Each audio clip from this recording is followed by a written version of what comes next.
On day 1, I spawned in as a Noob Dragon with a gang of angry villagers surrounding me. Hey look, another dragon! We better get that nasty beast before it gets us! What? Mister, I just got here. I don't want to get anyone. More draconic lies! You're not gonna pull one over on us! Let's get him, boys! The gang of villagers all started to chase me across the valley. I didn't understand why they were so angry at me. I was just a baby Noob Dragon. I only had 5 hearts. Luckily, I was still pretty fast for being a scaly noob, and I managed to outrun them, reaching the aspen forest and leaving all those villagers to eat my dust. With them gone, for now at least, I took a moment to rest amongst the trees and catch my breath. Oi, these guys sure know how to roll out the welcome wagon. I have no idea why dragons have such a terrible reputation around here. And I didn't get much pondering time. Before I could pick myself back up and run off, I was surrounded by those same villagers again. They caught up with me and emerged from between the trees, completely surrounding me.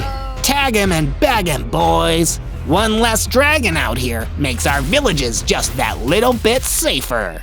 On day 2, after the villagers captured me, they took me straight to Dragon Jail and threw me into my cell. They didn't even take time to hear me out. What about due process? Don't I have a right to a trial? Those are human rights, Noob Dragon, and you're not human. Darn it! At least I wasn't alone in my cell. There was also a bored-looking Komodo dragon lounging around. I was happy to have someone in the same boat that I could talk to. Hey, I'm Zozo. All those villagers captured me pretty much as soon as I arrived, just because I'm a dragon. I don't understand.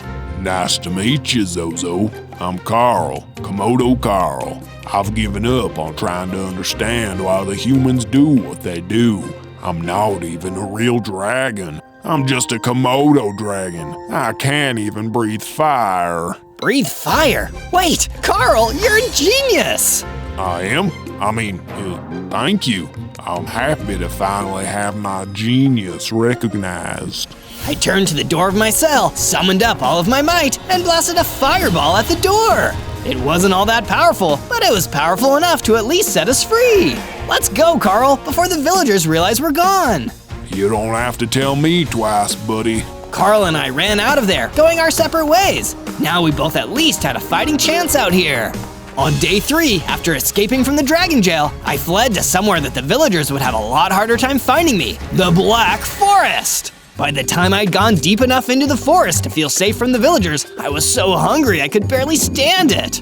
I guess using my fireball power and then making a daring escape really works up an appetite. There wasn't a huge amount of food around, but I at least gathered up as many sweet berries as I could, eating some and storing the rest away for safekeeping. Suddenly, a huge shadow passed over. I looked up and saw something amazing. It was a huge, fully grown ender dragon soaring right above me. When she spotted me, she turned herself towards me. I looked so tiny compared to her. Hello, little one. I didn't expect to see another dragon down here, even a teeny tiny noob dragon such as yourself. Hi, Miss Ender Dragon. My name's Zozo, and I'm pretty surprised to see you too. People aren't very kind to us dragons around here. Ah, so you've encountered all the cruel, small-minded humans who are out here threatening to ruin our way of life. You're lucky you escaped with your life. Wait, you know about all of that? Please tell me more. I'd love to understand everything that's going on here. You'll understand it all in due time.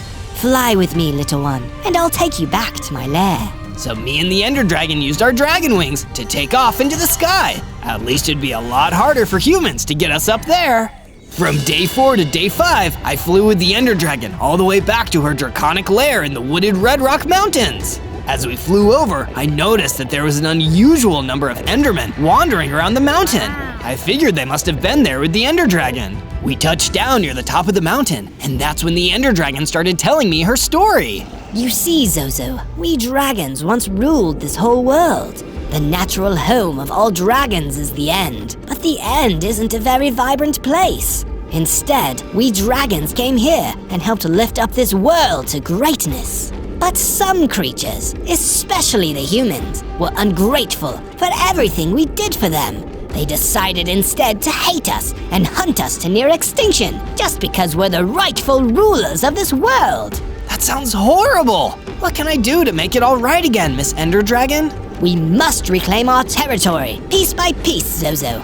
You can start by finding a good place to build a base. Here, take these tools. The Ender Dragon gave me a set of stone tools, and I flew off again. I searched from the skies until I came across a Guiana shield biome. This seems like a good place to hang my hat. I flew down and started using my stone axe to clear trees and make space for my base. This also gave me enough wood to make a decent start on actually building it too. I took a break from my building to appreciate the scenery when I saw a gang of villagers wandering through the forest, searching for me. I swear I saw a dragon fly through the sky around here. We need to find it before it does any damage. But this time, I wasn't going to settle for being captured. I blew another fireball and it exploded right next to them. They scattered immediately after that. Then, I leveled up thanks to me using my dragon skills. I had 10 hearts now and I'd gotten bigger. Not as much of a noob now, am I? From day 6 to day 8, I was exploring more of the Guiana shield when I happened upon a sad-looking raccoon wandering through. Hey raccoon, is everything okay? You look a little glum. Of course I look glum. My home just burnt down. I'm the only one who got out. Oh no, that's terrible. I'm so sorry. What happened? Was someone being careless with matches? No, someone else did it, or something. And I know I'm not the only one. There are a lot of incidents like this. Some places getting burned. Some folks are getting poisoned. You better be careful out there. And with that, the raccoon wandered off. I knew even more now that something horrible was going on out here. But was it something I could fix in less than 100 days? The day after, the Ender Dragon returned, floating in the sky. She had some things to say to me. Zozo, I'm afraid I have grave news. The humans are working together with some of the other creatures to wipe us dragons out completely. We need to find and crush their resistance movement completely. But where would we start, Ender Dragon? I need information first and foremost. Make your way to the Jacaranda forest. I believe there may be some people of interest there. Find out all that you can, and while you're there, if you can find an old chest of mine, I left an echolocator inside. It'll help you find caves. Without any delay, I set off to the Jacaranda forest. From day 9 to day 10, I flew away from my base and made my way towards the Jacaranda forest, hoping to find some information and, if I was lucky, the Ender Dragon's old chest. I landed in the forest and started searching. Thankfully, it didn't actually take me long to find the chest that the Ender Dragon told me about. Plus, thankfully, there was an angry Crimson Phantom guarding it. The owner of this chest told me I could have what was inside it, sir. Oh yeah? Well, I don't care. It's my chest now, and if you want it back, you're gonna have to fight me for it. The fight began, and because I was still technically a real Noob Dragon, the Crimson Phantom was stronger than me. His attacks were powerful, and he seemed to be good at tanking mine. I pulled out of the fight and tried to collect myself. I was worried the Crimson Phantom was going to attack me, until a Phantom Fox ran in and distracted him for me. Hey, Crimson, don't you know why you shouldn't fight with dragons? You'll get burned. This was just the distraction I needed to fire a fireball at the Crimson Phantom, destroying him for good. Thanks for the assist, Phantom Fox. No problem, Noob Dragon. With the Crimson Phantom gone, I easily searched the chest and grabbed the echolocator. The Phantom Fox was still there, waiting for me.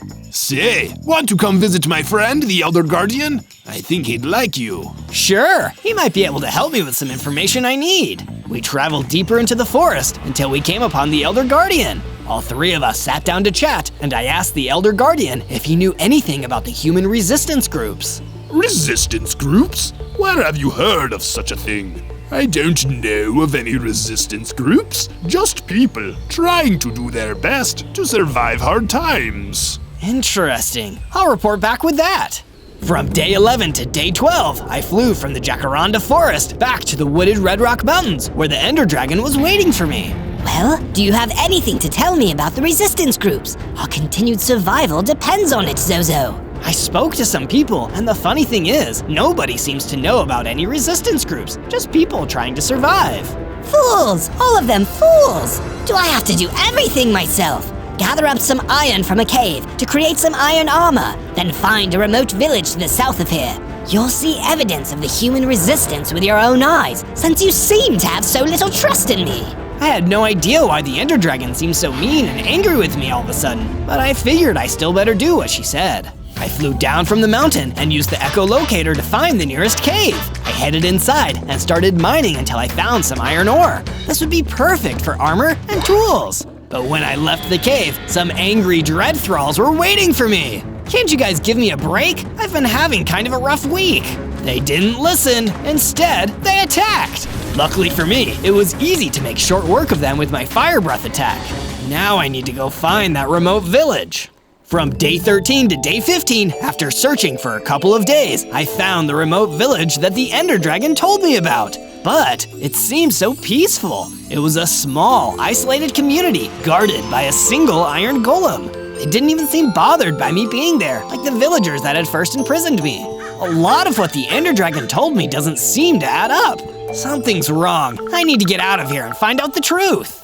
From day 16 to day 19, I flew back to the wooded Red Rock Mountains to get some straight answers out of the Ender Dragon, only to find that she wasn't there. This whole situation just keeps getting weirder and weirder. I'm starting to get a little worried, honestly. I flew back to my base, turning this whole thing over in my mind, when I noticed someone was already at my base, waiting for me. It was one of the villagers from that little remote village that the Ender Dragon made me stake out. Oh gosh, I hope you're a nice dragon, because that evil Ender Dragon is attacking my village, and I need some help. Wait, the Ender Dragon? Oh no, don't worry, I'll go over there right away. I flew back to the remote village and saw, to my horror, that the villager was right. The Ender Dragon was flying above, destroying everything. I flew in and tried to reason with her. Ender Dragon, why are you doing this? These people aren't part of the resistance. You gullible fool! You barely deserve to call yourself a dragon. There is no resistance. There are only we dragons and all inferior species. You can either be with me or against me. I'm not going to let you hurt innocent people, Ender Dragon. Then you're against me. The Ender Dragon blew one of her poisonous purple fireballs at me, and everything went black. From day 20 to day 22, I woke up from being knocked out and found that the Ender Dragon was gone. But she'd also destroyed the entire village and left no survivors. Except for one iron golem, who was left without anything to defend. I feel terrible. It was my duty to defend them, and now they're all gone because of me. It isn't your fault, Iron Golem. It was the Ender Dragon's fault. Come back to my base with me. We'll work together to defeat the Ender Dragon and avenge everyone she hurt. Yes, that sounds like the only way that I can bring my heart some peace. The Iron Golem and I went back to my base. I let him stay in my house and made sure he was happy here. Thank you, Zozo. This looks like a wonderful place to stay. And while I was there, I built a smelting furnace where I turned my iron ore into iron ingots, built a few new pieces of armor, and an iron pickaxe. I'm going to use all my might to become an experienced dragon and take down the Ender Dragon for all she's done. From day 23 to day 26, I decided to take my new iron gear out for a spin. If I was going to become a mighty enough dragon to defeat the Ender Dragon, I needed to get to work and explore some new areas. I ventured out to the desert and started looking around. Then I spotted a Vex Piglin attacking a Komodo dragon. Wait a second, I know that Komodo dragon. Komodo Carl, I'll save you. Zozo, thank goodness. I thought I was a goner. I rushed over and started attacking the Vex Piglin, but it was really strong. Yikes, this is gonna be a harder fight than I thought. The Vex Piglin knocked me down. Oh no, Zozo, look out! Carl, I can't defeat this guy by myself. I need you to help me. How can I help? I'm just a Komodo dragon. You're the real deal. I couldn't even free myself without your help. Just trust me. If we work together, we'll be much stronger than we are by ourselves. I'll give it my best shot. Komodo Carl jumped in and attacked the Vex Piglin while I was down, attacking him and saving my life. Thanks for your help. See, I knew you were stronger than you thought you were. Thank you for showing me that and helping me save myself. Hey, let me give you something to say thanks. He gave me a Komodo dragon spit bottle. Oh, thanks, I guess. I know it seems gross, but you can use this to make a potion resistance potion. It should help protect you. Oh, cool, thanks. From day 27 to day 31, I took a stroll through the beautiful rose fields to catch my breath after that fight with the Vex Piglin. Seeing all those flowers definitely put me in a good mood. While I was stopping to smell the roses, I saw a herd of sheep. They were wandering around and looked pretty lost, so I told them to follow me back to my base. Once we got there, I built a pen for the sheep to live in. Here you go. You guys can stay here as long as you like. Oh, Zozo, you're back! I'm so glad. I wanted to show you what I did while you were gone. The iron golem showed me some bookshelves he added to the base. Awesome, thanks! Meanwhile, in the wooded Red Rock Mountains, the Ender Dragon was up to no good, with a frightening Ender Blaze standing by her side. I'm so glad you see things my way, Ender Blaze. With your help, no one will dare oppose me ever again! My pleasure. We Ender beings should be in charge of everything, and if you're the one who's gonna make that happen, I'll do anything I can to help.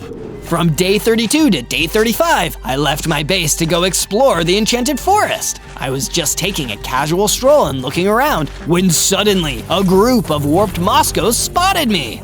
Oh no, a dragon! Quick, let's get him before he burns down our forest! They rushed toward me and started attacking me. Hey, wait! I'm not here to burn anything down. I live in this forest too. That's what the dragon in our last forest said, but he was a liar! I bet you are too! Wait a second, the Ender Dragon, she lied to me too! It's my mission to defeat her so she can't hurt anyone else. Really? You promise? I promise. My name is Zozo, and I'm a nice dragon.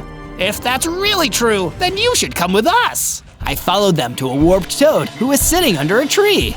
Well, I certainly didn't expect you boys to bring me a dragon. I'm here to help, I swear. My name is Zozo. I don't like the Ender Dragon any more than you do. Well, as the old saying goes, fight fire with fire. Having a dragon on our side might be the advantage we need to end the Ender Dragon's reign of terror. The Ender Dragon isn't used to battling his own kind, you see. She's tricked most of them into working with her. I'll tell you anything else that I learn and help you however I can, Zozo.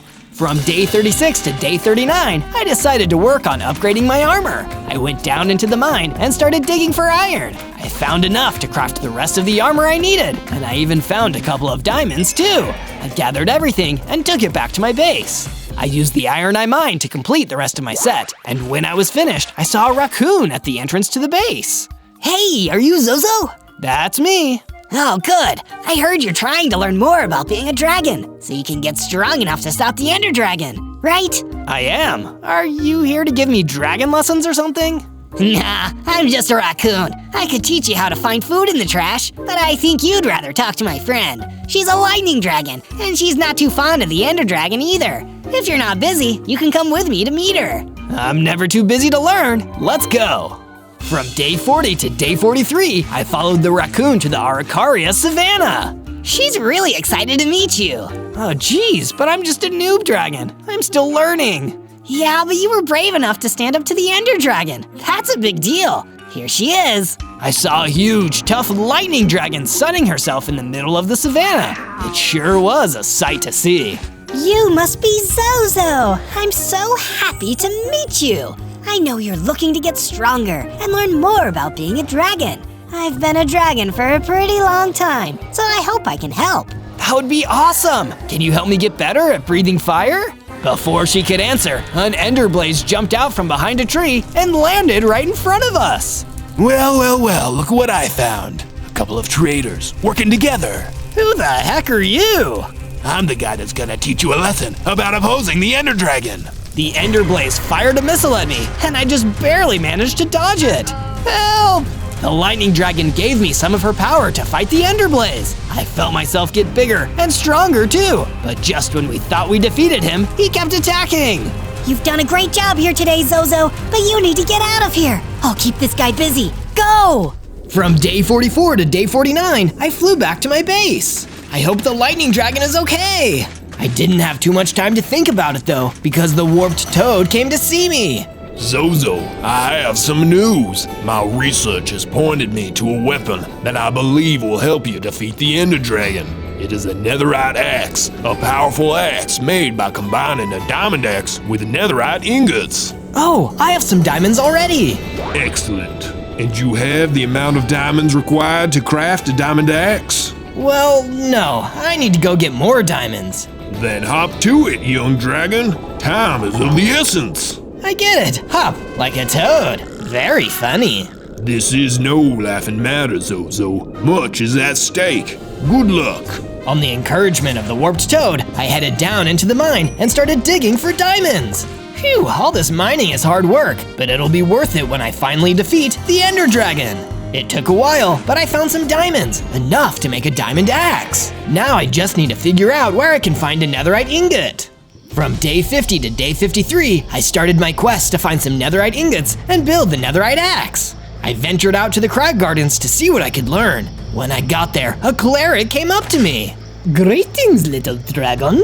Are you a friend of the warped toad? I am. What can you tell me about a netherite axe? Well, the Ender Dragon is vulnerable to netherite weapons, according to stories I have heard. She isn't able to melt them with her fiery breath the way she would ordinary metal weapons. The combination of diamond and netherite makes it indestructible to her. That's great news! Do you know where I can find some netherite? Now that I'm afraid I don't know. I wish you luck though.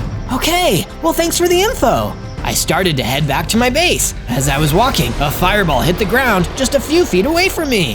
Hey, what gives? I could see a fire dragon just up ahead. I'm so sorry. I wasn't aiming for ya. I was aiming for those zombies. Sure enough, he was fighting a horde of zombies. Want some help with that?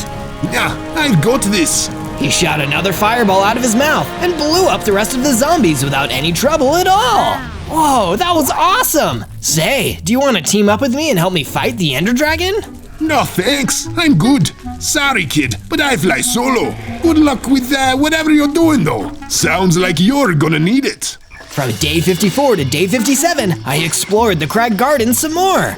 If I were some netherite, where would I be? Just as I was searching, the Ender Blaze popped up behind me again.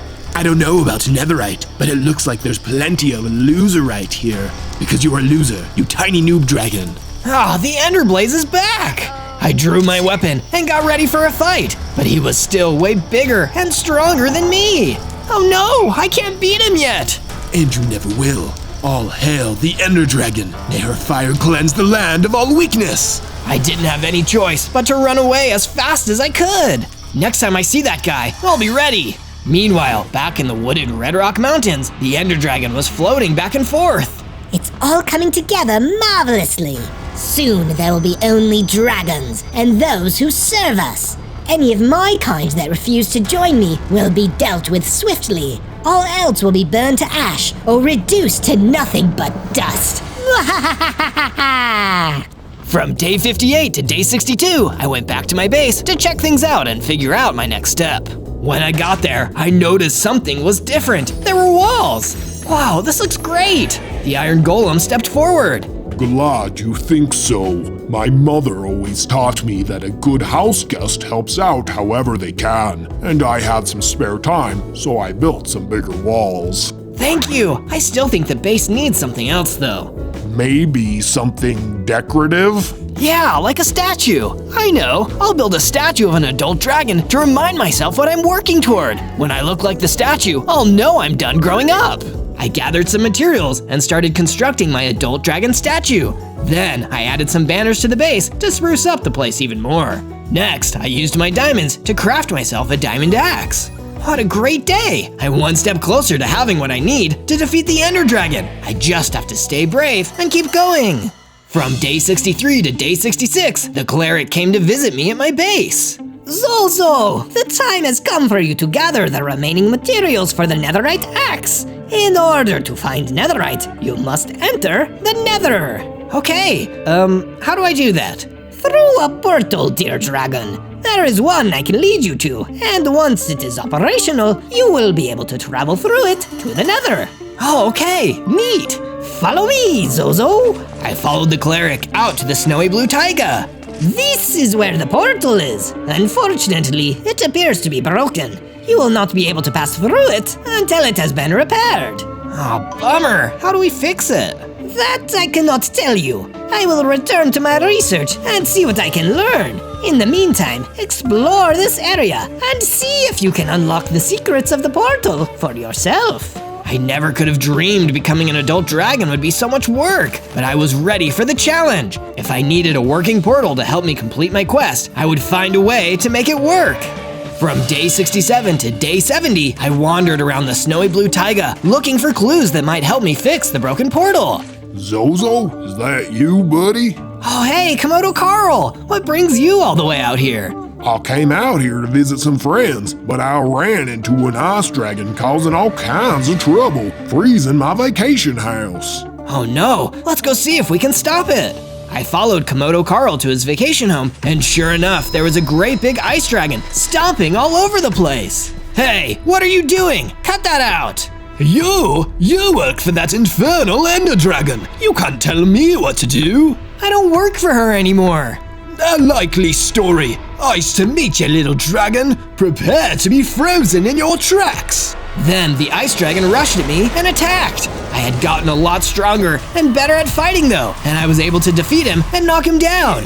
Please, listen to me. I don't work for the Ender Dragon anymore. In fact, I'm trying to stop her, but I need help to do it. If you join me, maybe we can stop her once and for all. That would be more productive than taking out my rage on this random vacation home. You know what? I will join you. From day 71 to day 74, I returned to my base and found the Ender Blaze had beaten me to it. He was launching fireballs at everything in sight and had already knocked down one of the walls completely. No, stop that! If you want me to stop so badly, you'll have to fight me. What if I'm not strong enough? I guess I'll have to try anyway. I attacked the Ender Blaze, but he knocked me down. He's still too strong. What do I do? Perish. He attacked me, but I dodged it. Get away from our base, you fiend! The Iron Golem attacked the Ender Blaze, but the Ender Blaze grabbed him. I'll take this. Smell you later, foolish baby dragon. The two of them teleported away in the blink of an eye. He'd kidnapped my friend. No! That was too far. I needed to get strong enough to beat the Ender Blaze so I could save the Iron Golem who had helped me so much. I won't let you down, Iron Golem, no matter what. I can promise you that much. First, I had to repair the damage to my base. I rebuilt the busted wall and added a guard tower and a fence for extra protection in case Ender Dragon sent any more minions to attack me. Looking at my hard work, I couldn't help but feel regret for not putting in all these security features earlier. Meanwhile, back in the Red Rock Mountains. Excellent work, Ender Blaze. Without his little friend to help him, Zozo stands no chance. Not that he had one to begin with. There is none mightier than the Ender Dragon in all the land. And soon, everyone will bow down to me. From day 75 to day 78, the Warped Toad came to see me at my base. Zozo, I heard about what happened. I'm so sorry, little one. But all hope is not lost. I know, I just have to work harder. And you just need the right equipment. I'm sure you know by now that diamond weapons are more effective against the Ender Dragon, but they're also most effective against his Ender Blaze as well. I brought you this, and it should help you in your quest. He handed me a diamond sword. Thank you. Do you know where the Ender Blaze might have taken my friend? Yes, that was my second gift. You didn't give me a chance to show you. Anyway, here it is. Take this map, and it will lead you there. You've come a long way already, Zozo. I know you can do it. Thank you. Armed with the map and my new diamond sword, I headed off to confront the Ender Blaze for what I hoped would be the last time. From day 79 to day 84, I followed the map to the Ender Blaze's base. Give me back my friend, you monster! He came out of the base to face me. I could see the Iron Golem trapped behind him. Oh, I'm a monster, am I? And you aren't? For betraying the Ender Dragon, who took you under her wing and taught you what it means to be a dragon? Being a dragon isn't about hurting innocent people and being a bully. She's a liar. And you're a loser. Please, feel free to fight me again if you're so eager to taste defeat once more. I drew my sword and attacked as fast as I could. He blocked my attack with ease, and I started to get worried. Oh no, is this new sword enough to defeat him? Of course it's not. He hit me hard, knocking me down. It was looking like things might be over for me, when suddenly the Ice Dragon slammed into the Ender Blaze. Not so fast. I thought you only worked alone. I usually do, but I'm not gonna let the Ender Dragon ruin everything for our kind. Let's teach this guy a lesson. Here, take this. He tossed me a dragon enhancement potion, which I drank quickly. Ugh, tastes gross. Even though it didn't taste good, the potion made me transform into a full-grown adult dragon, and I gained hearts. Not such a little dragon anymore.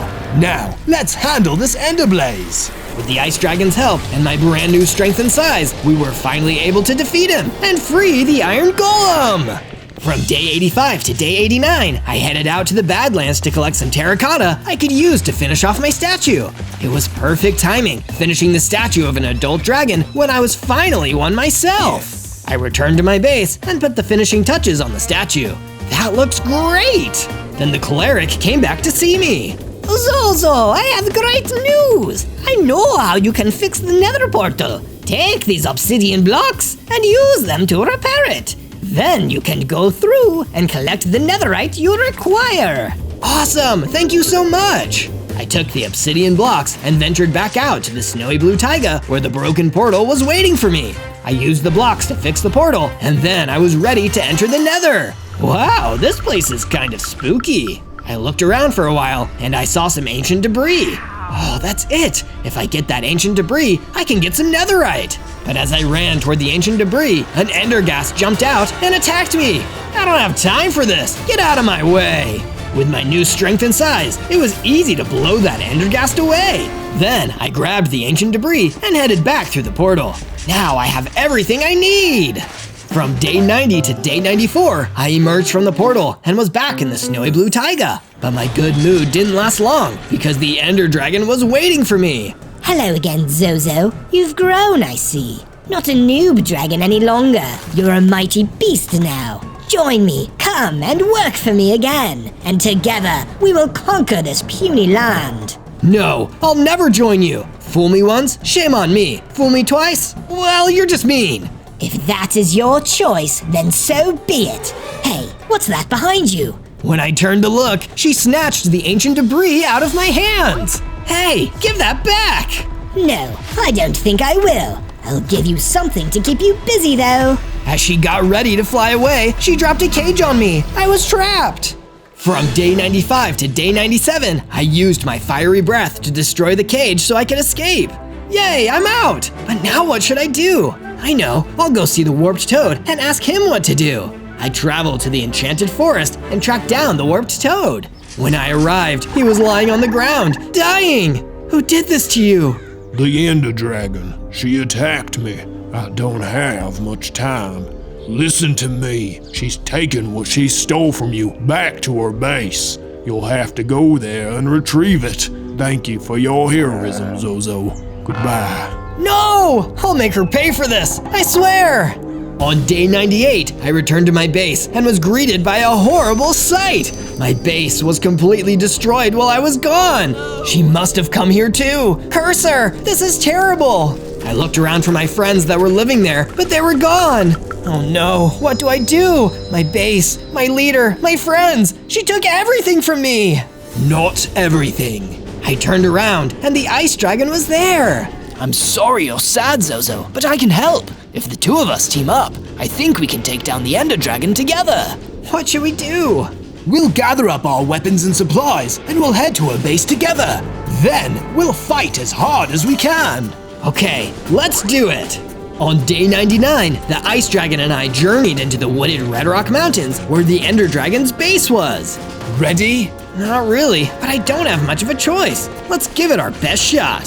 Hello, traitors. Come to grovel at my claws? The Ender Dragon rushed us both. No, we're here to take you down. Ha! Funny joke, but I'm finished laughing. Time to taste defeat. Time for you to freeze. The Ice Dragon attacked the Ender Dragon, but she dodged the attack and came back with an even harder hit. She knocked the Ice Dragon down, and he didn't get back up. No! I attacked next, but the Ender Dragon was still way too strong. I did get one good hit in though, and she dropped the ancient debris. With no other choice, I grabbed it and ran all the way back to my base. There, I was finally able to craft the netherite axe. When I did, I felt the strength coursing through my body, and when I looked up, the Ice Dragon and Lightning Dragon were back. You're alive! Sure am, and I'm ready for round 2. On day 100, the dragons and I returned to the Ender Dragon's base. We can't let this lady keep giving dragons a bad name. Let's show her what it really means to be a dragon. All together, we attacked the base. The lightning dragon and the ice dragon worked together to fight off her minions, while I went inside to find the ender dragon. Your days of stepping on the little guy are done. Ready to lose again so soon? If you're so eager, then let's fight. Well, I've got this now. I pulled out the netherite axe, and she actually looked a little bit scared. How did you get that? With a lot of help, because unlike you, I believe in kindness and friendship and kicking your butt. I ran at her with the axe and started fighting. This time, I knew I was strong enough. Before long, I delivered the final blow, and the ender dragon fell to the ground. Finally, there can be peace between dragons and the rest of the world. On day 1, I spawned in as a mutant dragon. Whoa, I'm a dragon, but it looks like I'm a mutant one. I had spawned deep underground in a mine shaft, and I noticed I had an iron pickaxe equipped already. Looks like there's one thing to do: dig. I figured every good dragon needed a treasure hoard, and since I was a mutant dragon, I needed to find some uranium to fill my lair. Most dragons would prefer gold or silver, but uranium is perfect for me. As I was digging, I stumbled on some ore, but a bar guest showed up and attacked me. Wait, I'm just a kid. I was so afraid that I dropped my pickaxe as I ran for it. If I was a full-grown dragon, I could have handled him no problem. But because my mutation was still weak, the only way I could survive was by running. I'm just a hatchling for now, and I only have 4 hearts. I tried to make my way to the surface, but I was intercepted by another bar guest. Oh no, I guess there was more than one. I was boxed in on all sides with no escape. Ha ha ha! I got you! Now I can eat this dragon and absorb his mutagens to become unstoppable. Well, this isn't good. I was dragged away and thrown into a cage. On day 2, the bar guest brought in another prisoner who had also planned on eating. At first, I thought he was the normal rooster, but when I looked again, I realized that he was a cockatrice. Dinner! Meet the appetizer! We hope you two can get along. When the bar guests left us alone together inside of the prison, the cockatrice ran around the cage in fear. Ah! Don't eat me! It's alright, I might be a little mutated, but I'm a dragon just like you. That means I'm a friend. Call me Zozo. Oh, thank goodness! Another dragon! I thought I was gonna become a chicken dinner. My name's Rusty. Nice to meet you. I bet if we work together, we could break out of this place. Well, I do have the ability to chew through stone. All cockatrices do. Perfect, let's do that. Rusty ate through the stone floor of the prison, and we were able to make our escape. But we were soon interrupted by a huge pit with lava at the bottom. Oh no, we can't go any further. Don't worry, Rusty. I've got abilities too. I had Rusty get on top of my back, and together we jumped out into the pit. I used my mutant wings to glide slowly towards the opposite side. And just like that, we had made it past the lava pit. That was impressive, Zozo. Thanks, Rusty. We stayed underground for a little while longer before Rusty dug us a path back to the surface. We decided to split up for now so that the bar guests would have to do the same to catch us. On day 3, I found myself inside of a strange forest that I didn't recognize.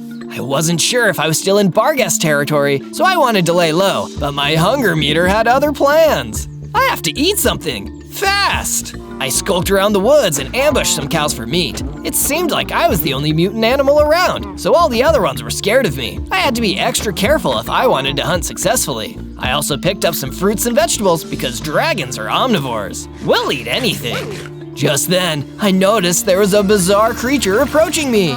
Greetings. Who are you? What? You don't recognize a fellow mutant when you see one? I'm a mutant dragon. What are you a mutant of? I am half mutant crab and half mutant brain. Call me Dr. Invertebrain. I don't get it, but that's okay. I'm Zozo. You need to listen to me, Zozo. There are a lot of enemies after us mutants right now, and I've got some knowledge that can keep us safe. How do I know I can trust you? Because I'm a brain. It's my job to be smart and think of things, so you just leave that part to me. This way. Then Dr. Invertebrain crab walked deeper into the forest. I wasn't sure if I should follow him, but I felt like I'd be in more danger if I didn't. On days 4 to 5, I caught up with Dr. Invertebrain, and he told me more about the enemies that were coming after mutants like me. You've probably caught on a little bit, but there are creatures out there that think they can steal our mutant powers by eating us. We mutants can unlock special abilities that no one else has, and because we are so rare, the ones who want our powers will stop at nothing to capture and consume us. That doesn't sound fun. I'm happy with being a mutant and having unique abilities, but being attacked because of it is going to make my life so much harder. Mine too. I suggest you try to awaken your greater mutant powers as soon as you can. Those will help protect you against the enemies. Thanks for the tip, Doc. One more thing. Here are some stone tools to replace the pickaxe you lost.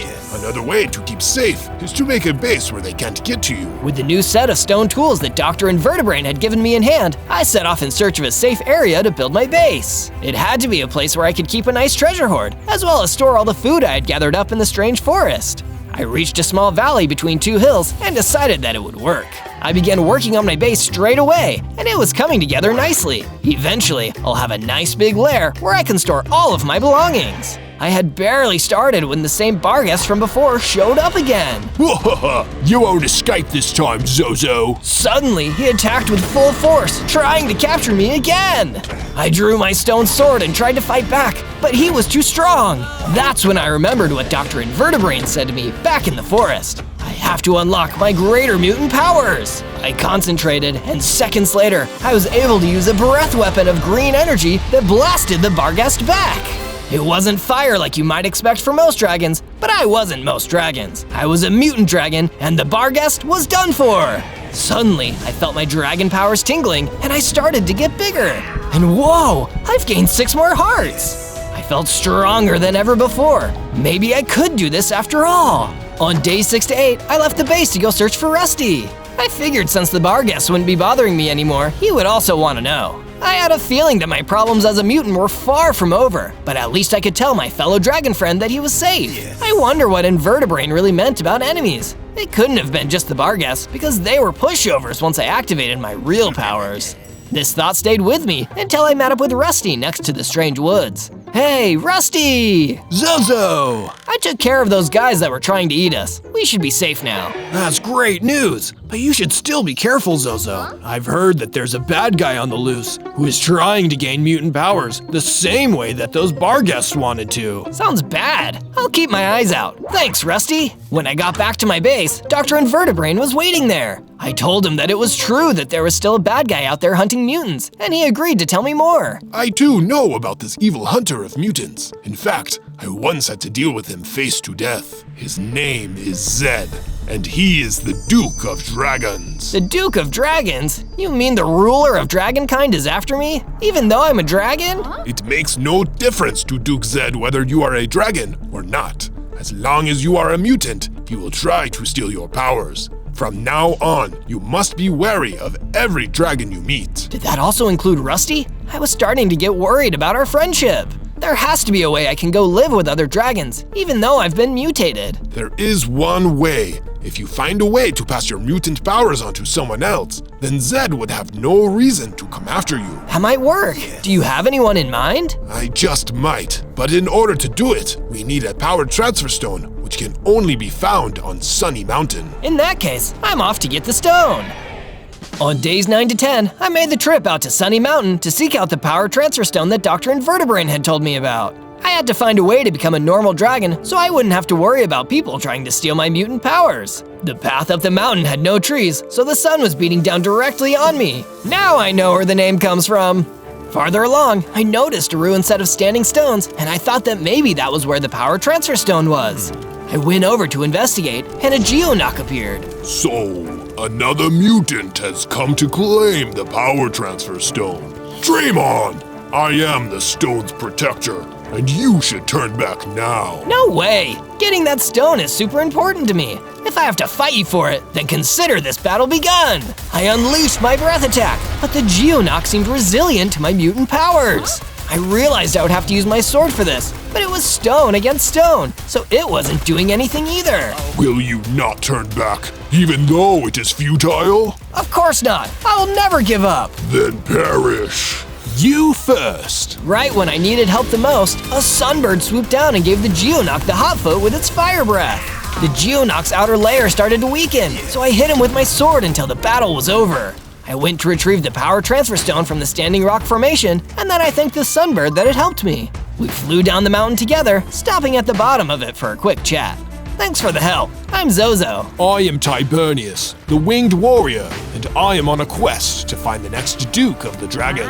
I saw that you were a dragon in danger, so I dove in to rescue you. That was very nice of you, but I've got nothing to do with any Duke of Dragons. That's by choice. Anyway, I need to get this power transfer stone back to an ally of mine. Don't tell anyone I was here. On days 11 to 12, I found that Dr. Invertebrain was still living at my base, which was what I was hoping for since I planned to give him the power transfer stone. I retrieved the stone, Doc. Ah, perfect. My plan is going perfectly. By that I mean our plan is going perfectly.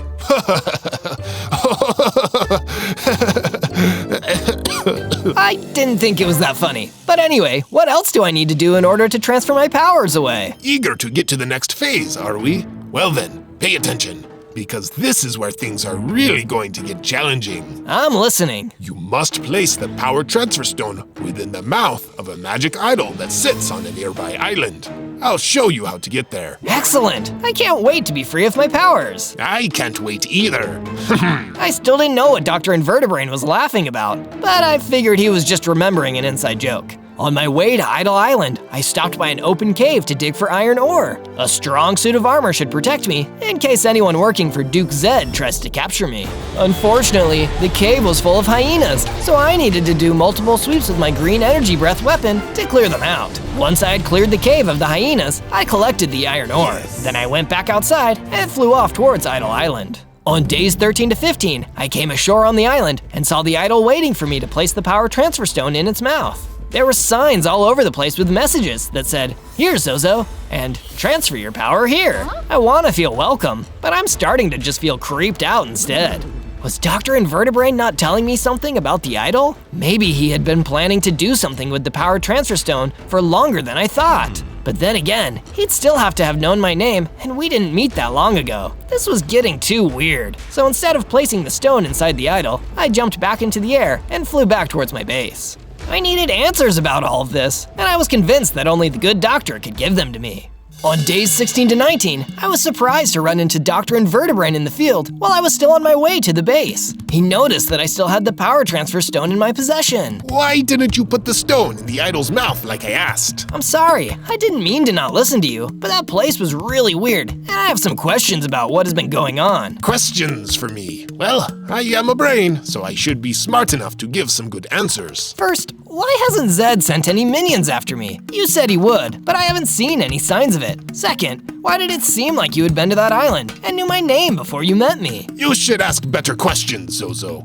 Those will get us nowhere. Just leave the rest of the thinking to me, will you? All right, but I'm still confused. When I made it back to the base, I was startled to see Tibernius the Sunbird there waiting for me. It is you! You're the one I've been looking for! We need your help quickly! The Duchy of Dragons is under attack! The Duchy of Dragons? Isn't that the place ruled by Duke Zed of the Dragons? Wait, did you say I was… There's no time! You're the only one who can stop that madman Dr. Invertebrain! What? It couldn't be true. I followed Tibernius, and the two of us hurried to the Duchy of Dragons. Once we got there, I saw that it was being attacked by Dr. Invertebrain. He was using mutant powers to destroy the buildings. Invertebrain, stop this! What are you doing? I tried to do this the nice way, but you chose to defy me. Now, because of you, your people will suffer. I don't understand. You said the dragons wanted my powers. No, you fool! I want your powers so I can become the most powerful mutant who ever lived, and I would have had them too if you had just placed the stone in the idol. I'm not doing that. I'm not listening to you anymore. You're going down. I charged in and prepared to use my powers, but he hit me with a mutant energy attack before I could. Due to the power of it, I was knocked out cold. On days 20 to 22, I woke up and saw that the Duchy of Dragons had been completely destroyed. There was no sign of Dr. Invertebrain anywhere. What was even worse was that the power transfer stone was gone from my inventory. He must have stolen it from me after I was knocked out. You're awake! I guess Invertebrain still needs you alive. Tibernius, I'm so sorry. I was too weak to stop him. Don't worry, Zozo. I've gathered the remaining dragons and told them that you could make it up to them by giving them a new home in your base. You did? Well, how can I say no? It seems like everyone got in a whole bunch of trouble because of me. Nothing of the sort. There is still hope because of you. The faces of many dragons looked at me, and they didn't seem upset. It was like they saw me as one of their own, and not a mutant. I promise, I'll do everything I can to keep you safe at my base, or my name isn't Zozo, the mutant dragon. I spent the rest of the days gathering materials and expanding the base outward so it looked like the new Duchy of Dragons. I added a bunch of houses for the dragons and a bridge to connect them all. I wanted to make it feel like the home they lost and provide a safe space for them. On days 23 to 26, I was searching a nearby mountain for some gold that normal dragons really like and found a hidden canyon with loads of it.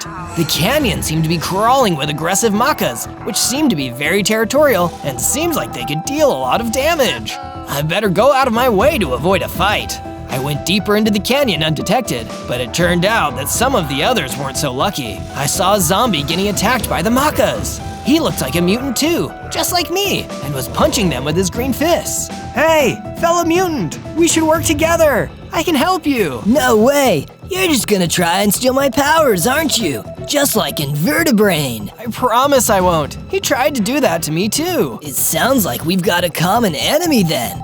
Okay, I'll accept a hand. I jumped in to help and used my energy blast to scatter the macas so the mutant zombies could take them out one by one with his punches. Together, we defeated all of them with ease. Thanks for the assist. I had almost given up on my fellow mutant. Here's a tip about unlocking your powers as a reward. The mutant zombie showed me how to focus my energy into my limbs like he did. Thanks to his demonstration, I could jump super high with an energy-powered wing boost. Thank you. I'll make sure to put this power to good use. If you see Dr. Invertebrain, give him the old one too for me. On days 27 to 31, I found some sheep wandering through a burnt plain. Meh. So hungry. What happened to all the grass here, guys? There was some kind of evil energy blast, and all the grass got burned up.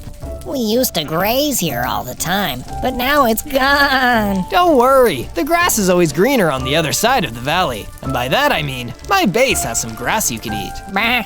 Thank you. The sheep and I returned to my base. I then built them an enclosure around a grassy field where they could live and eat peacefully. After that, I went to see Tibernius and noticed he had created a training area where everyone could practice sword skills. We need to be ready in case of another attack, especially because Duke Zed and his noble guard have gone missing. That's right, I almost forgot. There are still some dragons that fled the city during Dr. Invertebrain's attack. We've got to make sure to find them. I'm sure they'll turn up, but for now, we should prepare for Invertebrain's next move. Meanwhile, unknown to myself and Tibernius, the evil doctor had been growing more powerful. He had captured that mutant zombie I had met in the hidden canyon and was using the power transfer stone and the island idol to drain the zombie's powers and add them to his own. You'll never get away with this, Invertebrain. Oh, but I already have. And I'll keep transferring the powers of every other mutant to myself until I'm all powerful. On days 32 to 35, I was mining for more materials when I encountered a group of fire dragons. Are you refugees from the Duchy? It's one of them mutants that destroyed the Duchy. Get him! Uh-oh, they must think I'm working with Invertebrain. I used my mutant wings and glided to the other side of the group of dragons. I didn't want to attack them, so I tried a diplomatic approach. I promise that I'm the good guy. Don't lie to us, dragons. We've been deceived before. Just when I thought nothing could work, a bigger dragon appeared who looked like he was their leader. Stop this at once. Do not attack Zozo anymore. He has fought bravely to protect his fellow dragons, as I knew he would. You know my name? I know a great many things about you, young dragon, for I am Duke Zed, the Duke of all dragons. You're Duke Zed? I was told you would try to steal my powers, but I'm guessing that was another one of Dr. Invertebrain's lies. Indeed it was. He tried to turn us against each other, but the truth is that we share a strong bond. A strong bond? What did he mean by that? I had never met this dragon before in my life, but somehow what he was saying felt like it was true in my heart. I had to know more. Duke Zed, please return to my base and tell me everything. I need to know about Invertebrain and why I've always had these mutant powers. No, I cannot. It is too risky for myself and the rest of these dragons to be out in the open, but if you need my help, you can find me in the underground. Well, that's good enough for me. For now, I'm going to let Tibernius know that you're okay, but I'll be back soon to hear more of the truth. I will be looking forward to it, young dragon. On days 36 to 39, I decided to get prepared for the next battle by getting my armor to iron. I crafted an entire set from the iron I had collected a while ago. Not too shabby if I do say so myself. I also wanted to upgrade my tools. Since I had access to several caves with iron ore deposits in them, I started from there and kept digging until I had enough iron. Wow, these are some awesome mines. I should look to see if I can find even more cool stuff. Further down in the cave, I found a treasure chest, and inside was a unique weapon, an enchanted crossbow that could fire endurophage rockets at enemies. These rockets are made of parts that you can only get in the end. The explosions caused by these rockets could be useful later down the line. I went back to the base in order to show Tibernius the cool weapon that I found. When I arrived, there was another guest inside of the training area, a warped toad. Tibernius was standing by, so I knew it was okay. Hello, I'm Warpo. It is riveting to meet you. I'm Zozo. Oh, I'm well aware. Every mutant has heard of you now. You're the mutant dragon who defied Dr. Invertebrate. You're a mutant too, Warpo? Why, yes I am. There's somebody I need to take you to see. It's an old friend who has some important news about the battle between good mutants and evil mutants. You should go, Zozo. Don't worry about the base. I will defend it for you. Thanks, Tibernius. That makes me feel a lot more secure. It'll be a few days' journey, but I promise you that what they have to say is worth the journey. All right then, Warpo. Let's get a move on.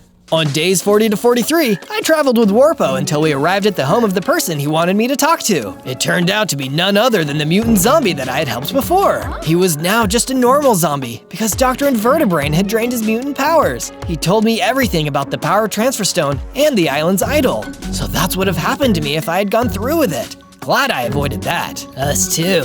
You're the only mutant whose powers come close to matching Dr. Invertebrate's. That's why he wants your powers most of all. That might be true, but how can I become more powerful than him? The last time we fought, he knocked me out easily. That's why we're here. I managed to steal back the power transfer stone while Invertebrate wasn't looking. Now we can transfer Warpo's mutant powers to you and make you stronger. Are you okay with that, Warpo? That I am. Dr. Invertebrate must be stopped, and I'm willing to give up my own powers if it means you can take him down. Then let's get to it. That's what I like to hear. Go ahead and place your hands on the stone. Just then, a giant crab burst into the house and attacked us. Hand over my brother's power transfer stone, or I'll put the squeeze on you with my claws. Your brother? Do you mean Dr. Invertebrate? Yeah, I'm Herma, his non-mutant crab brother. Even though my brother is evil and a mutant, I'm as loyal as they come. So am I, you crusty crab. Zozo, Warpo, I'll hold this guy off. Make the transfer, and hurry! And with that, the zombie who used to be a mutant pulled out a sword and started fighting with Herma. I turned to Warpo, and the two of us used the power transfer stone to give his powers to me. It worked! Now run for it! We all split up, and Herma didn't know which one of us had the stone, so he kept rampaging and wrecking the zombie's house. I was the one who had it though, and as I retreated back to my base, I could feel the strength that Warpo had given me running through my veins. I could tell I was closer than before to being strong enough to defeat Dr. Invertebrate. On days 44 to 49, Zed showed up at the base with the remaining dragons. I did my best to make sure they felt welcome. After that, I made sure no one was coming towards the base by checking the surrounding area. Once I knew everyone was safe, I met with Zed alone. I thought you were going to stay in hiding. I was, but learning of a certain powerful item changed all of that. I think that my subjects and I have discovered the key to defeating Invertebrate. Go on. We have reason to believe that there is a way to build an idol just like Invertebrate's. An idol that can amplify the power transfer stone and allow you to take his mutant powers before he takes yours. You mean I could defeat him by giving him a taste of his own power-stealing medicine? Exactly, Zozo. But it will require you to build the idol in a particular shape before you switch the power on. Whatever must be done, I'll do it. Thanks, Zed. You're actually a really cool guy. I began to build the specific structure needed to house the idol. It was important that I get this right, because I was up against one of the most powerful brains in the world. When it was prepared, I left the base in search of the rest of the idol. On days 50 to 53, I went to a village that Zed said would be able to give me information about building the idol. It was an island village of crafters who specialized in building powerful idols like the one I found on the island so many days ago. They might have accidentally helped Invertebrate in the past, but today they would be able to help me. I asked the village blacksmith for information, and he turned out to be just as willing to help as I hoped. The secret to the island's power is in the crystal eyes. The more pure the crystal is, the more it can amplify the energy of the stone that is placed inside of it. See, do you know where I can find these crystal eyes? They are extremely rare. Almost as rare in this world as, well, mutant are. I can't tell you anything more concrete than that. Sorry. That's okay. Thank you anyway.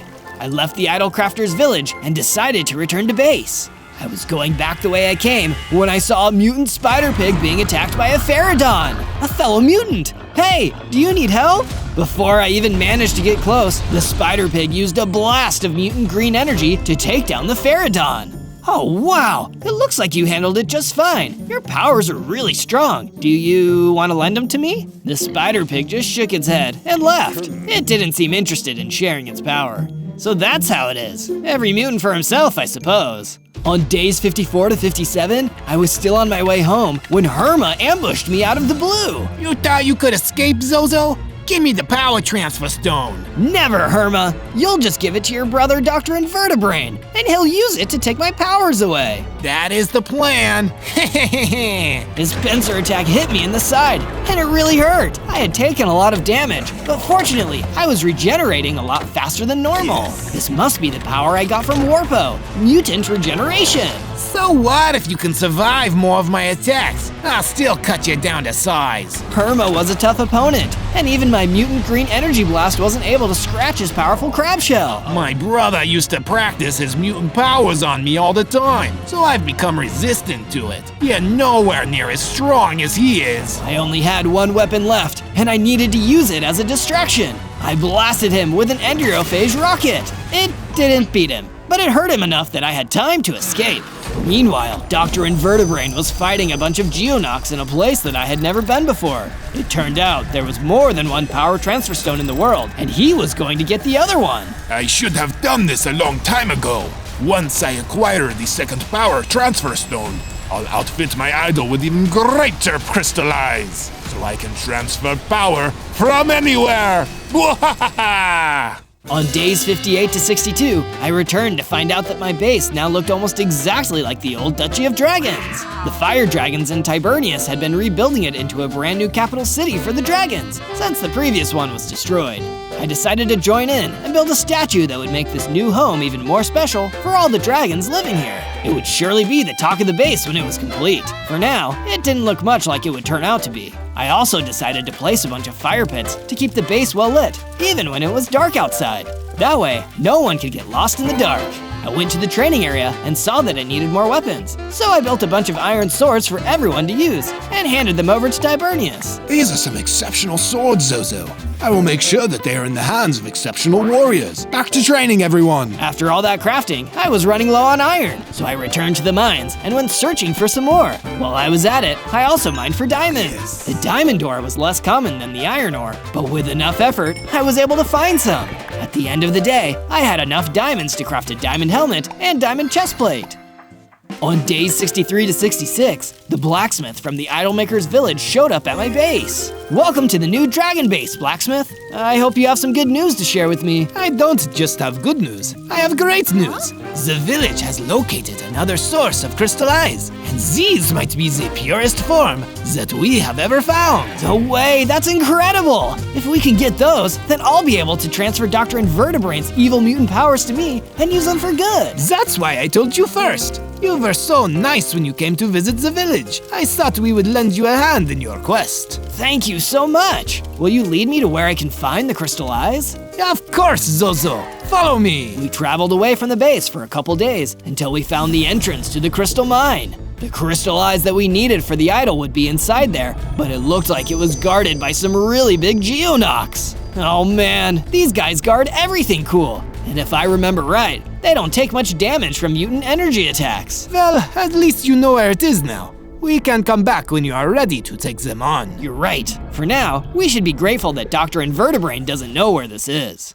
On day 67 to 70, an old dragon friend came to see me at the base. It was Rusty. After all this time, he hadn't forgotten how we worked together to escape from those evil bar guests. Zozo, it looks like you've gotten even more powerful since the last time I saw you. You're looking very well too, Rusty. I came by because another enemy is giving me trouble. I was hoping you could stand up to the mob so I could be safe. You know, like the last time we worked together. Sure, Rusty. Anything for a friend. I followed Rusty back home to his farm, where a tremor elemental was destroying the fields. That's the guy, Zozo. Go get him. All right, Rusty, you wait inside. I'll handle this. I approached the tremor and tried a diplomatic approach to hopefully resolve the situation. But the tremor didn't listen. It just started attacking me instead. Have it your way then.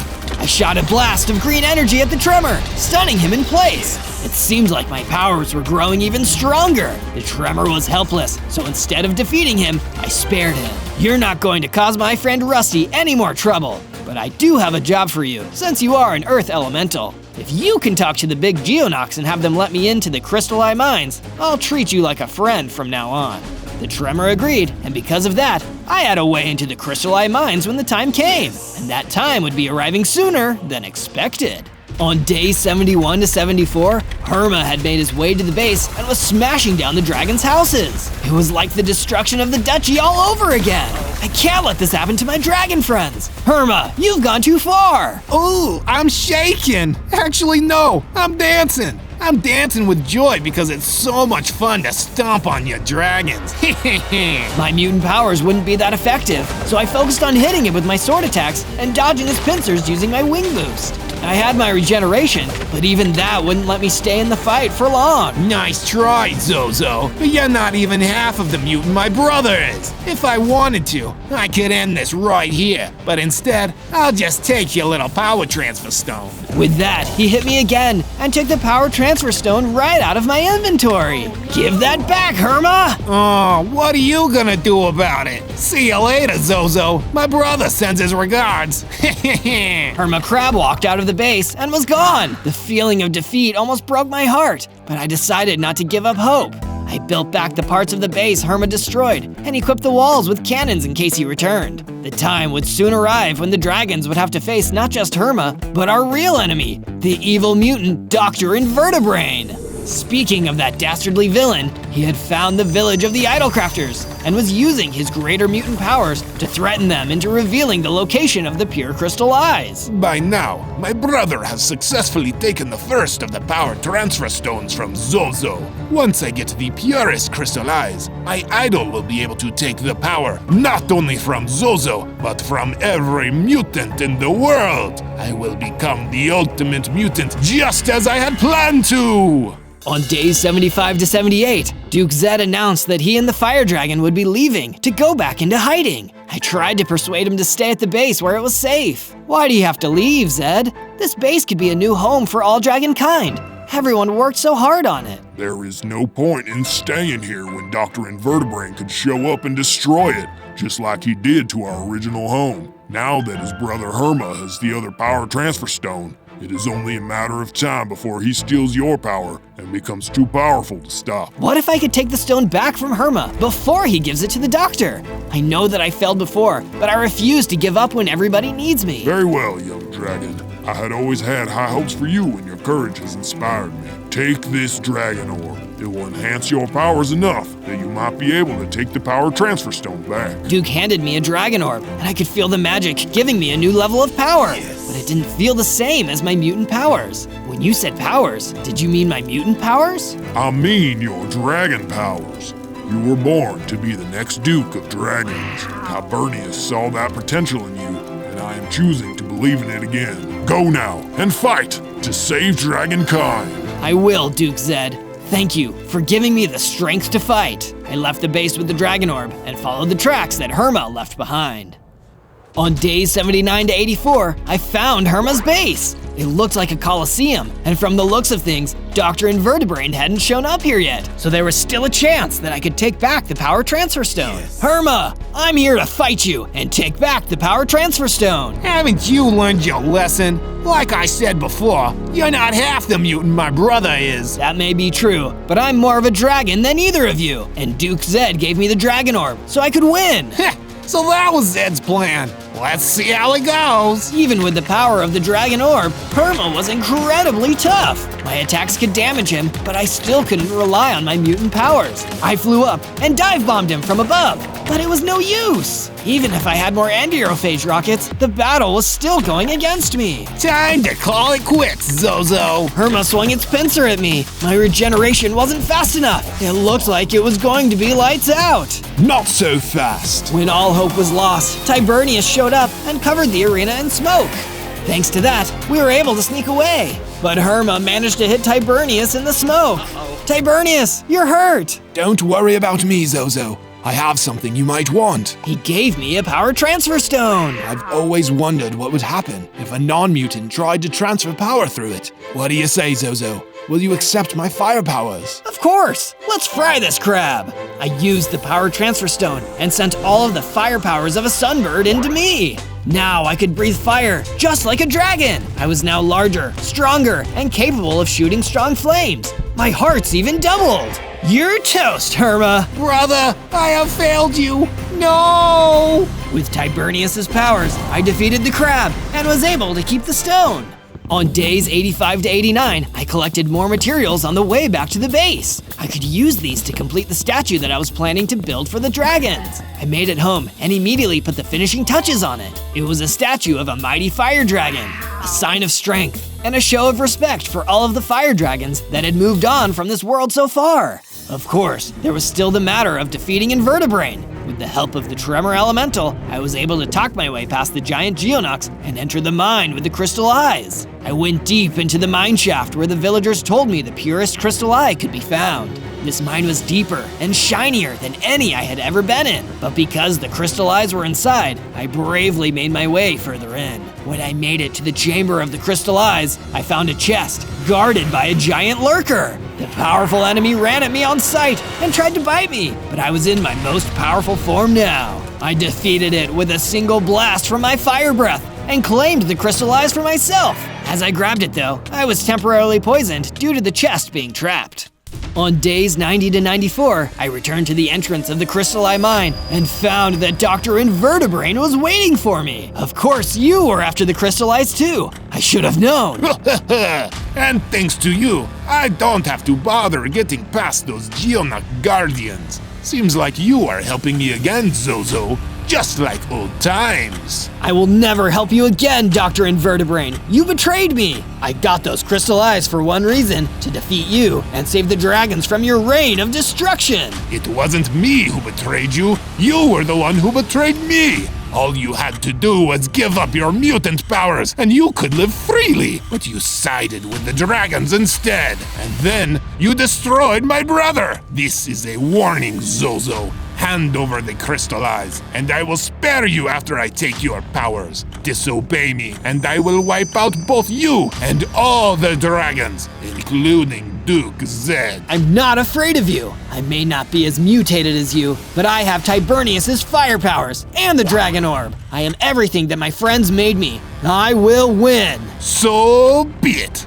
This is your destruction! Invertebrate used his strongest mutant powers against me, and it was even more than the level of power he was using when he destroyed the Duchy of Dragons. Back then, a single attack would have knocked me out in one hit, and even though I was stronger, the damage was still too much to handle. He knocked me down with a blast of mutant energy, and while I was stunned, took the crystal eyes away from me. How can you still be this strong? How can you still be that weak? Whoa! Pitiful dragon, you will soon know what it means to be the only one of your kind, after I steal your mutant powers, that is. Dr. Invertebrate got away with the crystal eyes. Even now, I was powerless to stop him. The hole he left behind was giant. On days 95 to 97, I was able to call upon enough mutant power to fly out of the hole that Dr. Invertebrate had trapped me in. Since I still had my powers, I knew that there was time to warn the others. Instead of heading to the base, I remembered what Zed told me and went to the underground to find him. If anyone could back me up in my next fight against the evil doctor, it had to be the Duke of Dragons. When I made it to where the fire dragons had been hiding out, I saw that I had been too late. Dr. Invertebrate had already found the dragon's secret base and attacked them. The dragons were injured, and it looked like many of them wouldn't make it. Zozo, is that you? Zed is over that way, and he doesn't have much time either. You must talk to him before he goes. I nodded and made my way to where Zed was lying down, dying. It was a sad sight to see the Duke of Dragons like that. Zed, I'm here. I'm so sorry. If you had the dragon orb, maybe this wouldn't have— It's okay, young dragon. I always knew you were the only one who could stop our greatest nemesis, Invertebrain. He always planned to use the mutant power inside of you to conquer the world. And that is why he stole your egg from us before you hatched. How do you know that, Zed? I didn't know where I came from before I hatched. I remember your egg, a mutant dragon egg. It was different from the others, but still a dragon. Still my son, the next Duke of Dragons. Zed, you're my dad? Yes, young dragon. And when I'm gone, you will be crowned the Duke of Dragons. Take care of them, my son. Zed was gone. I now knew everything. Invertebrain tried to raise me as his own, so he could someday take my powers away. But everything he tried had failed. The mutant he tried to steal would now become the dragon who defeated him. On day 98, I made it back to the base and found it in ruins. It seemed that Dr. Invertebrain had kept his wicked promise and wiped out the dragons. The fire dragons, the ones from the duchy, and even Rusty. Every last one of them had been destroyed. It was horrible. On some level, I felt like it was all my fault, and the guilt of not being able to save them weighed heavily on me.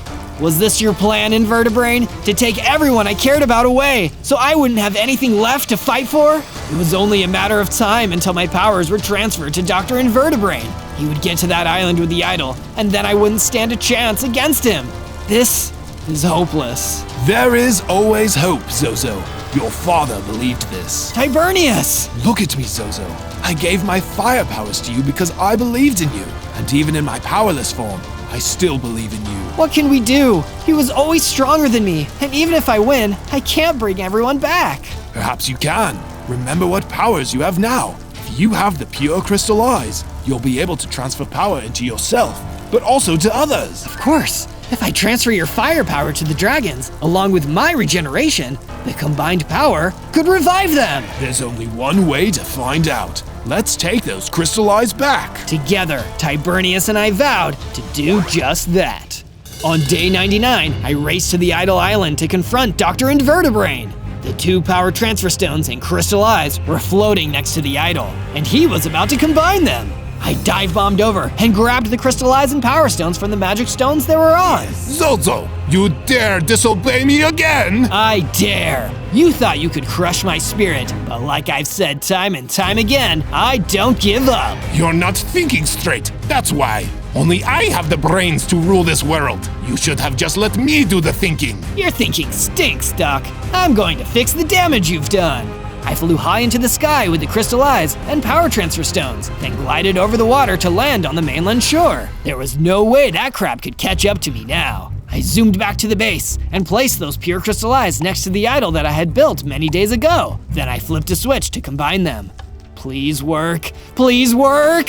I let my powers go, and they flowed into the machine to be given to all of my fallen dragon friends. The fires within the dragons began to reignite, and they regenerated back to life. Rusty was the first to show up. He ran over to me and jumped for joy. I'm saved. You did it, Zozo. Giving us your mutant regeneration power saved us. Don't forget the firepower too, courtesy of Tibernius. You better believe I won't forget it. I feel all warm inside and fired up.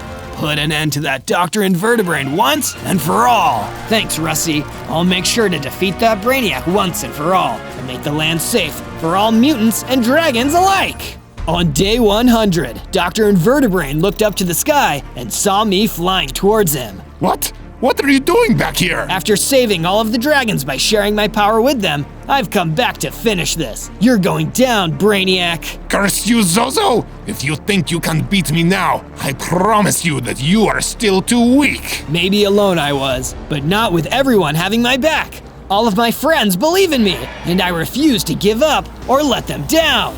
I attacked and blasted Dr. Invertebrain with my flame. That wore him down enough that I could face him in close-quarter combat. We battled, mutant against mutant, hitting each other with all we had. He was strong and evil, but I didn't let up for even a moment. You tried to control me, to take everything from me.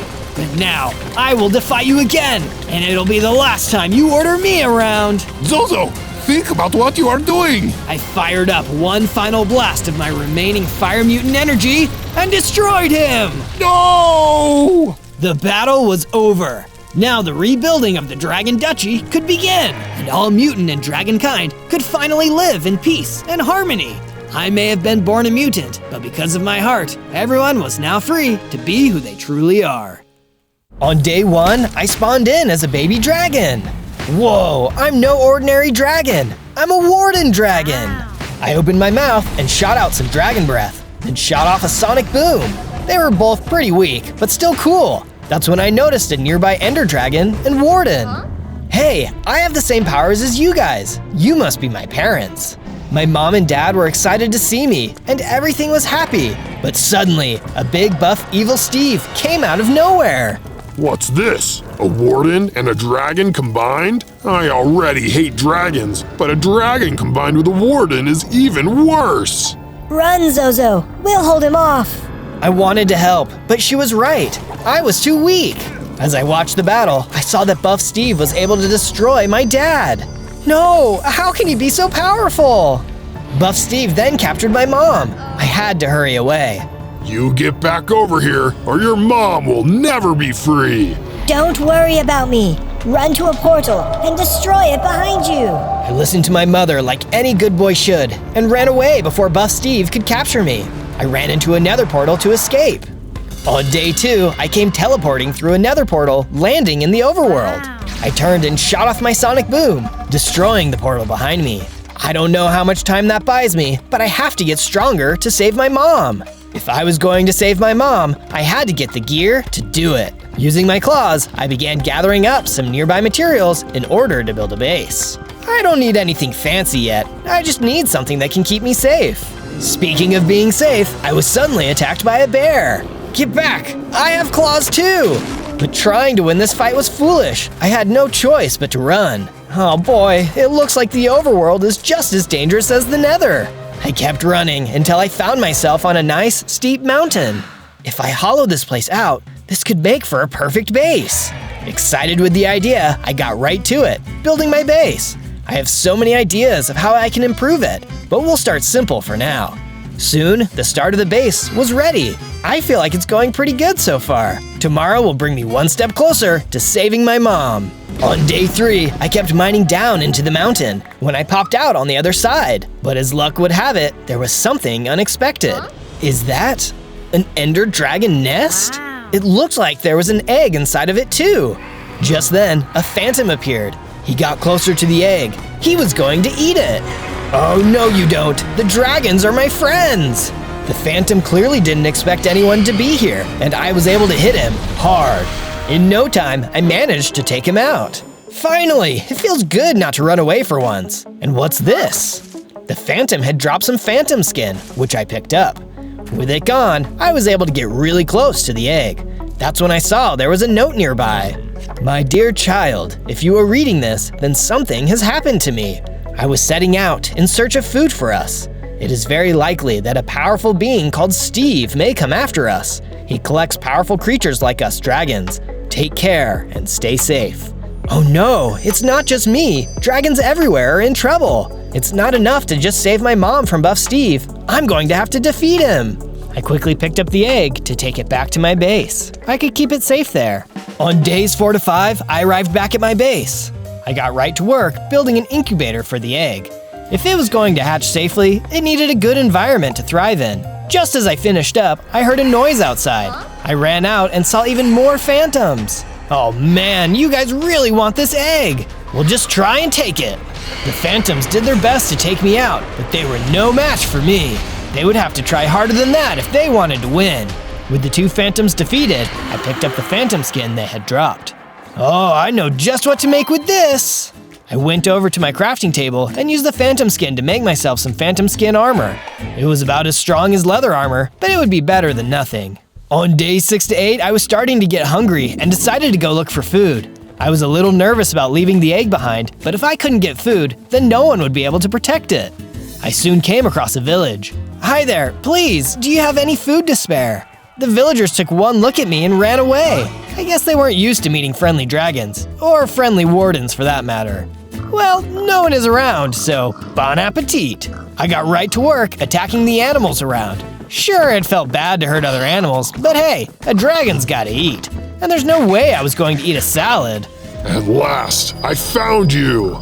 I looked and saw Buff Steve standing there. This time he had on dragon armor. He was even stronger than before. You, what do you want? Isn't it obvious? You! He clearly wasn't in the mood to chat, and I had no choice but to fight. I started swinging, but it was clear he was too strong. Looks like you're all mine. I saw a window to escape, and I took it. I had to get out of there, and fast. You might have slipped away this time, but mark my words, I'll find you. He was probably right, but today was not that day. On days 9 to 10, I had made it back to my base. That's when I heard a noise coming from the incubator.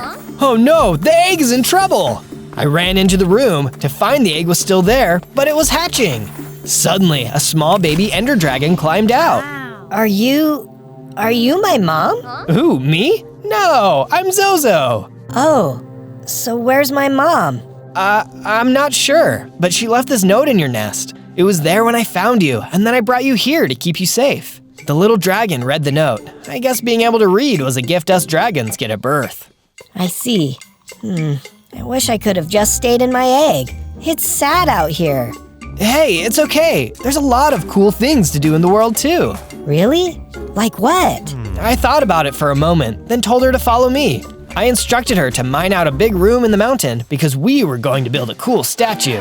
I wanted to be sure we built it out of sight though, so Buff Steve wouldn't be able to find our base. The little dragon seemed to really enjoy the creative process and was much happier as we finished the first part. This is a good start, but do you have any guesses as to what it's going to be? I then got to work building her a room to stay in. I knew how hard it was to get your mom taken away from you, so I wanted to be sure she was happy and comfortable. Soon, her room was completed too. On days 11 to 12, the little dragon came out of her room to chat. Hey Zozo, what's my name? Oh, I guess you were born yesterday and could probably use one of those. How about Sivith? Sivith? Yeah, that sounds cool. Oh, and Zozo? Yeah, Sivith? I'm hungry. Oh, right. Hang tight. I'll get both of us something to eat. I went out into the land to try and find some crows to eat. After a bit of searching, I spotted a few. As I got closer though, I spotted a human nearby. Oh no, it's Steve!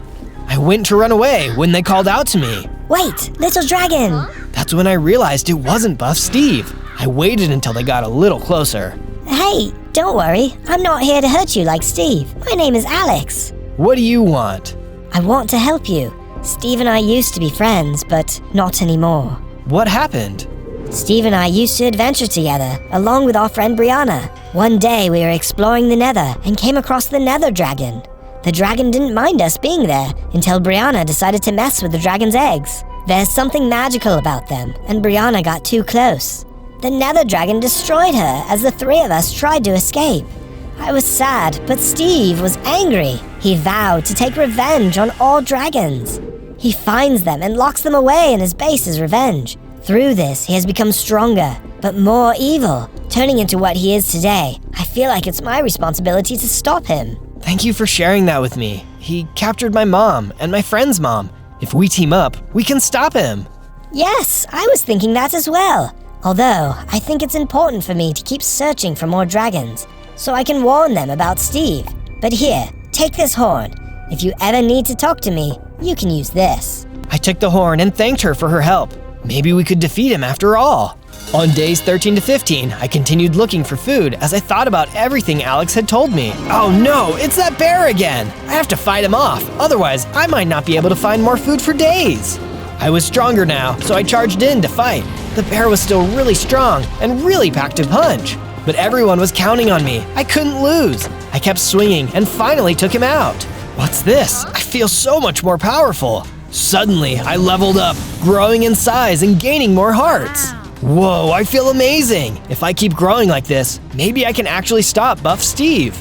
I quickly gathered up the chickens and started leading them back to the base. On days 16 through 19, I arrived back at the base with the chickens. I got right to work building a coop for them to live in. Once the coop was complete, I went over to Sivith to tell her about the chickens, and also Alex.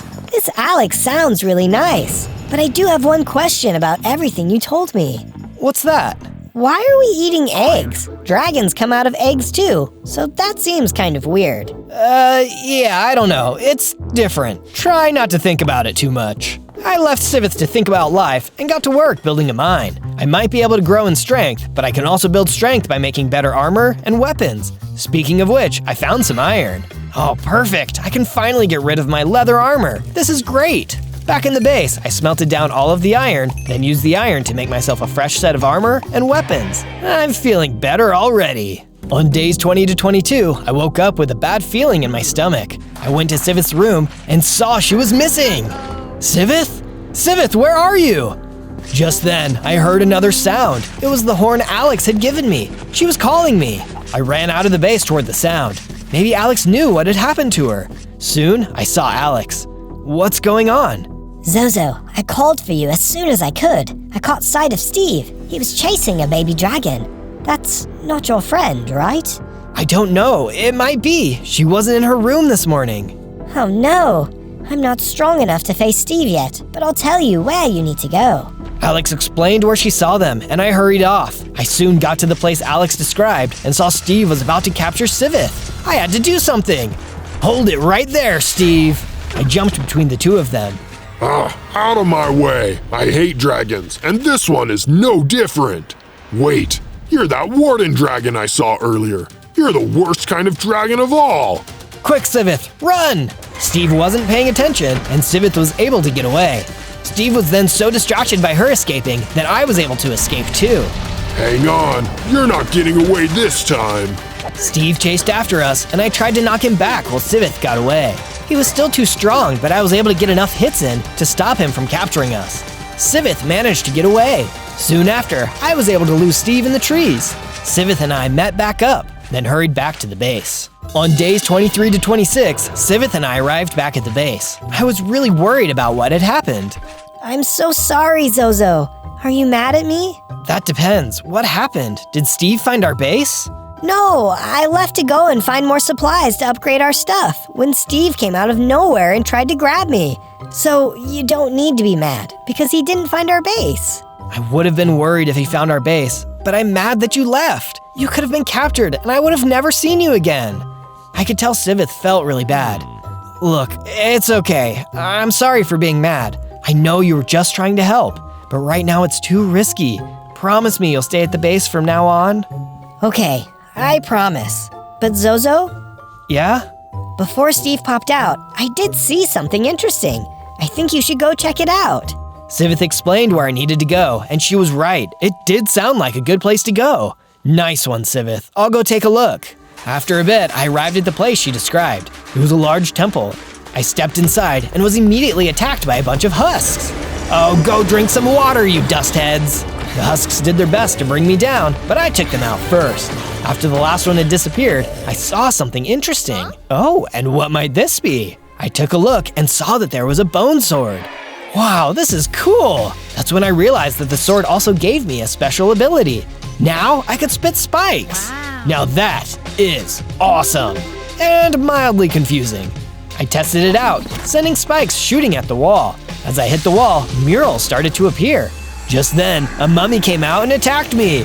Oh, someone is jealous of my spit takes. I kept launching spit spikes at him, slowly wearing him down. He was not a fan, but it didn't matter because I had to survive this. Soon enough, he was gone. So what's up with these murals? I took a closer look and realized they told the story of an epic adventure. One you can watch if you search for my channel, Zozo, Z-O-Z-O. This is when I survived 100 days as Moses. You'll really like that one if you're liking this one so far. On days 27 to 31, I had left the temple and arrived back at the base. As I entered my base, I could barely recognize Sivith. She was now the same size as me. Wow, Sivith, you're even stronger now, and I know just the way to celebrate. Sivith and I headed out to do some more work on the statue. Sivith felt like a little sister to me, and I was happy to have someone on my side. Together we could do anything. We were finishing up the next part of the statue when Sivith had a thought of her own to share. This is looking good, but something isn't quite right. Feels like it could use a different material. I think you're right, and I know just what to get. I took off to grab the material I had in mind. I am a little bigger now. I wonder if I can fly. I gave it a shot and found that while I couldn't fly, I could glide. Well, that's better than nothing. I soon arrived at the bottom of the hole, but was soon attacked by stragglers. Out of my way, I've got a statue to save. The stragglers did their best to knock me down, but they were no match for me. With them out of the way, I quickly found what I was looking for. This amethyst is just what we need. I can't wait to see if it looks good on the statue. I mined up as much amethyst as I thought we'd need, then got ready to head back to the base. The statue is going to look amazing now. On days 32 to 35, I was on my way back to the base when I was attacked out of nowhere by piglins. What are you nosy oinkers doing out here? I fought them off using everything I had until the last of them were defeated. That's when I heard something nearby. Hey, were you hiding from the piglins? It's okay now. The dragon is talking to me. The villager was so scared and tried to get away from me. But just then, another piglin popped out and started chasing after him. Hey, watch out! I rushed over and took on the piglin. In no time, I was able to defeat him. You saved me? Wow, thanks. No problem. Where did all of these piglins come from anyway? I'm not sure, but my village is full of them. We could really use someone like you to come and clear them out for us. Would you be willing to help? Say no more. I'm on the case. On days 36 to 39, I followed the villager back to his village. As we got closer, I could see he was right. The village was full of piglins. Let's try to get a better view of what's going on. We snuck around the outside of the town to get a better viewpoint of what was happening. You see that structure in the middle of the town? That's where everyone is probably hiding out. Got it. Hang back. I'm going to rush in there and get everyone out. Whoa, hang on. I know you took those guys out back there, but those were just low-level scouts. You can't hope to take on all of those guys down there at once. Okay, so what do you suggest? It will be nighttime soon enough. I think we might be able to sneak in and get everyone out safely. I'm good with that plan. We'll give it a shot. On days 40 to 43, the villager and I waited for nightfall. Soon, we saw that the piglins had begun falling asleep. It was time to make our move. Let's do this. We snuck into the village, doing our best to keep quiet. Even the smallest of noises could wake up the piglins. Which just then, there was a clang. My new villager friend accidentally bumped into something. Sorry. It was too late though. The piglins were awake and not happy to see us. Looks like it's plan A after all. My new friend was right. These piglins were much stronger than the scouts I had fought outside the village. What he wasn't right about though was my ability to take them on. I was tough, and the piglins fell one by one as I took them out. Soon enough, they were all defeated. Zozo, you did it! We then went over to the scared villagers, who weren't exactly happy to see me. Don't worry, everyone. He's a friend. I know dragons can be scary, but Zozo here was the one who rescued all of us. We owe him our lives. The villagers were happy to find out I wasn't there to eat them, and it felt good for people to see me as the hero. Thanks again, Zozo. And in the future, if there's anything we can do for you, just let us know. Will do. Now I've got a statue to go work on. On days 44 to 49, I returned to my base and got to work adding the amethyst to the statue. Sivith was right. This was just what it needed. All right, now we're making some good progress, but still have a ways to go. What do you think so far? All of the building and rescuing from the previous days had made me realize how badly I needed to be protecting myself from attack, so I made sure to do some work on the base. We were going to need strong defenses and traps if Steve ever found us. It had been a while since I had run into him, but I was sure something was going to happen with him soon. On days 50 to 53, I received a message from Alex. Steve and his goons were on the way to my base. How did they find us? All I know is that he was told something by a villager. A villager? After everything I did for that guy, he still didn't trust me. Oh, no, not the guy that was working with you. Just someone from his village. Still, it's a shame they would sell us out like that. Well, thanks for the warning. I'll go tell Sivith. I ran over to Sivith. Get ready, Sivith. They're coming for us, and we're going to be in for the fight of our lives. Meanwhile, outside the castle, Steve soon arrived with a gang of other players. Oh, Zozo, the jig is up. We're here for you and that little friend of yours. I don't care what you want. We didn't do anything to you. Let us live our lives in peace. Peace is not an option. Attack! Steve motioned for two of his soldiers to charge. As they got closer to the door, our trap started firing arrows, which quickly took them out. You're smarter than you look, but there's plenty more where that came from.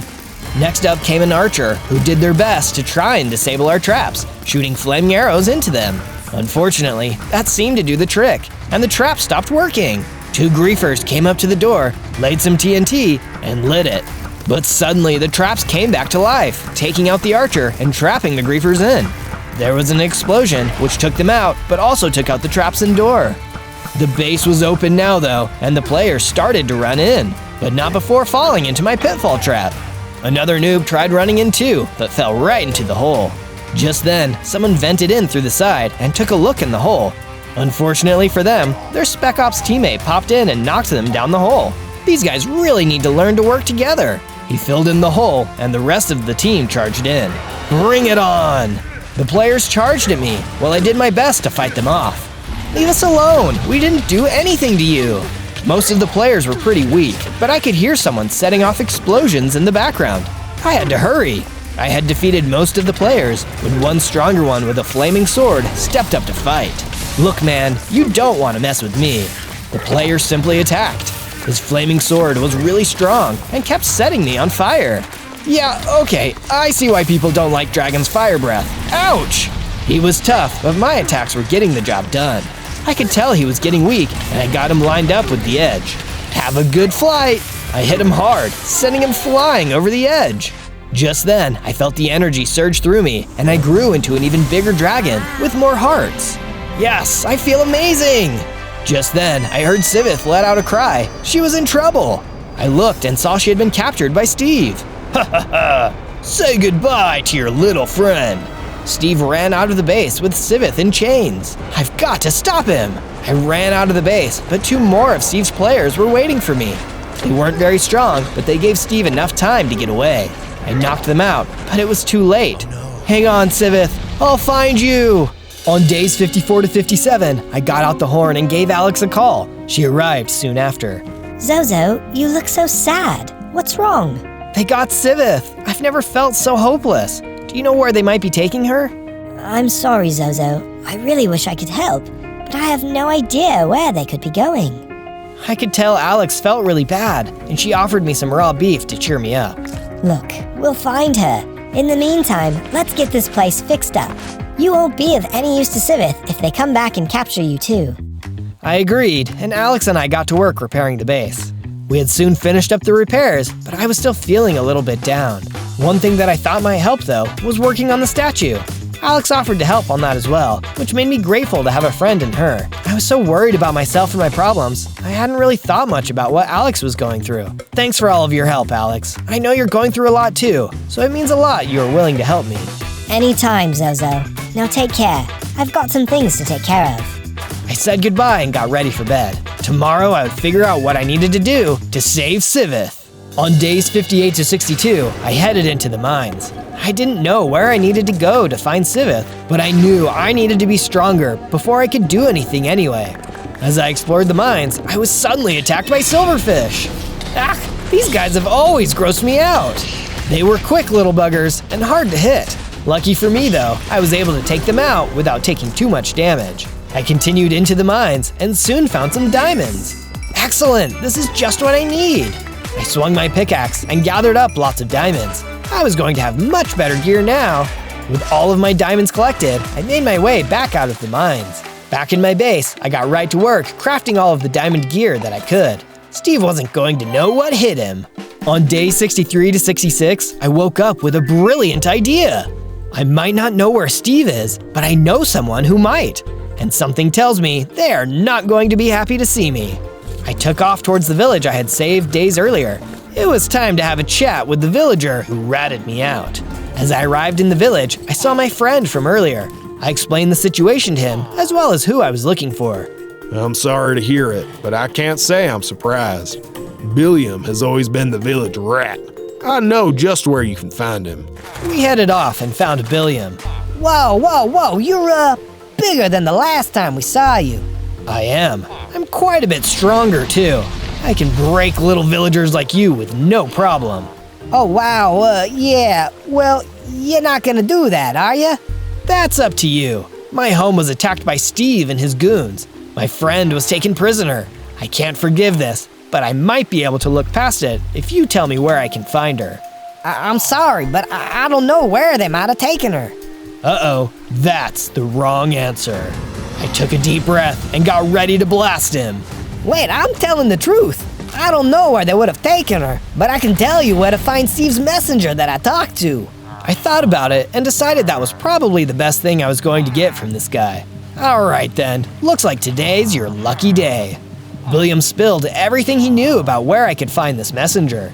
After he had told me everything, I headed out. Something tells me Billiam is not going to be very welcome in his village anymore. Sounds like that's in the best interest of everybody. On day 67 to 70, I arrived at the fortress that Billiam had told me about. I charged up to the base and immediately started attacking the guards. Where is your leader? Where is Sivith? The guards weren't interested in my questions and simply did their best to fight me off. But my friend was in danger and nothing was going to stop me.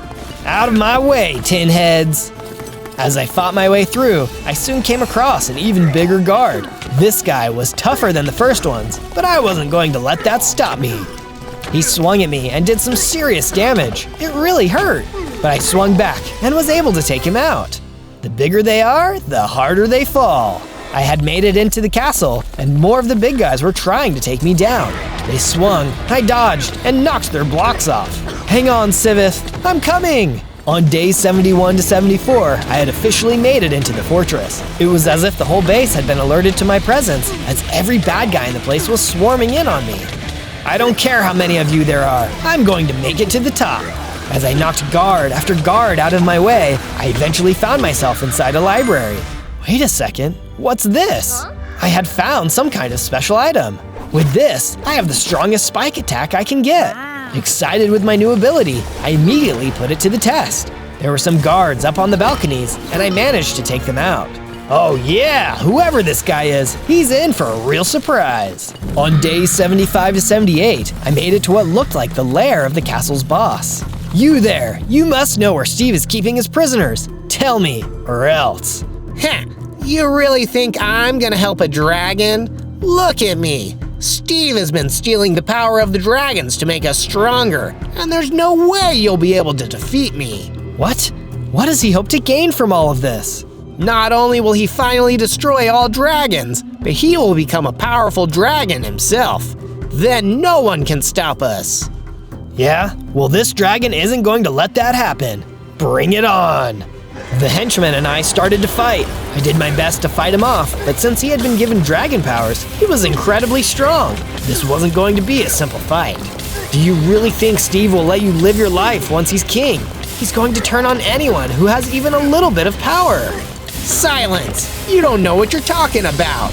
But it doesn't matter, because you're going to lose. It looked like there was no talking sense into this guy. The fight was getting intense, but it was time to end it. I focused all of my energy, used all of my attacks, and at long last, I won! The henchman was nearly defeated.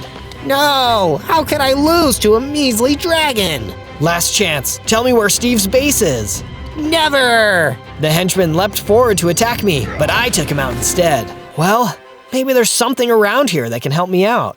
On day 79 to 84, I started taking a look around the castle. Wait, what's this? Inside of a chest was a bunch of golden apples. Suddenly, there was a sound outside. As I ran out to look, I could see Steve in the distance, and he was looking right at me. Ah, Zozo, just the one I was looking for. What do you want, Steve? Where's Sivith? Who? Who cares? All you need to know is I finally finished my potion. The power of the dragons is finally mine. I received word you were here, so I thought I'd let you be the first one to see. Steve drank down a potion and suddenly started to change. He turned into a disfigured but powerful dragon. Steve, what have you done? Ha ha ha. Here, let me show you up close. Steve took off into the air and flew toward me. I was strong, but not strong enough for this. I couldn't even fly yet. I had no choice but to run. Come on, Zozo, what's the problem? Afraid of a little fire? I kept running toward my base as Steve continued to chase me. I had to get to cover. We ran across the land and I finally snuck into my base. Steve flew around for a bit, but realized he couldn't fit inside. After a while, he left. I fear for the worst with Sivith. Is she still alive? On days 85 to 89, I got out of bed after a sleepless night. I had no idea if Steve would be waiting for me outside, and I couldn't risk going out there. I went back over to my statue. I had planned on completing it with Sivith, but I was worried I might not have that chance. I worked on completing the final part. Well, it's all done. It reminds me of Sivith, and she would have been proud of what we did here.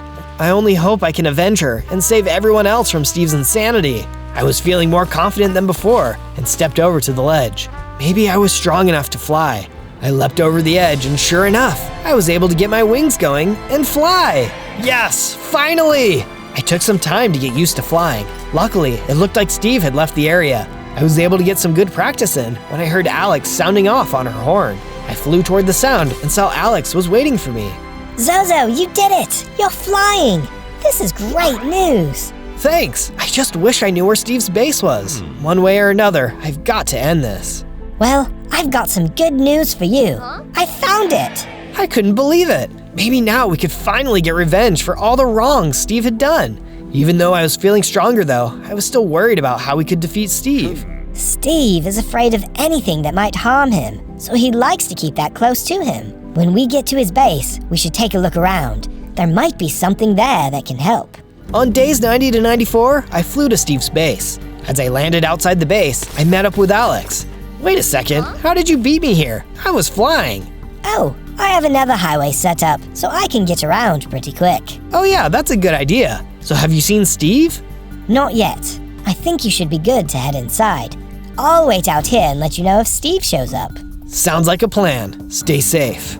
I took off and flew over the wall, landing in the courtyard. The place was full of half-dragon guards. Oh man, what happened to you guys? As I fought off the guards, I realized that these must have been Steve's failed dragon transformation experiments. That guy was twisted. Even though they were failed experiments, they were still really strong. I was able to hold them off, but I lost some pieces of my armor in the process. Whew, okay, that was tough. Let's move in deeper and see what we can find. On days 95 to 97, I moved even deeper into the base. Jeez, this place is huge! I soon found myself in what looked to be a forge room. I decided to take a look around and see if I could find anything that could help me in my fight. There was a cool dragon statue nearby. Then I noticed a chest was near it. I wonder what could be in here. I opened the chest and saw it was full of netherite gear. This just might give me the boost I need to win the fight. I kept on exploring when suddenly I was attacked by more of Steve's minions. How many of you guys are there? I smacked as many of them out of the way as I could. If there were guys down here, I must be getting close. I was finally going to be able to get my revenge.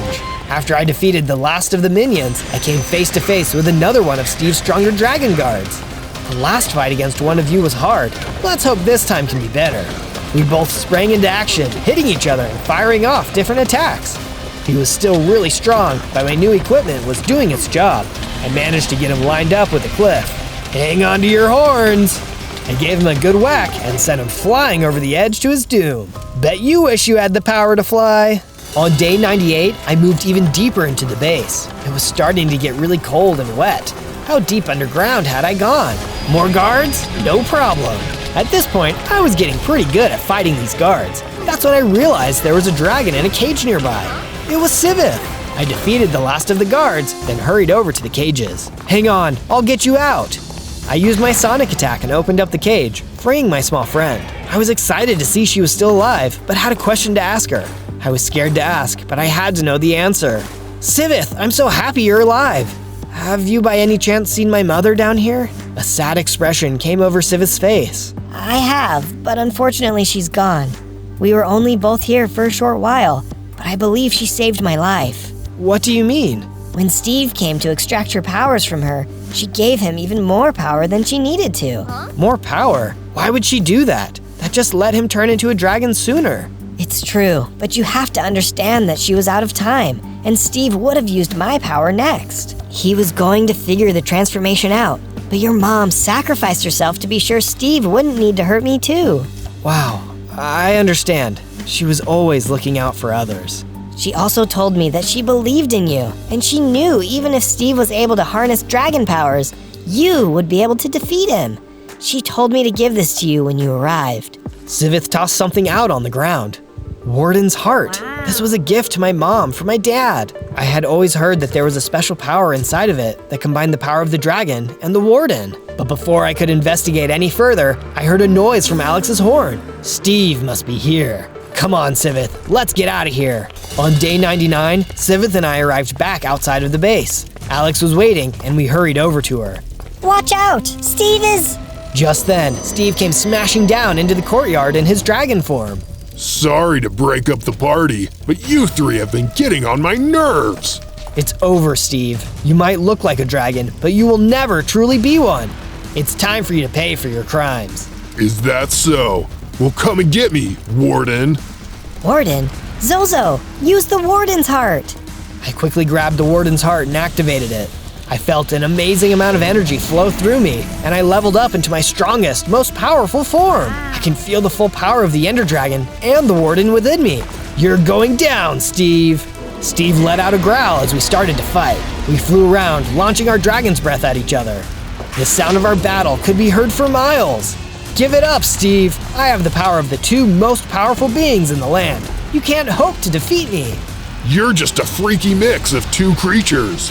Hey man, look who's talking! I finally landed a powerful blow, which brought Steve down to his final heart.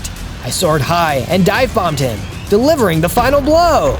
Oh, no! Steve started to explode as his head spun violently. His entire being was glitching out of existence. And stay out of our land! On day 100, Sivith, Alex, and I all made it back to our base. We had lost our families and close friends, but together we would be our own new family. And if anyone else was in trouble, we'd be here to help them out. On day 101, I was on top of the world, flying around the Alps as a fully grown Warden Dragon, one of the strongest creatures in the overworld. I've got all my special abilities and 100 hearts. It doesn't get much better than this. But while I was busy flying and celebrating, I didn't even notice that someone was standing on the Alps. It was a scary-looking robot, and he was staring right at me with his big red eyes. I wonder who that is. Dragon detected. Deploy attack 6. Depowering energy blast. Before I could even react, the robot shot me with an energy blast, and something terrible happened. I fell down to the ground, feeling myself getting smaller and weaker. My 100 hearts went back down to a measly 10, and almost all of my powers disappeared. And not just that, all of my equipment disappeared too. What? This is impossible! The robot came running over to me. Who are you? Why are you doing this? I am Dragon Slayer 3000. My primary directive is to destroy all dragons. Initiate Dragon Killer Blade. He pulled out a scary-looking sword and charged towards me. Lucky for me, I at least had one power left, flight. I flew off as quickly as I could, leaving Dragon Slayer 3000 in the dust. I landed on the ground nearby and was immediately attacked by a saber-toothed pig. I was so weak now, I couldn't even fight back, so I just flew away as fast as I could until I got somewhere safe. I was on top of the world, and now I'm on the bottom. How could this happen? I took a second to breathe and rest. I needed a way to get my powers back and defeat Dragon Slayer 3000. On day 102, I traveled out of the cold, unforgiving world of the Alps and made my way into the nearby cherry blossom forest. Yeah, this is more like it. I just went through a traumatic event. I need somewhere nice and calm to stay. But before I could make myself a new base to stay, I needed to make myself a whole new set of tools. I busted down a tree and made myself a crafting table and a wooden pickaxe. That's a good start. Now let's go for stone. I mined into the ground with my wooden pickaxe and started collecting stone until I had enough to create a stone pickaxe, axe, and stone sword. It's building time!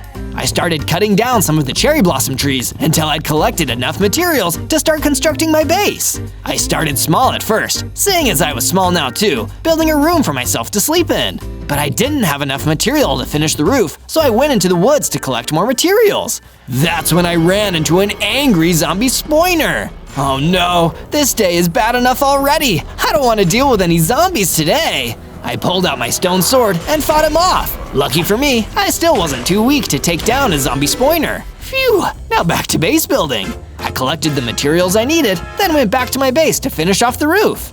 It was a small base, but it was a good start, and I knew I could build myself back up from here.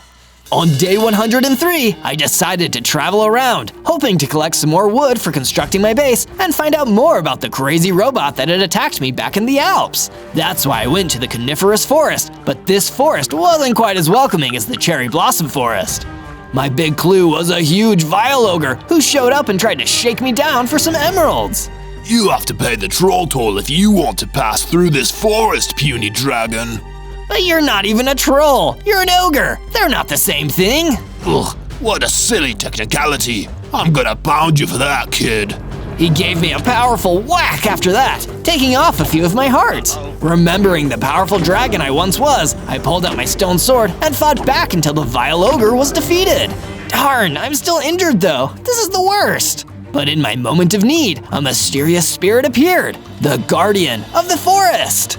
Hello, little dragon. You're certainly a rare one. I wasn't always little. Wait, what do you mean I'm a rare one? That terrible machine has been destroying dragons in droves. You're the only one I've seen in ages.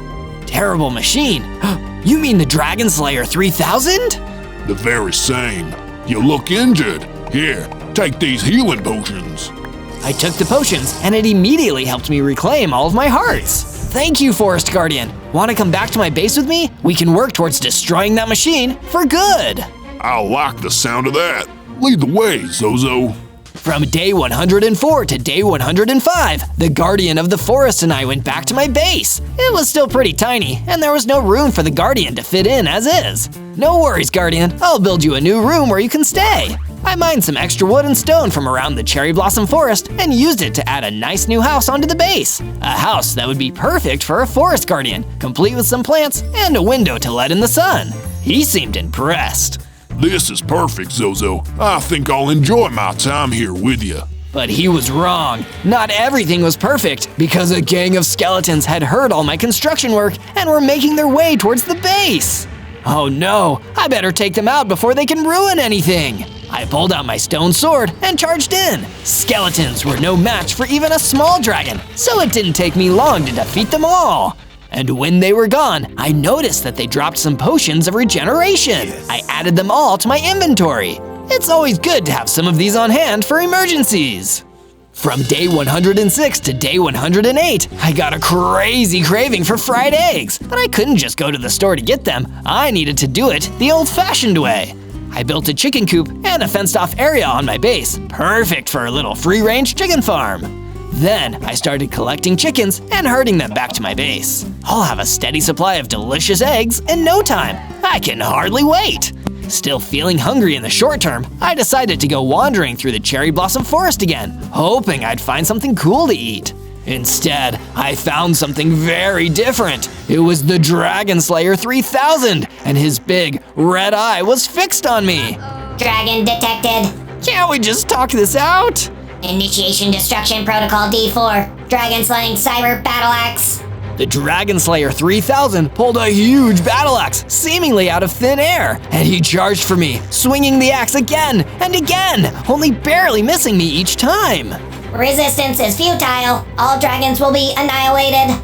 The Dragon Slayer 3000 had really earned its name. I needed to get out of there before it could slay me. I took off and flew away, trying to get as far away from that robotic monster as possible. But back on the ground, the Dragon Slayer 3000 was unfazed.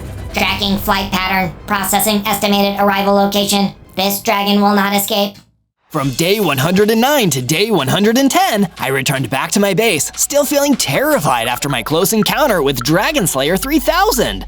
He'd taken my powers, he'd taken my size and my progress, and he'd almost taken my life. I'm so scared that the next time I run into that evil robot, he'll destroy me for good. Just as I was slipping into anxiety and panic, the Guardian of the Forest came into my room with some encouraging words. Zozo, I sense you've been feeling down. I understand. The odds are against you, and you've lost a great deal. You may think you're weak, but strength is not about how hard you can strike. It's about how hard you can be struck and keep on fighting. Go outside, and you'll see a statue I've been working on just for you. That's so kind, Forest Guardian. I'll head out there and take a look now.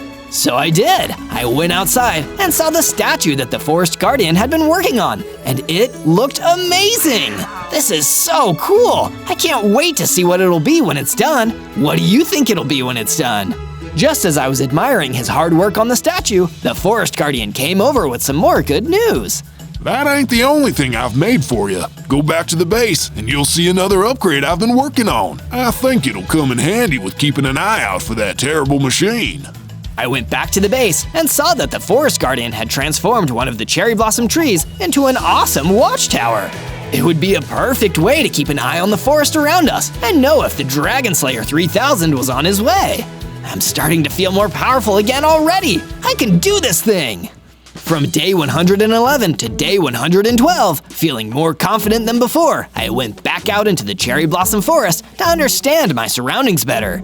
This time, if I ran into the robot, I wouldn't run away like a scared little coward. I'd stand up for myself and fight like a real dragon. But lucky for me, I didn't run into the Dragon Slayer 3000 at all. Instead, I found my way to a cozy little cabin where a friendly old witch was waiting. Hello there, dearie. You look a little tired from all your wandering. How about you rest here and talk with me for a little bit? I'd love that, thank you. I'm Zozo. So what are you doing out here, sweetheart? You are walking with a real sense of purpose. As a matter of fact, I do have a purpose. I'm trying to get my dragon strength back so I can defeat the Dragon Slayer 3000. Oh dear. What's wrong? It's just that if you're planning on going up against that metal monstrosity, I recommend you be extremely careful. You have no idea the terrible things it's capable of. There used to be many dragons around here, and not just little baby ones like you. Adult dragons at their full power, and within 100 days, the Dragon Slayer 3000 wiped them all out, one by one.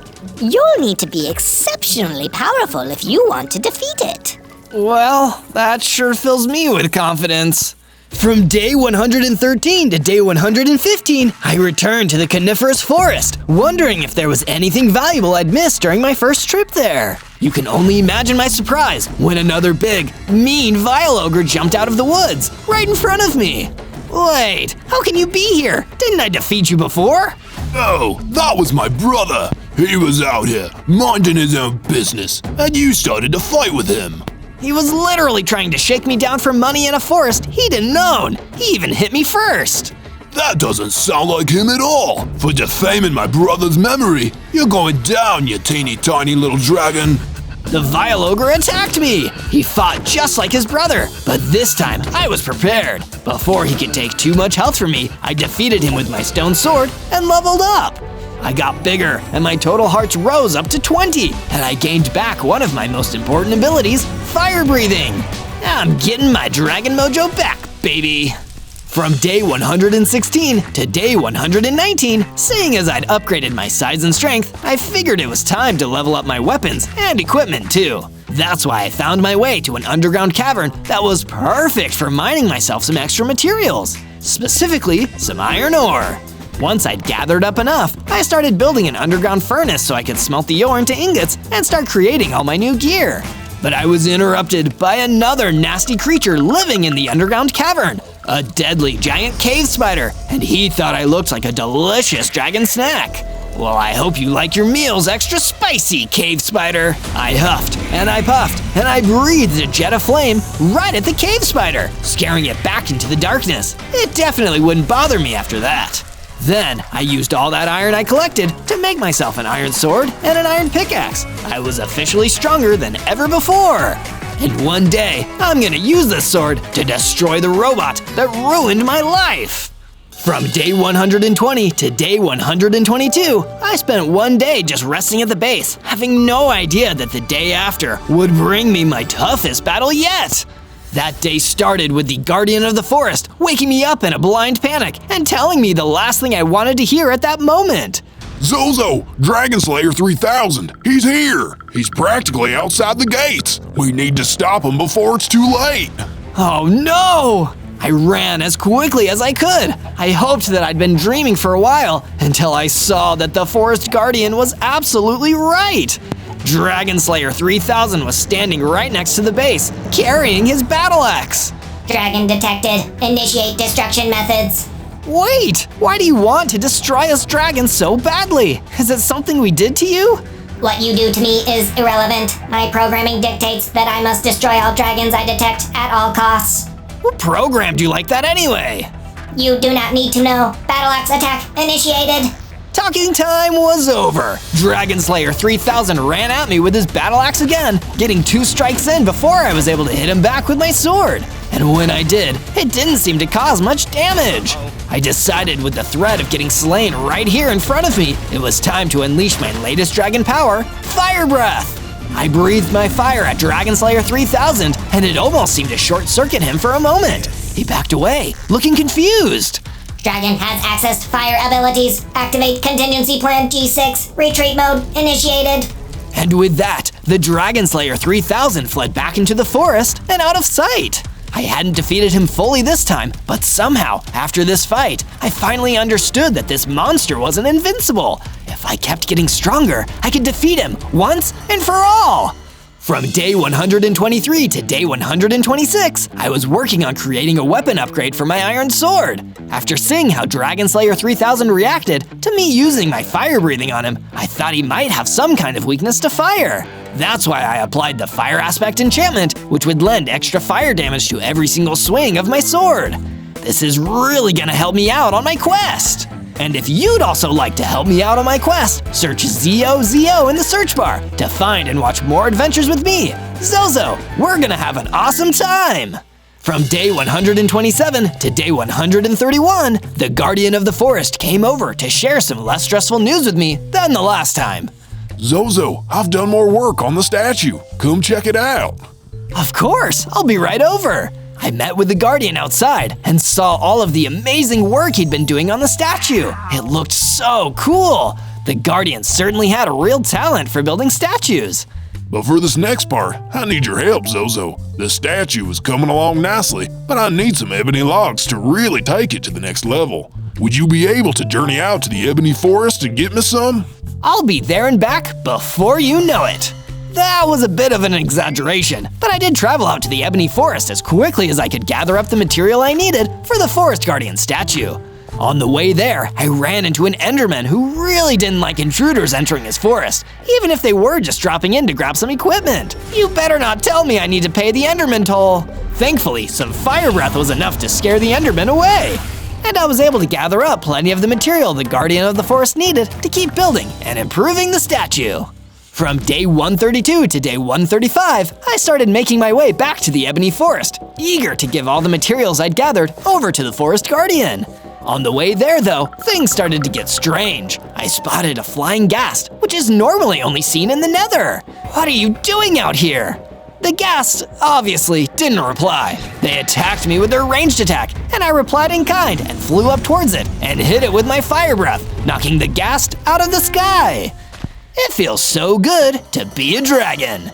As I continued my journey back towards my base, I ran into a worried-looking piglin. I stopped to see if he needed any help. Hey, little piglin, don't be afraid. You look like you need a hand. Anything I can help with? Oh yes, thank goodness. You've really saved my bacon here. My piglet friend was kidnapped by an evoker, and his zombie minions and dragged out to the Mojave Desert. I'd go on my own, but I worry I'm not strong enough. And then we both be captured. Don't worry, piglin. I'll get right on it. And with my new quest, I set off. From day 136 to day 139, I traveled until I reached the Mojave Desert. It was exhaustingly hot and dry out there, but it didn't take me long to discover a mini-base set up deep in the scorching heat of the Mojave. It was a fenced-off area surrounded by patrolling hordes of zombies. Inside the camp, a piglin was locked in a cage, and the evoker stood there, talking to him. We'll see how much your friend cares about you, little piglin. Maybe if he comes and gives me the money we agreed to, I'll let you both go. Or maybe I'll just kidnap you both. Please, you can't do that. You're in my clutches, piglin. You can't tell me what I can and can't do. I'm holding all the cards here. Watching this happen, I knew I needed to get in there and stop this. I'd free the piglin and defeat that evil evoker, and my dragon powers would help me do it. From day 140 to day 143, I launched my plan to defeat the evoker and save the piglin. Rather than fighting all the zombies gathered outside, I flew and lowered myself down into the camp from above. The evoker didn't seem happy about that. How dare you invade my camp, you lousy dragon! Zombies, eat them alive! Zombies inside the camp rushed towards me. I pulled out my iron sword to fight them off, but there seemed to be no end to the zombie horde. This sword isn't powerful enough to take them all, even with the fire aspect. But in the nick of time, I got lucky. I saw a Kyther lying on the ground, exactly what I needed. Don't mind if I do. I grabbed the Kyther, going crazy and taking out every zombie I could. Soon enough, there were no zombies left. It was just me, the evoker, and the trapped piglin. The evoker backed away, feeling a little nervous. No hard feelings about me telling the zombies to eat you alive, right? That was just a prank, bro. Instead of answering his question, I blasted him with a jet of flame. After that, I freed the piglin. Thank you so much, kind stranger. How can I ever repay you? Go back to your friend in the Ebony Forest. He's been worried about you. That's the only repayment I need. From day 144 to day 149, I returned back to my base and gave the Guardian of the Forest all the materials I'd collected for him in the Ebony Forest. Thank you for these, Zozo. It took you a while to get them. Was everything okay? Oh yeah, it was fine. Just got a little sidetracked. I'm gonna get working on some base improvements while you work on the statue. Sounds good to me, Zozo. I decided to work on a security perimeter wall around the base while the Guardian of the Forest was statue building. I built the wall nice and tall just to make sure it kept out potential invaders. Once I finished the construction and stood back to take in the side of my big, powerful wall, the Guardian of the Forest approached me again with the good news. Come take a look at the statue, Zozo. It's almost done.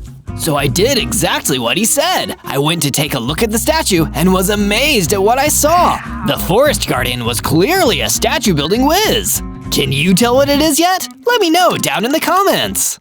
From day 150 to day 153, I woke up to some more bad news. The Dragon Slayer 3000 was once again waiting right outside my base, and the Guardian of the Forest was following along.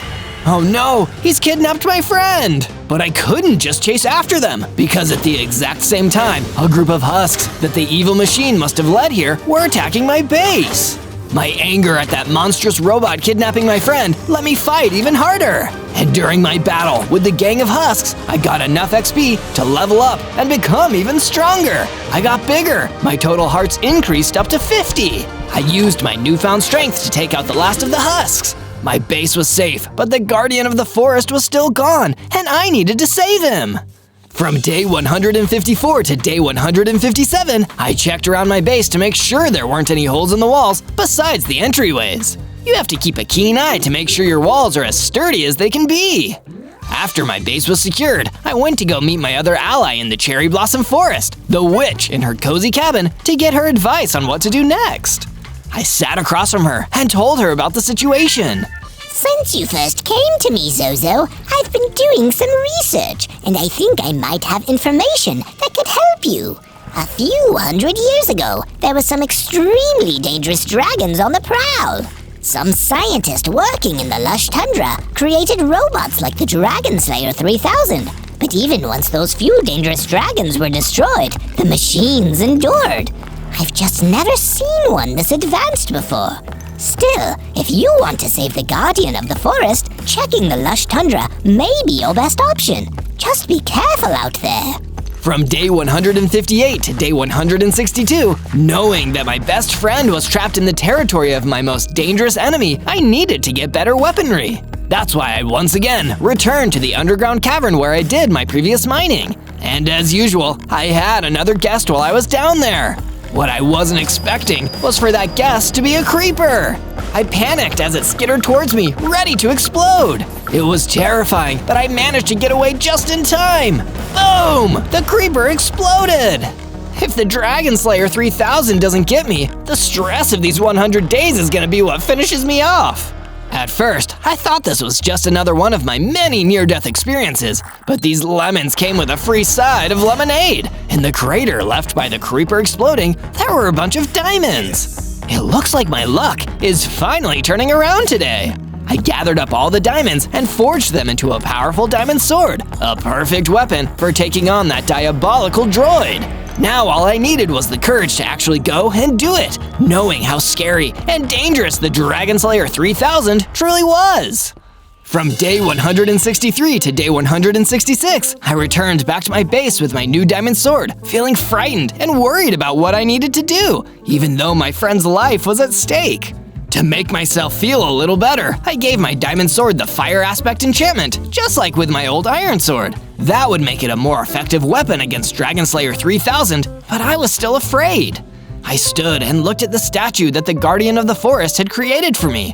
It wasn't done yet, and if I didn't save the Forest Guardian, it would never be finished. It would be an eternal reminder that I'd let my friend down. I won't let you down, Forest Guardian. I'm gonna come and save you from that evil machine, no matter the risk. I'm going to the lush tundra, and I'm gonna help you. And if you want to help me, you can subscribe to Zozo and turn on notifications so you never miss another one of my exciting Minecraft adventures.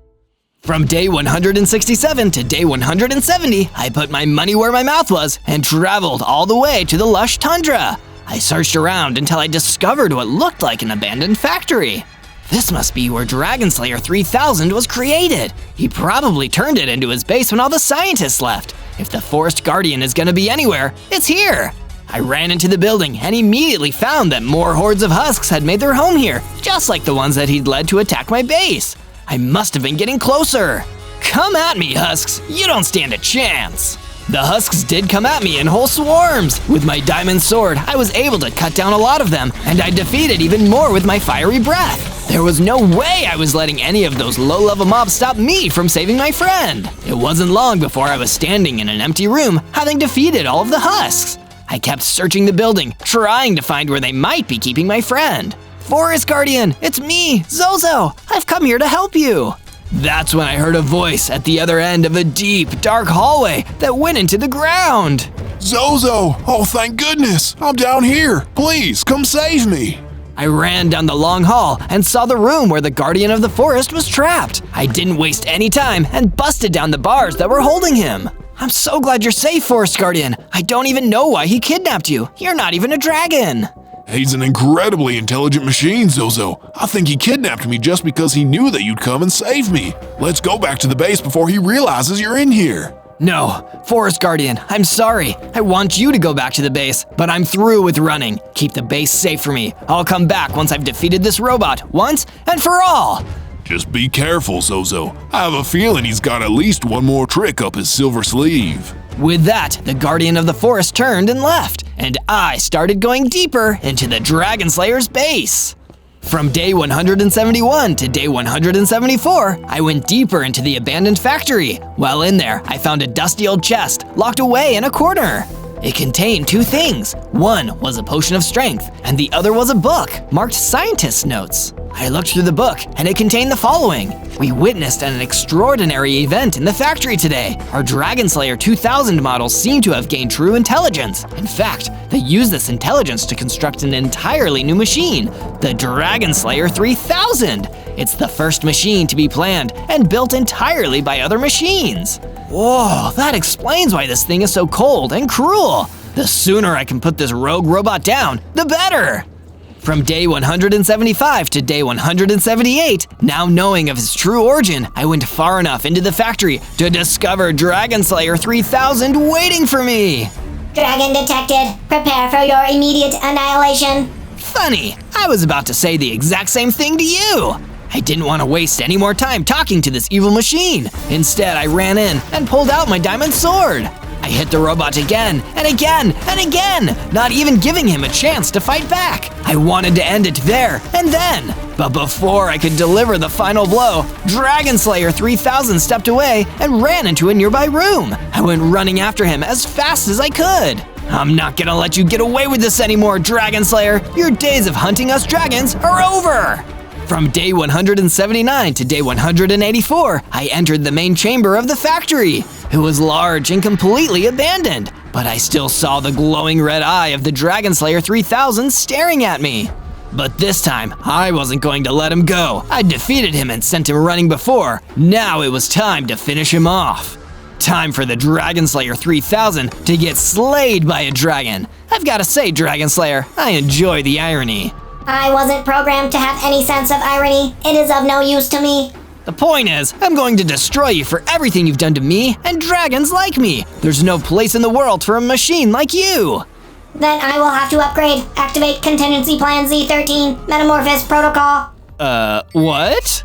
Dragon Slayer 3000 began to transform, getting bigger, scarier, and way more advanced. I'd never seen anything like it. All my confidence in the fight completely drained away in that moment.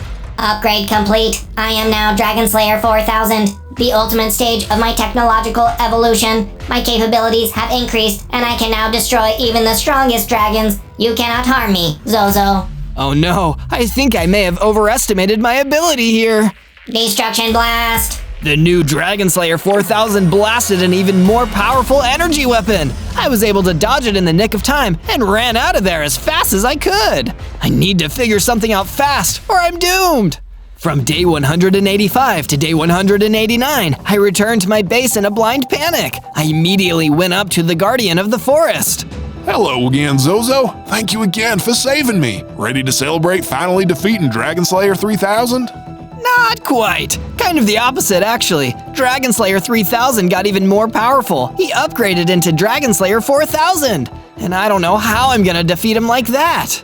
Oh no, that's the last thing we wanted to happen. Here, take this knockback enchantment. It'll make your attacks a little more effective. I believe someone is here to see you. In the meantime, I'm gonna go finish up the statue. Who's come to visit me? It turned out that it was none other than the witch, coming straight to my base to deliver some valuable news. Zozo, I have something that I think you'll want to hear. Please tell me it's good news. Oh yes, very good news. I've tracked down something that can fast-track your leveling up. A special potion known as Dragon Serum. It will help you grow into a full-sized dragon with all the relevant special abilities. They say it ran out years ago, but I've tracked down one more bottle of it in a single chest. That's amazing. Do you know where I can find this chest? It's in a place you may find familiar, the Mojave Desert. That's perfect. I'll set off right away. Stay at my base in the meantime, Miss Witch, just to be safe. But before I could leave, I heard the Guardian of the Forest calling out for me. Before you go, Zozo, I have something to show you. The statue is finally finished. Excited to see what the Guardian of the Forest had created, I flew up high towards the mountains next to my base to get a better view. It was amazing! A beautiful statue of a powerful adult warden dragon. It looked exactly like I did before the Dragon Slayer stole all of my power. Thank you, Forest Guardian. This is truly awesome. And when I get my hands on that dragon serum, that's gonna be me again. On day 190 to day 194, I returned once again to the Mojave Desert, where I'd defeated the Evoker and his minions and saved the piglin. If only last time I'd been looking for that chest, this whole thing might have been over a lot sooner.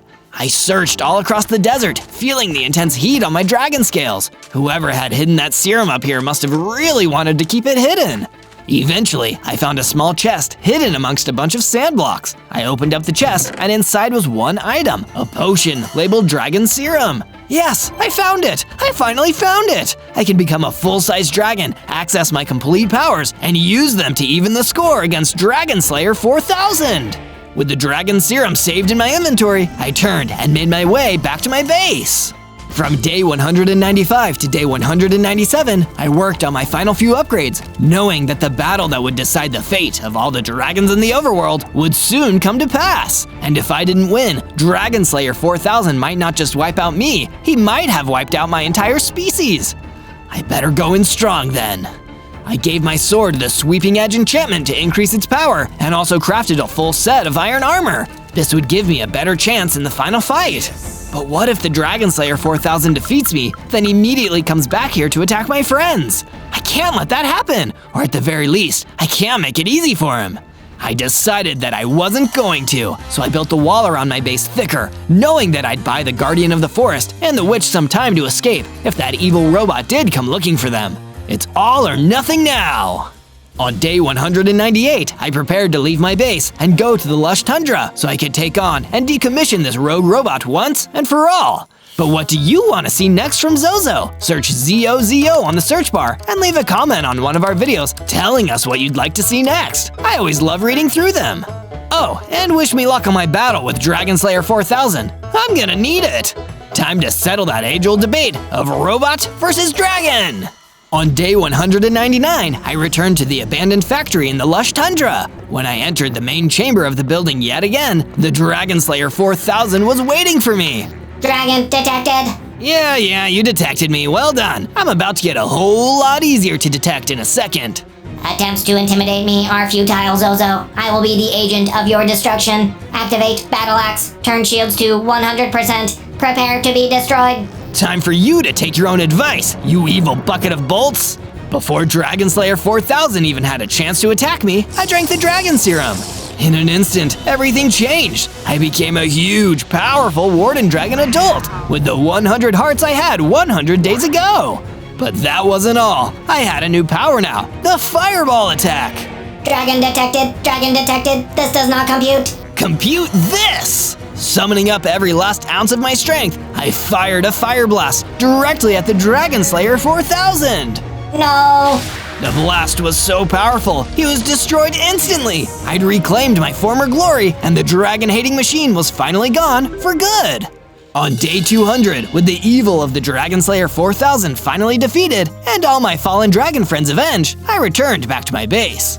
There, the guardian of the forest and the witch were already waiting to congratulate me. For the first time in over 100 days, I felt like my old dragon self again, and I could finally relax. Don't you just love a happy ending?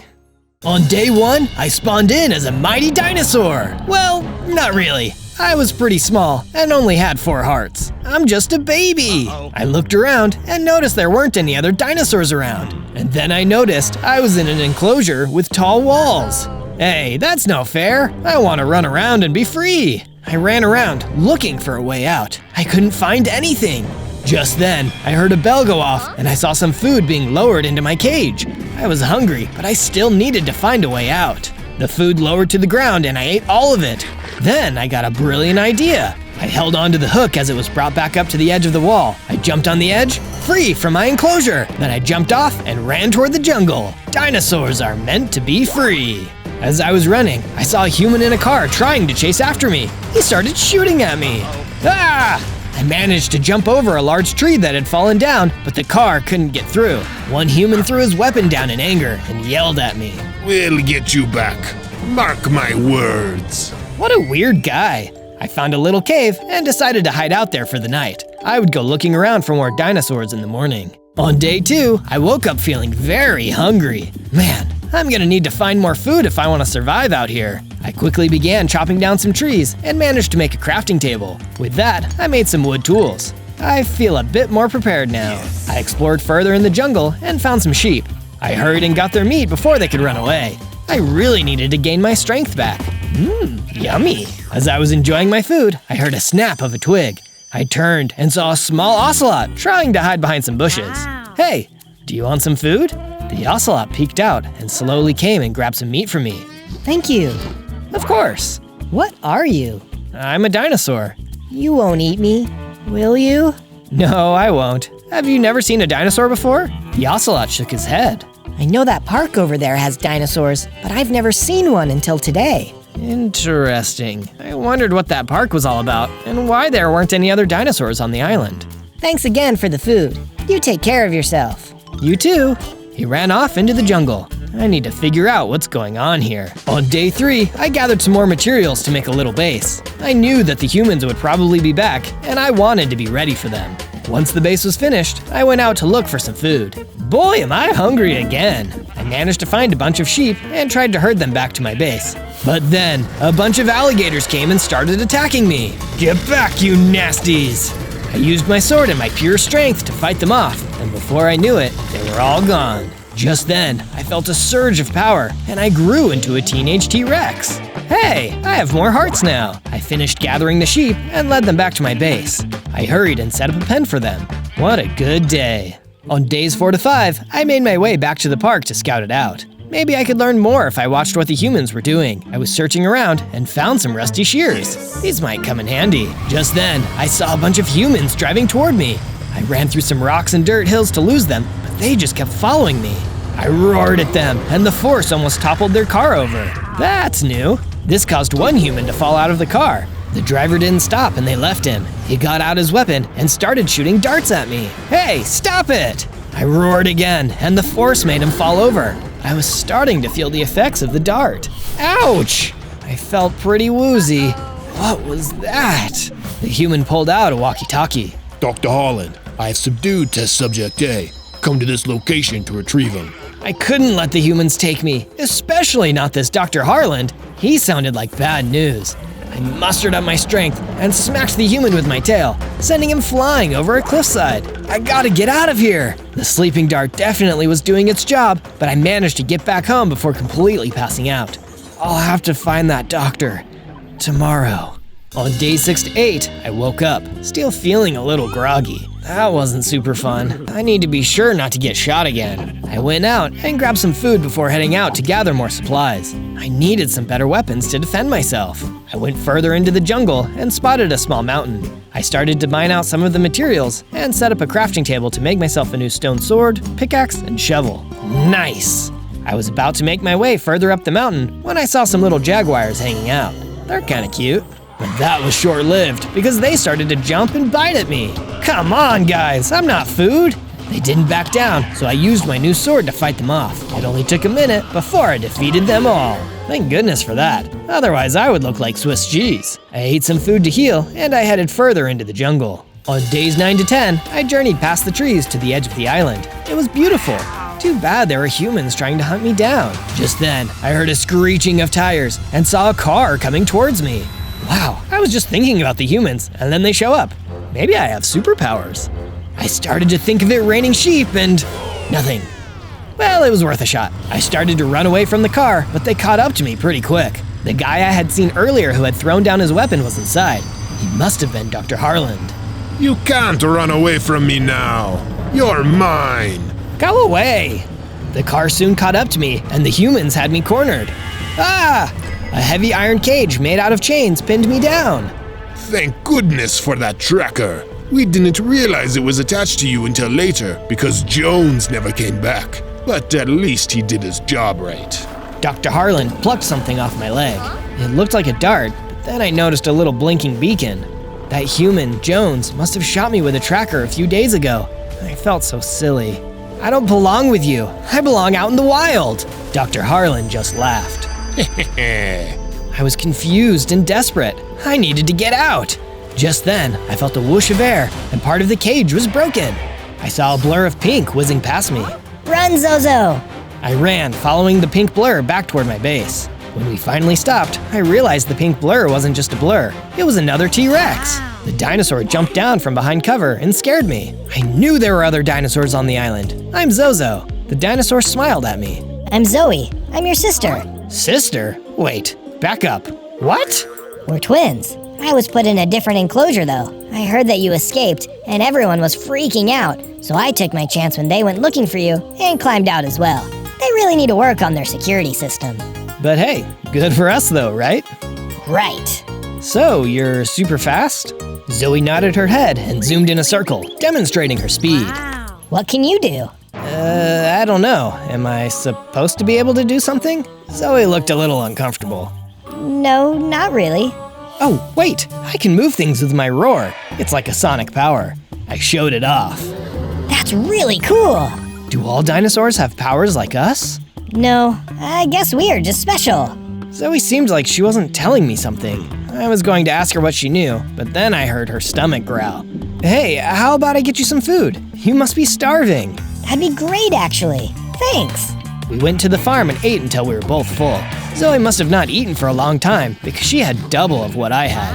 How about you live here? It's safe, there's plenty of food, and I'd love for you to stay with me. Zoe looked really happy about that, and she readily agreed. Sounds like a plan. On days 11 to 12, I made an area for Zoe on the base. I worked hard to give her everything she would need in order to be comfortable. Soon, it was all ready to go. She seemed really happy to have found me, and I was happy to be reunited with the sister I never knew I had. I decided to go exploring a little bit to improve the base and the weapons that I had. While I was out, I came across a flock of birds nesting on some stones. They were beautiful looking woodpeckers. Hey, could I have some of that stone? They seemed friendly enough, but then out of nowhere they started pecking at me. Seriously? I tried to smack them, but they kept flying and then dive bombing me.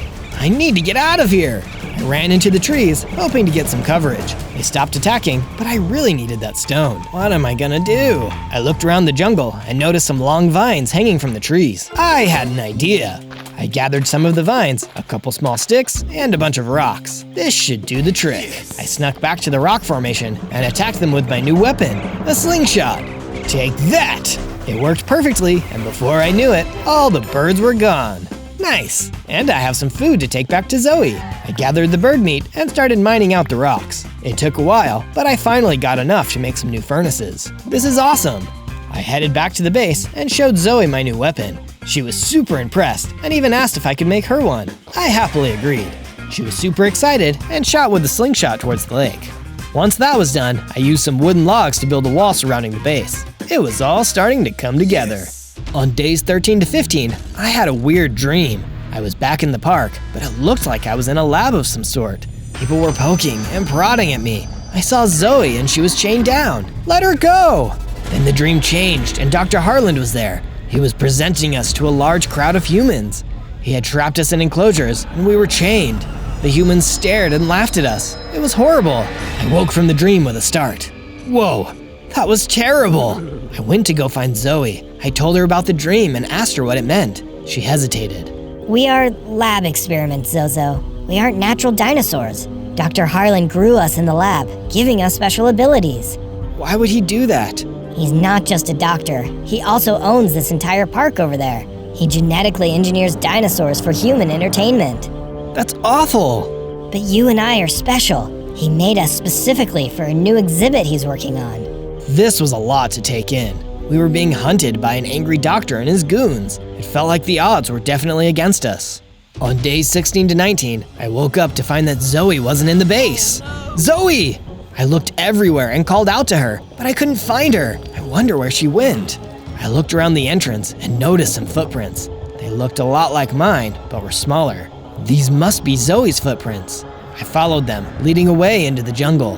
They stopped at the mouth of a cave. Oh no, I hope Zoe's okay. I tried to quietly creep in the cave, my slingshot at the ready. I heard some muffled screaming, along with some maniacal laughter. That doesn't sound good. I went further down, and I saw Zoe. She was all tied up. There was also a monkey tied up next to her. Around them were a bunch of big, hairy spiders. Oh, gross! I charged, shooting rocks as I went. The spiders looked alarmed and tried to scurry away, but I managed to fight them all off. I hurried and freed Zoe just as she yelled at me. Zozo, look out! I turned around, and there was the biggest spider I had ever seen in my life. Granted, I was only a few days old, but still. You're taking my dinner. That's my sister. She's not food. I slung some rocks at the huge spider before charging at him. He smacked me with his legs, and I was nearly down to my last heart when I remembered my roar. I let out a big roar. The force made the spider fall over. I then attacked with my tail and weapons, and within no time, he was gone. Victory is mine! All of a sudden, I felt power course through my body, and I leveled up into an adult T-Rex. Nice! I had way more hearts, and my tail could swing faster now. I helped finish freeing Zoe and the monkey. Thanks for rescuing me. I'm Crew. I'm Zozo. I looked over at Zoe, and she was shaking. Are you okay? That was so scary. I went out this morning before you got up, and I was ambushed by those spiders. I tried to roar, but they tied my mouth closed before I had a chance to call for you. I'm glad I found you. Being spider food wasn't really a part of my grand plan. Zoe laughed and Crew joined us. You're from that park over there. I knew there were dinosaurs, but nobody has seen any. Yeah, we managed to escape Dr. Harland, but he is kind of crazy. He wants to bring us back so he can make money off of us and all the other dinosaurs. That's awful. How many more dinosaurs are there? We don't know, but they don't belong in there. We need to help them escape. Crew thought for a minute. I might be able to help out with that. Really? How? This island has been inhabited by dinosaurs before, a really long time ago. There was a T-Rex like you guys that had a special item that could ward off the humans. That sounds awesome. Do you know where it is? No, sorry. Legend says it's on the island somewhere, but nobody has found it. This was good news. Maybe we could make the humans leave for good. On days 20 to 22, Crew came with us to the base. He seemed to really like us and wasn't scared like most animals were. He was also really funny and would ride on our back sometimes. Once we got back to the base, we tried to get settled in, but then a bunch of jaguars showed up, trying to get our sheep. Hey, there's enough food for all of us. You don't need to steal from us. They didn't listen and just continued to attack. With our combined strength, the jaguars were gone in no time. We made some improvements to the base, including a treehouse for Crew to hang out in. He really seemed to like it. Hey Zoe, would you want to help me with something? Yeah, sure. What is it? I want to make a statue. I want the humans to know that they can't mess with us, and I want all the dinosaurs to know that there is hope to be free. That sounds awesome, Zozo. We chatted about the design and started on the base of the statue. Can you tell what it's going to be? Also, if you like what you've seen so far, don't forget to subscribe. We love having you here on our adventures. On days 23 to 26, I woke up to the base being attacked again. They broke through the wall. I guess the jaguars had some reinforcements and didn't like that they couldn't get to our sheep. Come on, guys, really? Zoe and Crew joined me, and with their help, we defeated the jaguars in no time. I noticed that one of them had dropped something, so I picked it up. It was an iron sword. Whoa, neat! I swung it around and nearly jabbed Zoe with it. Hey, watch it! Sorry! I looked around the base for a minute. Maybe we need to make some changes to the base so that it's safer. Zoe agreed and we went to work. We worked on expanding the walls and making our own areas larger. We ran out of supplies pretty quickly, so I headed out to gather some more materials. I also would really like some more iron so that I can have some better weapons. I explored for a minute before finding a large cave. I delved deeper and deeper until I found some iron ore. Perfect! Just then, a bunch of bats came out of nowhere and tried to swarm me. Ah! I hurried and started smacking them with my new sword. The last few that evaded me, I shot with my slingshot. Nice! I really like having a sword. I mined the rest of the iron and hurried to craft myself an iron pickaxe, axe, and an iron helmet. This will be perfect. I left, still feeling accomplished. I had a new weapon and a new tool. I felt like I was on top of the world. On days 27 to 31, I went to Crew to chat with him about the special item that would help me defeat the humans. He was chilling in his treehouse. I was too big to fit, so we just talked from a distance. Well, the legend says that thousands of years ago, many dinosaurs lived on the island in peace. Then one day, the dinosaurs saw a boat approaching. They had no idea what it was, so they didn't fear it. But then the humans landed, and they began to immediately attack the dinosaurs. They took over the island and started to chop down all the trees and pollute the land. One T-Rex, his name was Ignatius the Great. He sacrificed his most prized possession to the volcano gods in order to gain the legendary item to ward off the humans. What was the item exactly? It was an amulet that granted him awesome power to grow to 10 times his size. Whoa, that is awesome! Right? So he used the amulet to defeat the humans and protect the dinosaurs. So what happened to him and the amulet? I'm not sure exactly. That's all I know. What an interesting story. I hoped that it was true. It could be the answer to all my problems. On days 32 to 35, I thought some more about what Crew said. I really need to find that amulet. And if it's on the island, how hard can it be to find it? I decided to look around for something significant that could possibly help me. While I was venturing further into the island, I came upon a group of ocelots. One of them recognized me. Hey, it's that dinosaur that helped me get food. He ran up to me and started talking to me. His family seemed a little reluctant, so they stayed further back. What are you doing? I'm looking for the amulet that was lost on the island. Do you know anything about it? My little ocelot friend shook his head, but his dad piped up. That amulet corrupts all who hold it. You don't want it. Why do you say that?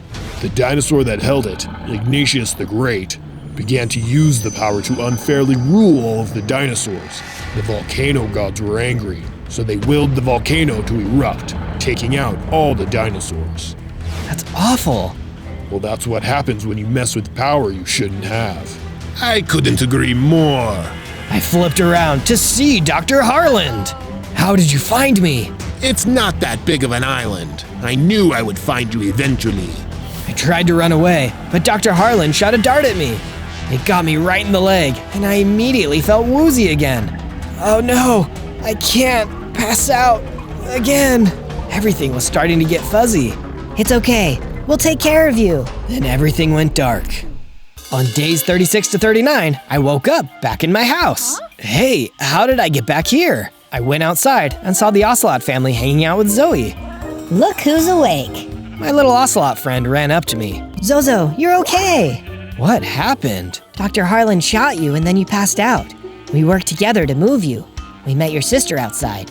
She had been looking for you and was worried. She helped us to carry you in. Wow, you guys are the best. Thanks. No problem. I don't even know all of your names. The Ocelot officially introduced himself as Marty. The rest of his family had M names as well. Melissa, Mo, Miley, you get it. Now that you're feeling better, how about we make some room for our new friends? Sounds like a plan. Zoe and I worked on making an enclosure for the Ocelots. I could tell they were scared to be living out on their own.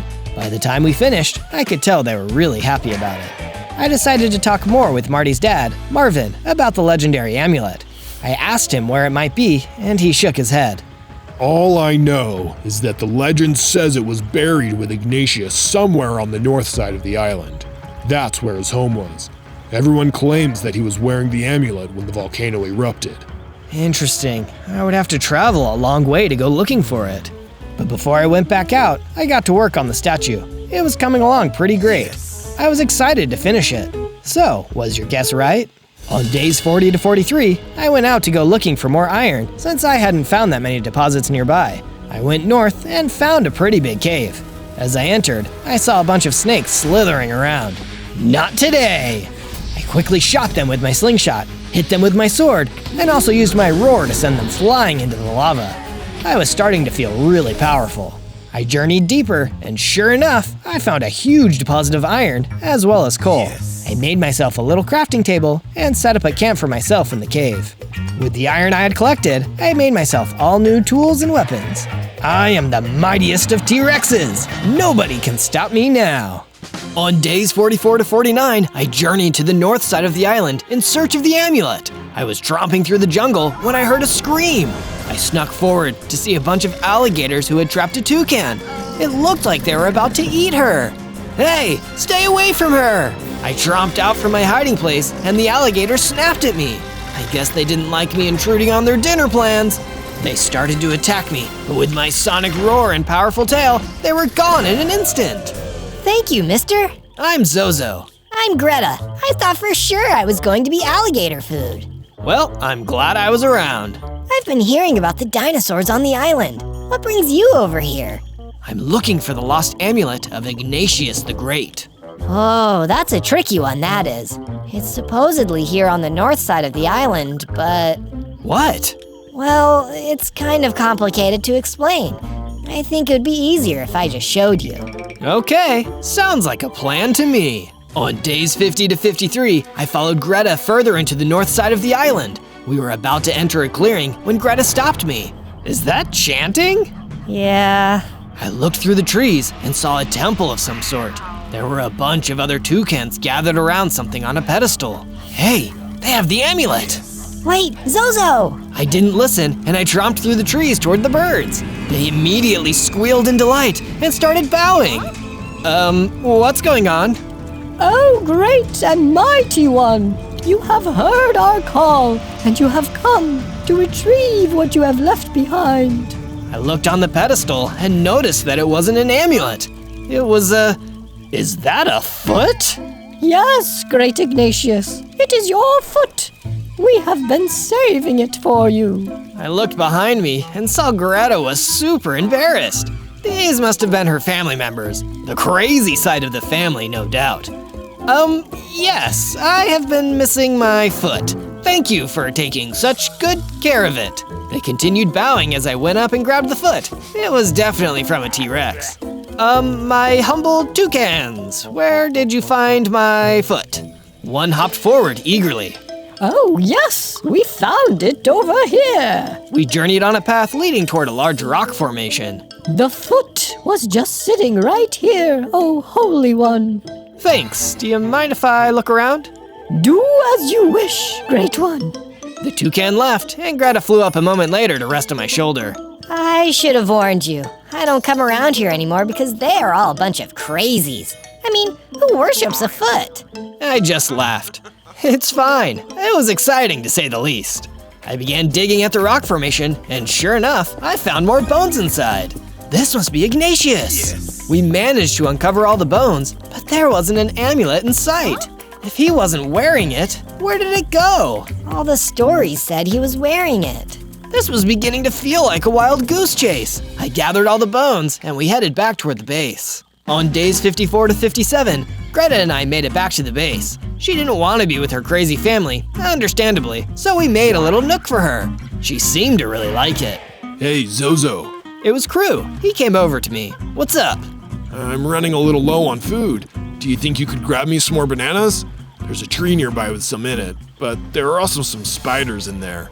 No problem. I went to the tree Crew was talking about and immediately saw the swarm of spiders. Yuck! I used my slingshot to make them fall out of the tree, and then I attacked them. They were no match for my roar, and soon enough, they were gone. Sweet! Now Crew can have all the bananas he could want. I used my roar to make the bananas fall out of the tree, and I gathered them for my friend. He was ecstatic to see all the food I had gotten for him. Wow, thanks, Zozo. Wait here for just a minute. Crew went to work. In his treehouse, he started mixing a bunch of ingredients together in the mixing basin. And before I knew it, he had a big loaf of banana bread for me.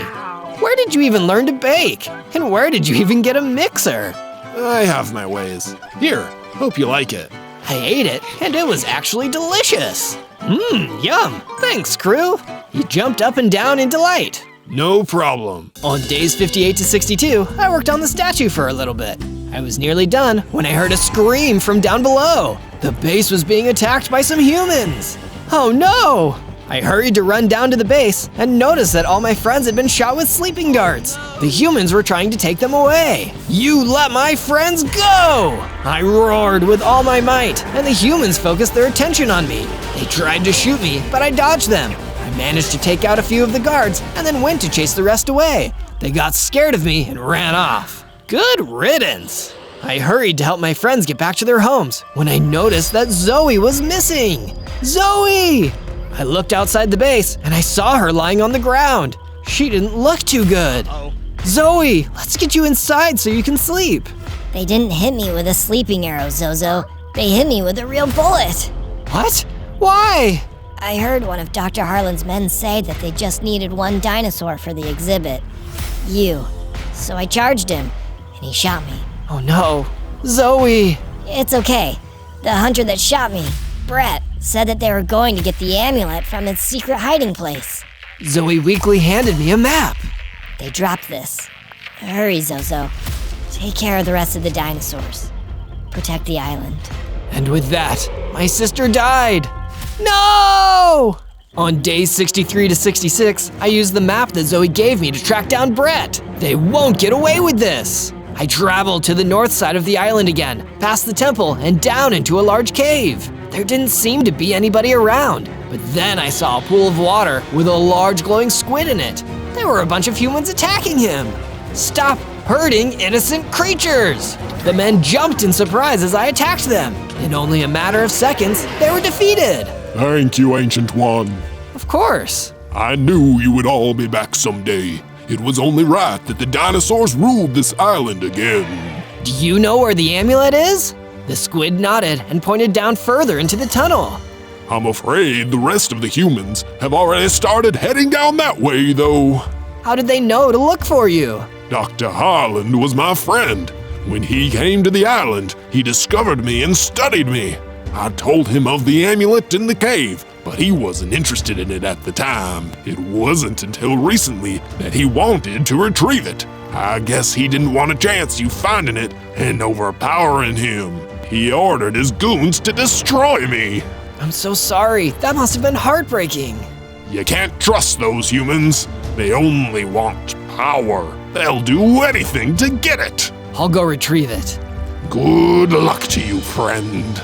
And with that, the squid swam further into the pool and disappeared. On days 67 to 70, I went deeper into the cave, which then opened up into a huge underground chasm. This must have been Ignatius's lair. Then I saw Brett and some other goons grabbing a chest from an alcove. That doesn't belong to you. Brett dropped his chest in surprise. He turned and sneered at me. It don't belong to you neither. I charged, ready to strike. The men got out their weapons, ready to shoot. Don't hurt him, just put him to sleep. The doc wants to save him for later. I managed to dodge all the darts, and I used all of my strength to swing and hit the humans. I finished off his men, and then went to attack him. Brett looked a little uneasy as I got closer, so then he pulled out his dart shooter. I don't want to hurt you, dinosaur, but I will if I have to. He fired his weapon, and it wasn't sleeping darts. It was a stun blaster. Ouch! Electricity pulsed through me and I fell down, hard. Just give up. It'll be easier. Then I blacked out. On days 71 to 74, I woke up, my bones and body aching. Then I remembered, the chest! I looked in the alcove and it wasn't there. Shoot! Brett must have taken it while I was out. I felt awful as I made my way out of the cave and up into the jungle again. It was super slow going to get back home, but eventually I made it. On days 75 to 78, I entered the base. I was so exhausted and just wanted to be alone, but my friends came running up to me. Zozo, you're okay. We were asleep, and when we woke up, you were gone. Where's Zoe? I told them all about what happened, and they stood in shock. We are so sorry, Zozo. Zoe was a really good friend. I felt awful. I told them I needed to rest, and I went into my house for a little while. It wasn't until I heard screaming and shouting. I hurried to run outside, only to find Brett in the base, trying to shoot my friends again. What are you doing here? I need your blood, dinosaur. Give it to me. Ew, gross, no! I roared at Brett, causing him to fly backwards into the wall. I smacked him with my tail and sword, easily defeating him. I then felt a surge of power, and I leveled up into a full-size T-Rex. My roar could demolish anything, and I had tons of hearts. What did he mean he needed your blood? I have no idea, but that was definitely creepy. I looked and saw that Brett had dropped some things. I was hoping it was the amulet, but it was just a key card and a painting. The painting had some glyphs of humans shooting a dinosaur with a dart shooter and then growing to be huge. Have you seen anything like this? No, it just looks like something the old humans must have left.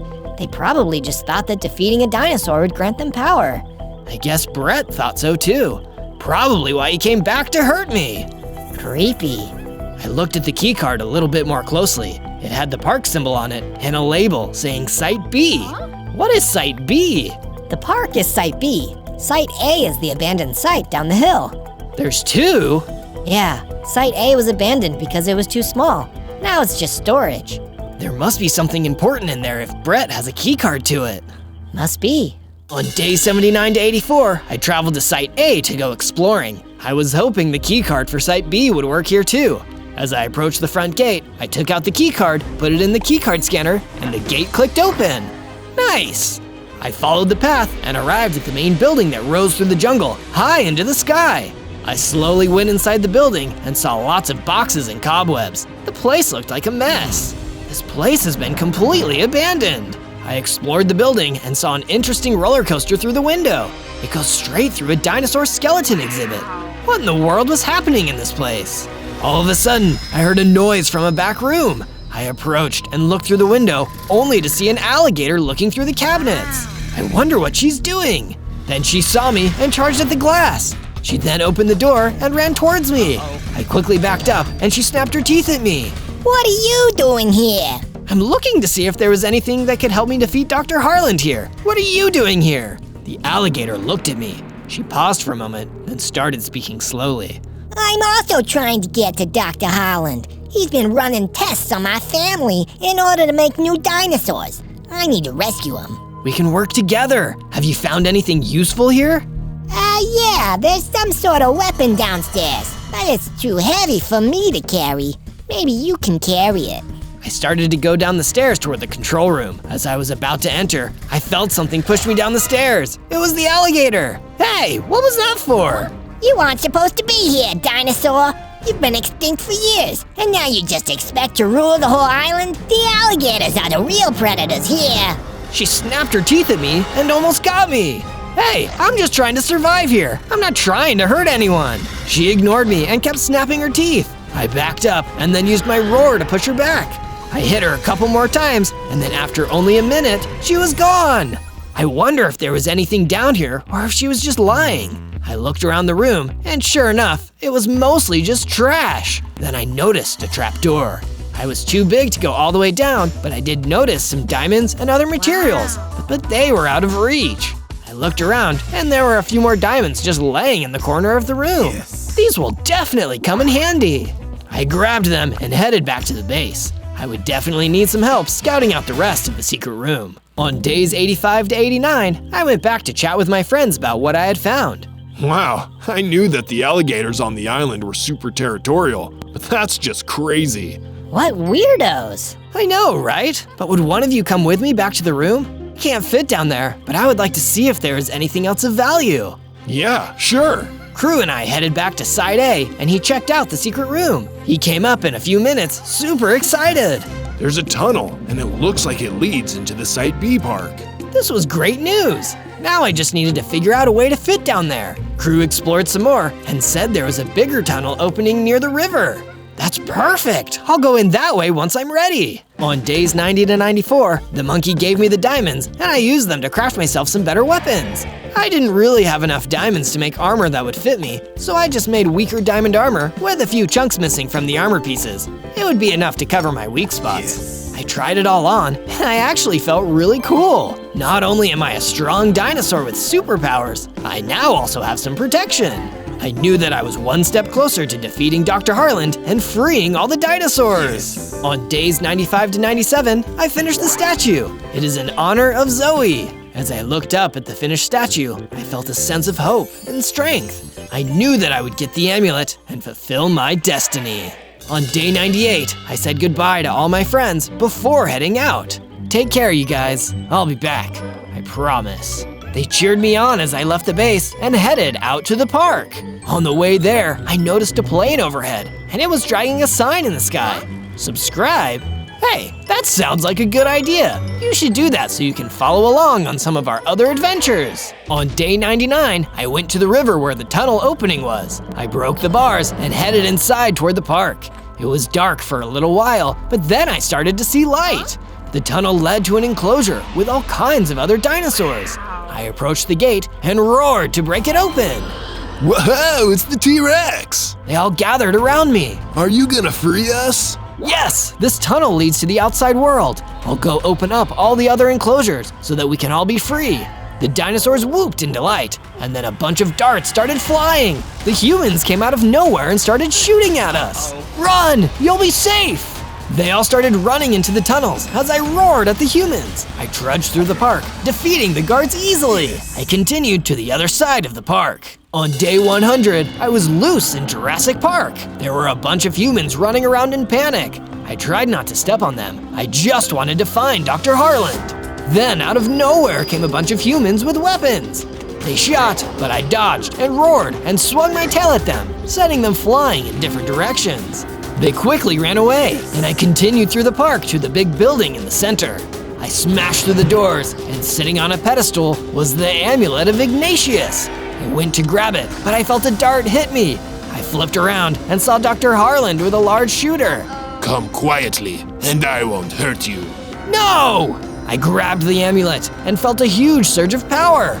I turned into a giant T-Rex with massive teeth and a mighty tail. So be it. Dr. Harland backed up into the lab and closed the door. I heard some whirring, and then he appeared in a large robotic suit. I didn't want to hurt you, but you have ruined my park. You are a liability now. He shot at me with some tough shooters, but they didn't hurt me as much since I was so powerful. However, he soon started throwing bombs at me, which were not so easy to avoid. We exchanged blows, and I almost thought that Dr. Harland was about to end me. Ah, that hurt! Ha! I dodged that one. You will not take me down that easily. Take that! Ah, you dirty lizard! That hurts! But I was also doing some damage. I could tell some of my roars were hurting his mech because sparks started flying. Finally, his mech started smoking. Now I was doing some real damage. Then I used my sonic roar and sent Dr. Harlan flying. The suit crumbled into pieces, and Dr. Harlan was finally defeated. I made my way throughout the rest of the park, releasing all the dinosaurs back into the wild. They all seemed super happy. Once we all reached my base, I saw my friends cheering for me. Life was back to the way it should be.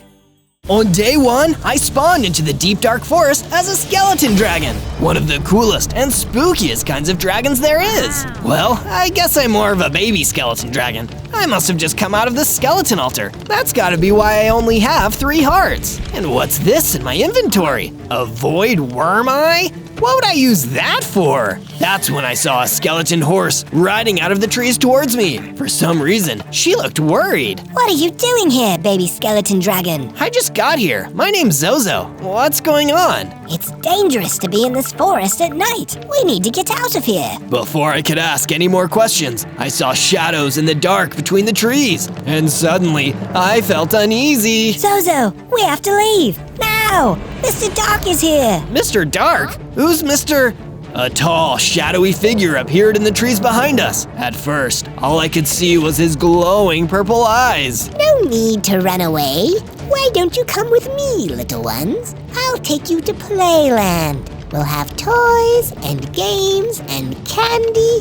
I just know you're going to love it. I knew in my dragon bones I couldn't trust this man. He creeped me out just standing near him. So me and the skeleton horse ran away as fast as we could. You can run, little ones, but I'll take you all to Playland soon. We took refuge in a nearby cave to wait out the rest of the night, worried Mr. Dark might find us at any moment. What's your name, skeleton horse? Sally. I'm Sally the skeleton horse. Thanks for the save, Sally.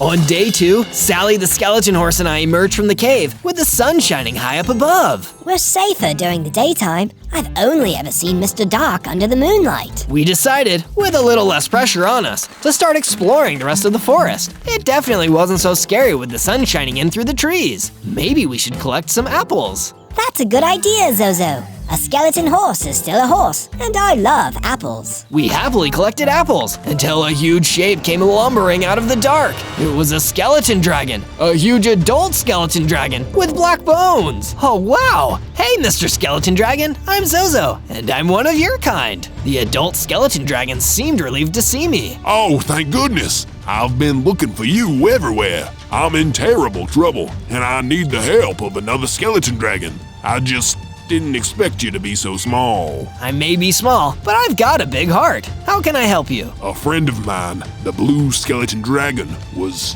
taken by something. Some tall, shadowy entity, and I need help in getting him back. That sounds just like Mr. Dark. He terrorized us too, but don't worry, we'll help you get your friend back from Mr. Dark no matter what. Thank you, Zozo, and friend. For now, I must go. Stay safe. The adult skeleton dragon flew away, leaving me and Sally alone. It was time to work on our first base, so we started breaking down trees and collecting sticks and wood. I was able to build a crafting bench and made my first set of wooden tools and weapons. These would be perfect for my first base. We found a clearing in the forest and started building ourselves a humble wooden shack with one bed and a stable outside. But all the while, Sally looked a little concerned. What's wrong, Sally? That's skeleton dragon's friend. We better work hard at getting him back. Mr. Dark only keeps people at Playland for 100 days. After that, well, you don't want to know. And she was right. I really didn't.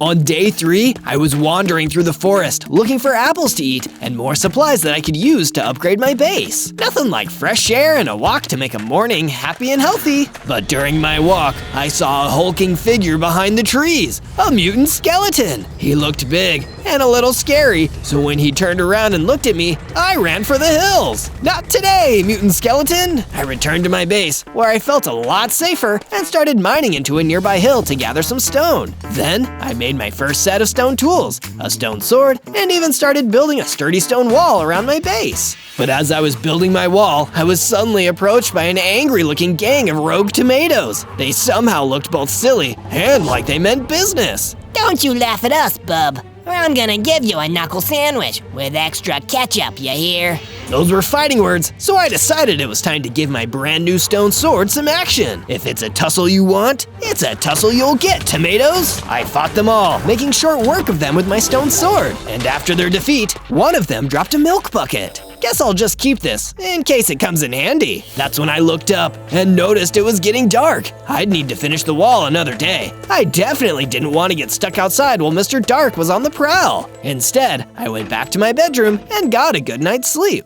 On days 4 and 5, I woke up to the sound of Sally the skeleton horse entering my room. Hey Sally, what's up? Zozo, I noticed you brought back a milk bucket last night. You should drink it. Milk contains calcium, and calcium is good for your bones. It's the perfect way for a skeleton dragon to get stronger. That sounded like a great idea, so I chugged the milk and immediately found myself getting stronger. I grew to a big, tougher form with 6 hearts rather than 3. This is more like it. I'm gonna go take a walk in my new form. I'll finish up the wall while you're out. So that's what I did. But this time, I didn't want to just walk through the forest. I went all the way to the desert so I could feel the heat on my bones. Sun and skeletons go together like peanut butter and jelly. I turned and saw a wither skeleton further out into the desert. He seemed to be fishing in a pond. I couldn't believe how many friendly skeletons I was running into these days. I made my way over the small hill to him. Enjoying the sun, fellow skeleton? Want to come back to my base and hang out with me and my horse friend, Mr. Wither Skeleton? We're putting together a group to help save an innocent skeleton dragon from an evil man. Sounds good to me, brother. Let's boogie. The Wither Skeleton and I traveled back to the base together, and we came back just in time because a big, angry Ravager was trying to break down my defensive wall. Uh-oh. Want to help me run off this nasty customer, Wither Skeleton? Heck yeah, let's do it. With the both of us ready to fight, the Ravager was outmanned. We didn't manage to defeat it, but it did run away. By then, it was already almost nightfall. We needed to get some sleep, in case Mr. Dark came out looking for us. I installed a second bed in my cabin, as well as some more furniture, and invited the Wither Skeleton to come stay with us. Sounds good to me, brother. Sleepover time. On days 6 through 8, me and the Wither Skeleton went out into the forest and collected some more yummy apples. But that wasn't all we were looking for. We found the same cave that Sally and I had hidden in the first night I arrived here. It's mining time! And then I mined all over that cave. It didn't take me long to find enough iron and coal to smell myself some new weapons and tools. Iron weapons, iron tools, I'm really moving up in the world. After leaving the cave with our loot and returning to the forest, we were suddenly ambushed by the same Ravager, looking for revenge. Be ready to fight, Wither Skeleton. This won't be easy. I was born ready, Zozo. But sadly, he wasn't actually born ready. That Ravager was way stronger than we thought. We fought the Ravager until it was defeated, but the Wither Skeleton was destroyed in the process. Wither Skeleton, no, I'll never forget you. He dropped his hat, which I decided to take with me. He had also dropped a flint and steel, a useful item for lighting fires. On the way back to my base, I encountered a soul vulture hanging out amongst the trees. Hey, Mr. Soul Vulture, want to come back to my base? I figure us Bone Brothers should stick together. Is it cozy? The coziest in all the forest. Well, I can hardly say no to that, can I? The Soul Vulture came back to my base with me, where I built him his own room. I also used some of my excess iron to create an iron golem to guard the base. Now I can sleep a little easier. On days 9 to 10, I was woken up in the middle of the night by something scratching my window. I looked up and saw Mr. Dark, his bright purple eyes staring in through my window. He was so creepy, I could barely stand it. Mr. Dark, how did you get past my guard wall and my iron golem? Mr. Dark gave a creepy little giggle. I can go anywhere I want, at any time I want, Zozo. No walls are too high, no trenches are too deep, and no golem is too strong.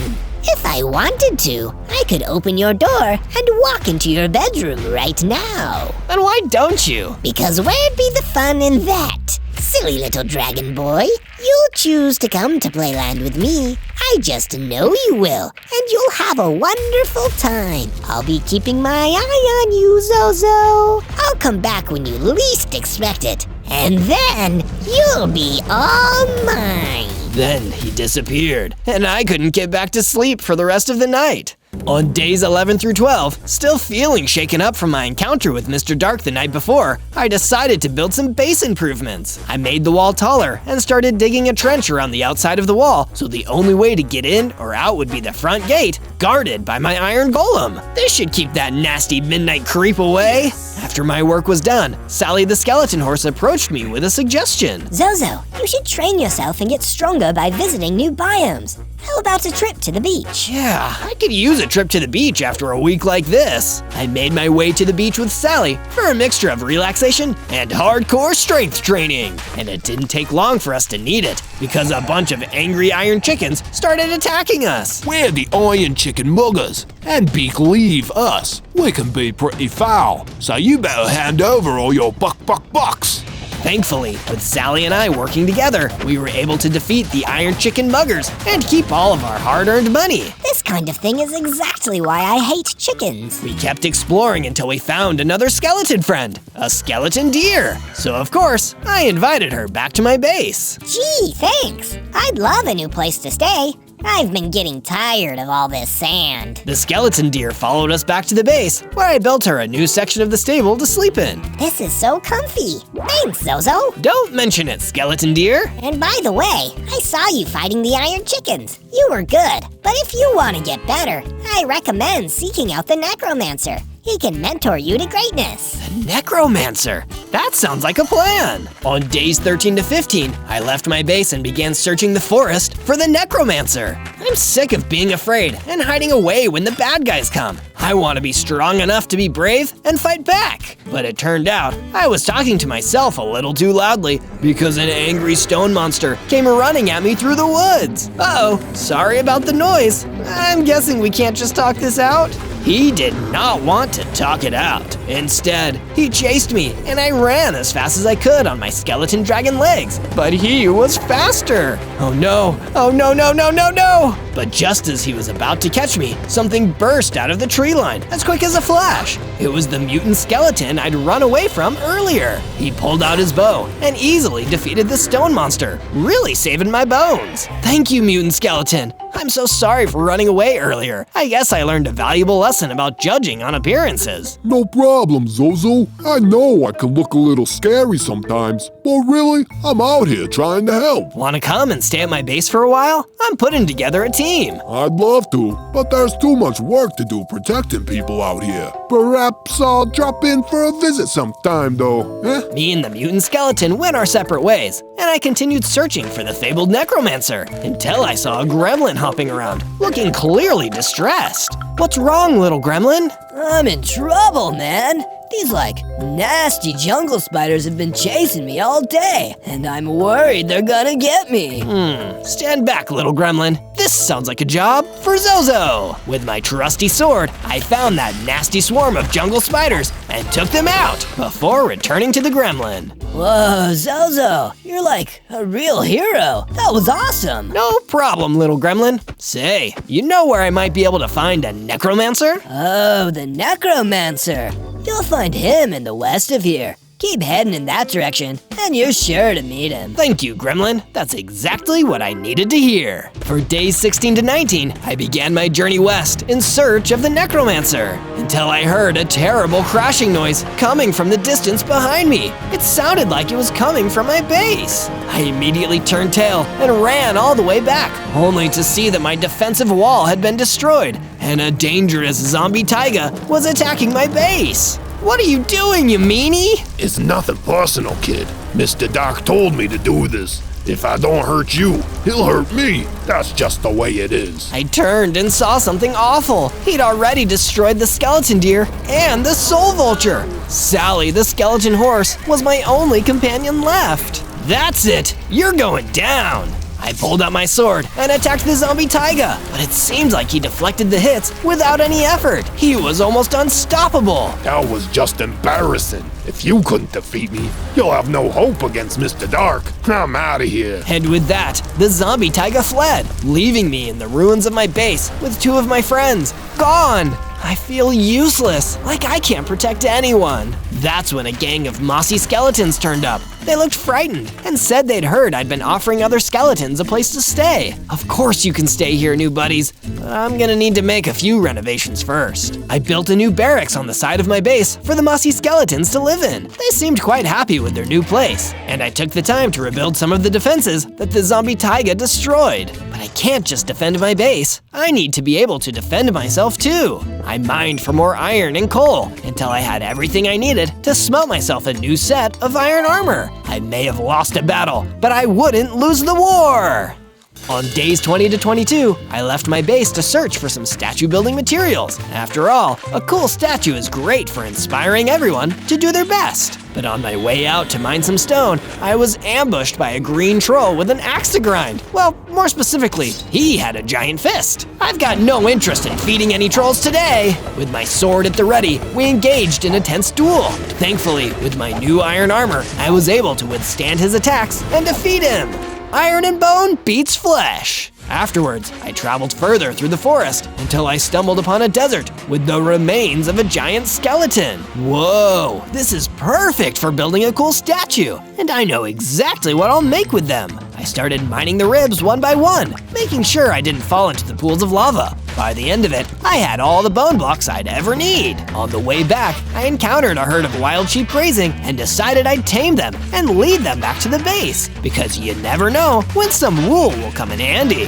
When we reached the base, I made a new, fenced-off section where the sheep could graze and be left to their own devices. And with that out of the way, it was time to start statue building. Laying down the base is one of the most important parts, so the statue doesn't just tumble over. Can you guess what the statue is gonna be yet? Let me know down in the comments. From day 23 to day 26, I returned to the forest to search for the necromancer. I needed his teachings to help me get stronger and defeat Mr. Dark. While wandering through the woods, I got attacked by a nasty gang of rotten rats. They tried to bite me and give me some nasty diseases. When it comes to rats versus skeleton dragons, rats don't win.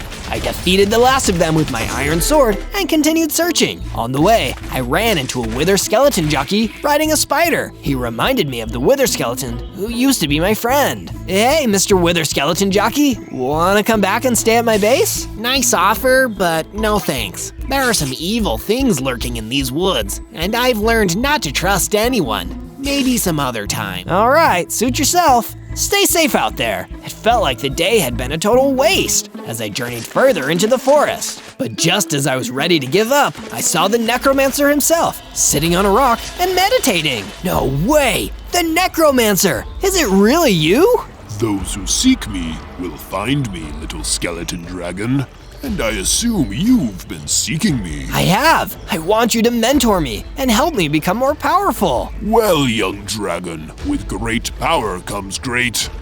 Well, you have to have a good reason to have great power. So, what is your reason? I don't need it for myself. I need it to defeat Mr. Dark and save everyone he's captured. That, little dragon, is a good reason. Your training begins now. For days 27 to 31, the necromancer gave me my first challenge. To defeat an entity as evil and spooky as Mr. Dark, you need to learn to conquer your fear.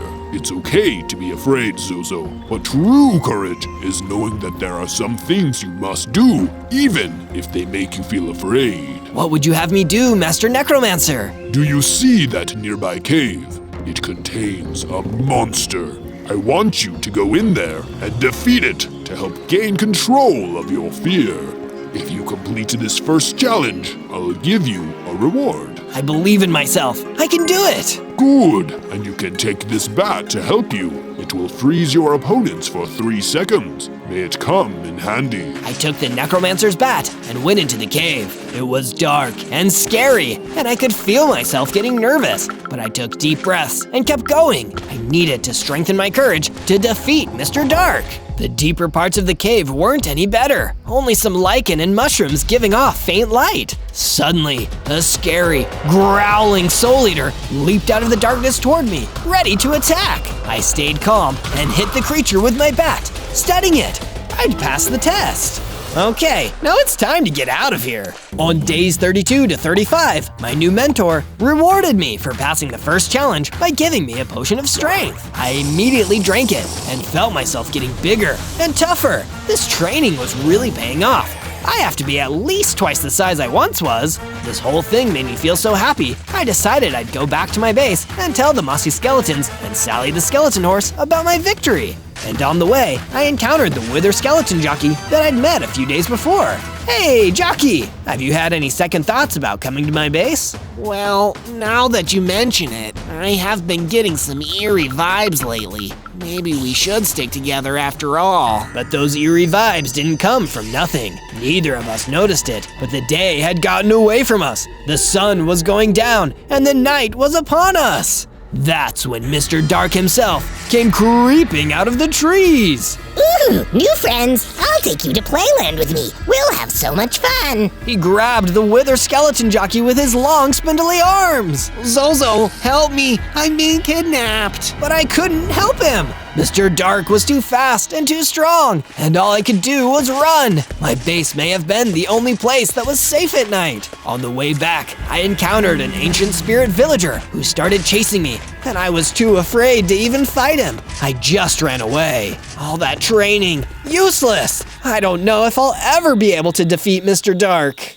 On days 36 to 39, I woke up and took the jockey spider to the stable when I heard noise coming from my front gate. I made my way over to see a familiar face waiting outside of my base. It was the same zombie taiga who attacked my base and destroyed soul vulture and skeleton deer. This time, he's going down. I ran out, ready to fight. This time, I had full iron armor, so the zombie taiga's attacks weren't nearly as strong. What sorcery is this? Mr. Dark told me you'd be easy to defeat. This isn't fair. With the help of my new strength and the bat that the necromancer had given me, I defeated the zombie taiga and avenged my fallen friends. Speaking of friends, Sally the skeleton horse approached me with a wonderful idea. Zozo, we should make our way to the stone shores. I've heard that some of the friendlies over there have created some awesome upgrades. Oh really? Then there's no time to waste. We hightailed it over to the stone shores, where we saw an innocent skeleton being hassled by an ogre. We couldn't let that stand.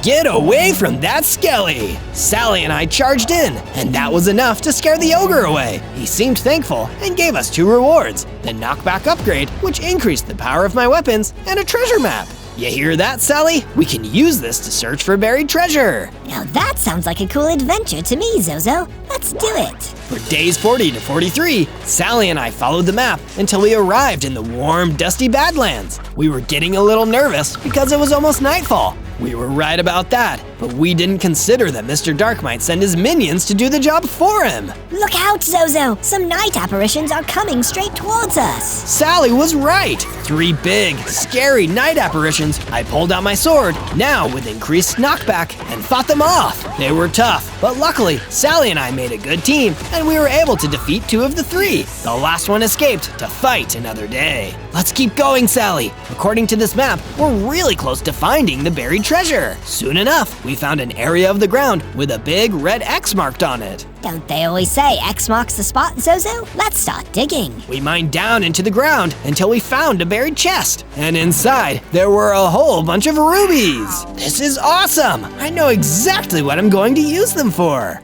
On days 44 to 49, I continued my work on the statue. It was really coming along now. Can you see what I'm making now? I bet you can't guess. But while I was working on my statue, I saw a trader on a horse making his way through the forest near my base and decided to strike up a conversation. Hey, Mr. Trader, got anything cool on offer? It's your lucky day, dear customer, because I'm actually doing a 2-for-1 special on netherite ingots today. It's a rare and very valuable material. Perfect for a skeleton dragon like you. That sounds so cool. How much? I only take payment in emeralds. But don't worry, if you haven't got any, you can always raid the emerald mines of Alonia near here. They got abandoned by the workers when the boss decided not to pay them enough, so all the emeralds were left for the taking. I really wanted those netherite ingots, even though I didn't really know what I'd use them for. So I journeyed to the mines and collected as many emeralds as I could from underground. Netherite City? Here I come! I traveled back to my base and made the trade. The trader gave me my 2 netherite ingots and rode off. Pleasure doing business with you, Zozo. But I didn't have long to enjoy my fancy new ingots. As night fell, the third and final night apparition came back for revenge, and I needed to run out beyond the wall to take it on.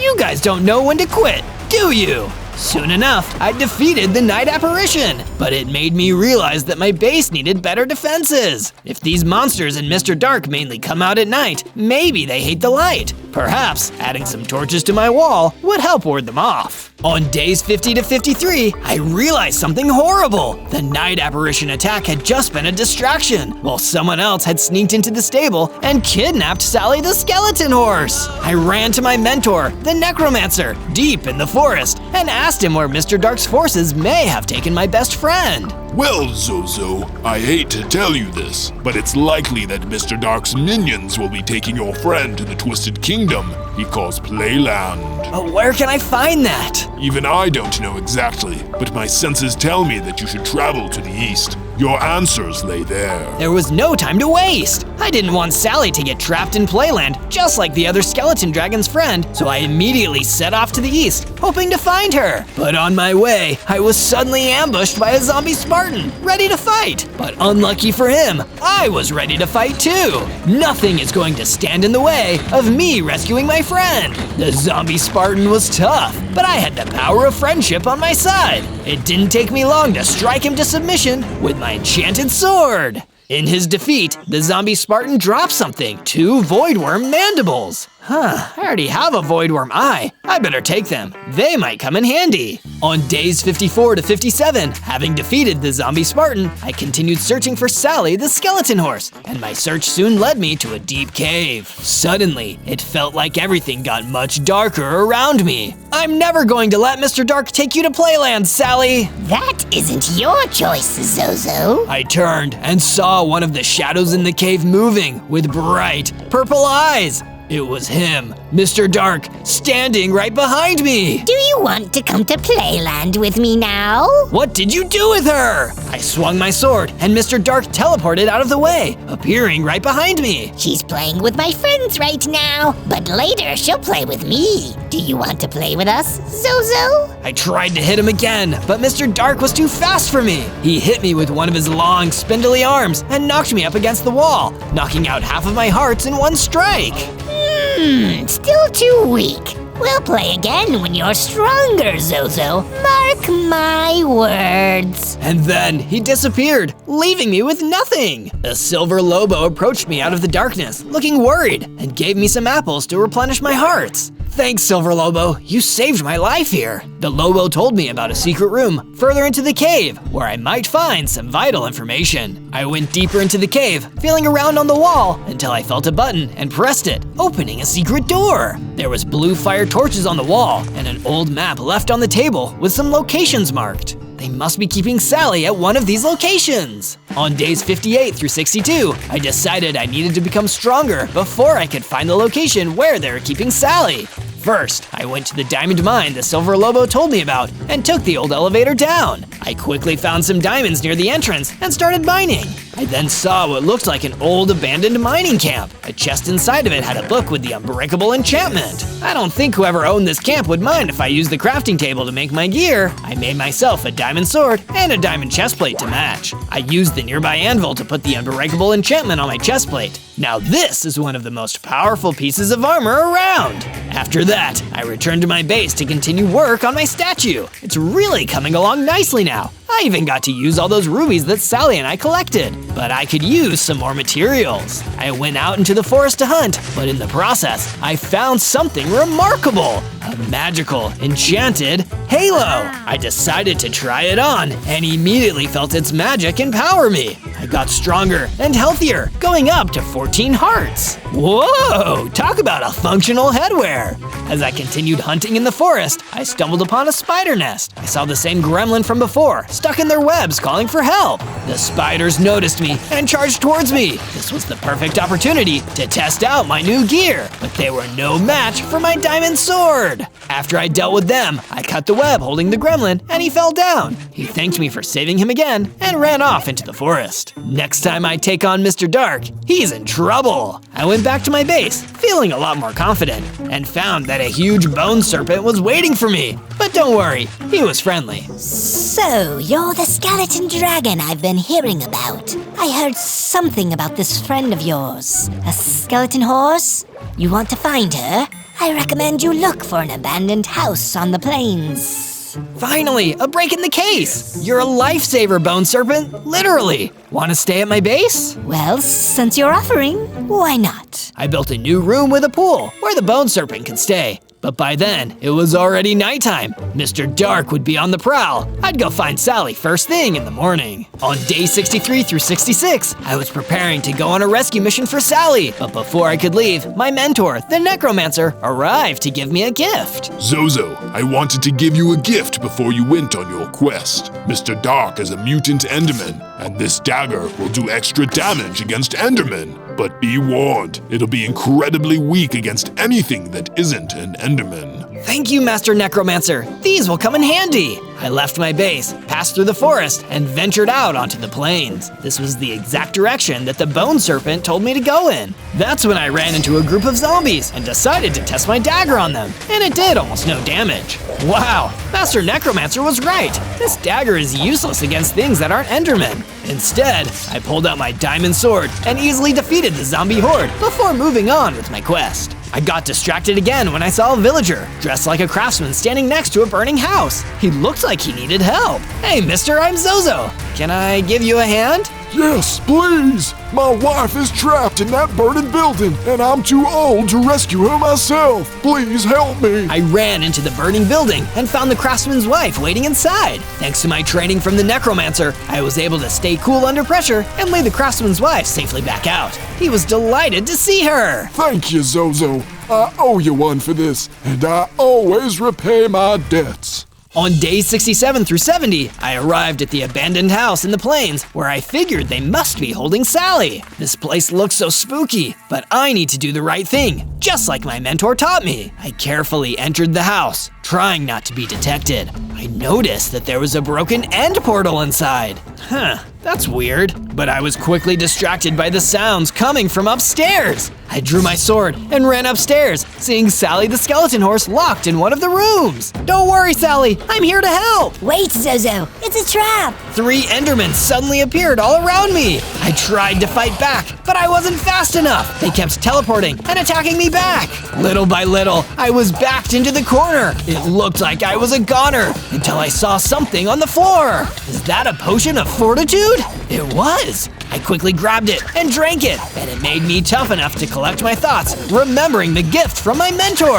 I pulled out the dagger and charged in. He was definitely right about its strength against Endermen, because soon enough, all 3 were defeated, although I barely survived that. I went to free Sally from the locked room. We celebrated for a moment in the room before I let her out and headed towards home. Let's go and rest, Sally. I've missed you. I shared some of my apples with Sally as we walked home, happy to finally be reunited.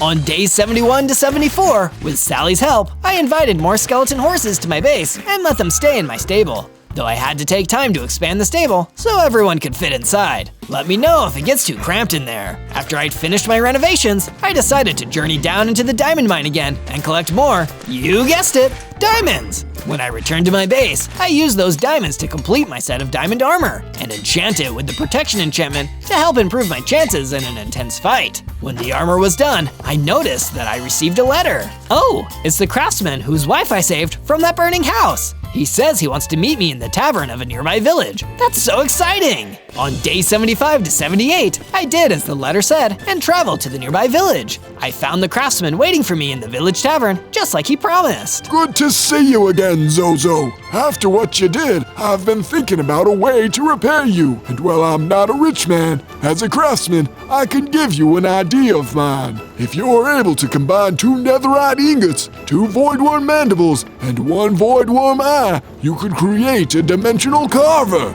a special pickaxe that can teleport you between locations. Wait, I have all of those materials. That's incredible. I could build one right now. Thank you, Mr. Craftsman. I made my way over to a nearby crafting bench bench and made myself a dimensional carver and gave it a practice swing. Boom! I was teleported to the village outskirts with a group of great beasts charging at me. Uh-oh, better get out of here. I swung the dimensional carver again, and boom, I was back in my base. Wow, this tool is amazing, though I'll save it for emergencies in the future. On days 79 through 84, I started building a new storage shed for extra supplies in my base. You never know when you'll need the extra storage space. Then, I made a full set of armor for Sally, so she could be better protected when she's wandering through the forest. This is great, Zozo. Thank you. But then, I was running low on materials, especially stone and wood, so I decided to head out into the forest to cut down some trees and mine some more stone. While I was mining and lumberjacking, a passing mage noticed me and approached. Excuse me, young skeleton dragon, but would you happen to be Zozo? That depends. Do you work for Mr. Dark? Well, I used to, and there's something I want to get off my chest. You have to understand, Mr. Dark is pure evil. If ever there was good in him, it's gone now. You cannot reason with him. You cannot talk to him. The only joy he takes is in making others unhappy. So when you're dealing with him, just be careful. He is not to be messed with. And with that, the mage left. Guess that's my daily dose of nightmare fuel. On days 85 to 89, I returned to my base from the forest in the late evening, only to find out that the worst had happened. Mr. Dark was attacking my base with a whole gang of soul eaters. Look, friends, Zozo is back. He's here to join our little playtime. I want nothing to do with you or your deranged games. I just want you to stop bothering everybody. Yes, we could do that. Or we could play catch. Soul Eater, throw! One of the soul eaters pulled out a javelin and threw it at me. But then something strange happened. Rather than losing hearts, I started to get bigger and stronger. I'd become an evolved skeleton dragon, reaching my full size and going up 20 hearts. Whoa, I guess all that training is finally paying off. Wanna 1v1 me, Mr. Dark? Why should I have all the fun? My friends want to play with you too. Play with him, Soul Eaters. Mr. Dark vanished again, and the Soul Eaters ran towards me. With my new size and power, it didn't take me long to defeat them, which made me even more frustrated that I couldn't have taken on Mr. Dark there and then. Instead, I had to increase the size of my bedroom. A bigger skeleton dragon needs a bigger place to live. On days 90 to 94, I finally finished my statue. It's a giant, cool skull statue, showing how we skeletons stuck together and stood against the evil of Mr. Dark and his minions. Did you guess what it was before I just told you? Let me know down in the comments. Once the statue was finally done, I decided I'd give some extra training to my best friend, Sally the Skeleton Horse. We trained together on the base grounds by play fighting until she upgraded and became bigger and stronger. It feels so good to be powerful enough to fend for myself. Thanks, Zozo. I never would have gotten this far without you, Sally. And after training, Sally took me to her brewing station she had set up to make a bunch of healing potions. You never know when these will come in handy. On day 95 to day 97, I met with the necromancer in the forest. He had some more valuable advice for me. Zozo, I've heard of the location of a cabin in these woods, once owned by a person who was researching Mr. Dark. You might be able to find some valuable information there. That definitely seemed like a good lead, so I started searching the woods until I found a rundown old cabin. On the inside, I found a dusty old book inside a chest. Oh, I wonder what secret knowledge is inside. But I didn't have time to read it just yet. Suddenly, the cabin was under attack by a gang of fire elementals who'd come to burn down the cabin. I was lucky to have my diamond armor, or I would have been burned up too. Okay, fire elementals, let's go. I took them on with my diamond sword and defeated them one by one, only getting a little burnt in the process. Great! Now I can finally read this book. The book was filled with frantic notes, including a part that read, Mr. Dark, that maniac. He calls it Playland, but it's nothing like that. There's only death there. It's the end. Nothing but the end. Of course, that explains the broken end portal too. Mr. Dark's Playland is actually the end. On day 98, I prepared the final enchantments for my weapons and armor and met with Sally one last time. She was nice enough to give me some more apples for the trip. I'm going to take on Mr. Dark. I discovered that he's hiding in the end, and without an end portal, I can use my dimensional carver to get there. You're not going alone, Zozo. I'm coming with you. But Sally… But nothing. I saved your butt the first time you came here, and you think I'm gonna let you wander right into Mr. Dark's base? Alone? We started this together, and we're gonna finish it together too. Well, when you put it like that, I can't exactly say no, can I? But I can say that if you want more exciting adventures like this, you should subscribe to Zozo and find more of our videos by searching ZO on YouTube. I'll really appreciate it. On day 99, Sally and I were ready to take the fight to Mr. Dark and free everyone that was still trapped in Playland. Let's do this, Zozo. Let's make it so the people of this world never have to fear the night again. That's what I'm talking about, Sally! Sally stood close to me, and I used the Dimensional Carver to teleport us all the way to the end so we could storm Playland together. But as soon as we arrived, we were immediately surrounded by a gang of Endermen. I immediately regret this decision. Yeah, me too! I pulled out my handy dagger, ready to fight off the Endermen, when I realized that they weren't here for me. They surrounded Sally, too fast for me to stop them, and grabbed her. They teleported away, taking Sally with them to who knows where. Sally, no! I knew why they'd done it. They were working for Mr. Dark, and Mr. Dark wanted me to face him alone. On day 100, I walked deeper into the end alone, looking for Mr. Dark. He didn't seem to be anywhere around here. That's when I noticed a cage containing a skeleton dragon just like me. I'd finally found him. Don't worry, fellow Draggy, I'll get you out of here. I heard an evil laugh behind me, and Mr. Dark appeared. You've come to play with me, at long last. I knew you would in the end, little one. I'm not so little anymore. I pulled out my dagger and turned to attack Mr. Dark, but he teleported out of the way and hit me again.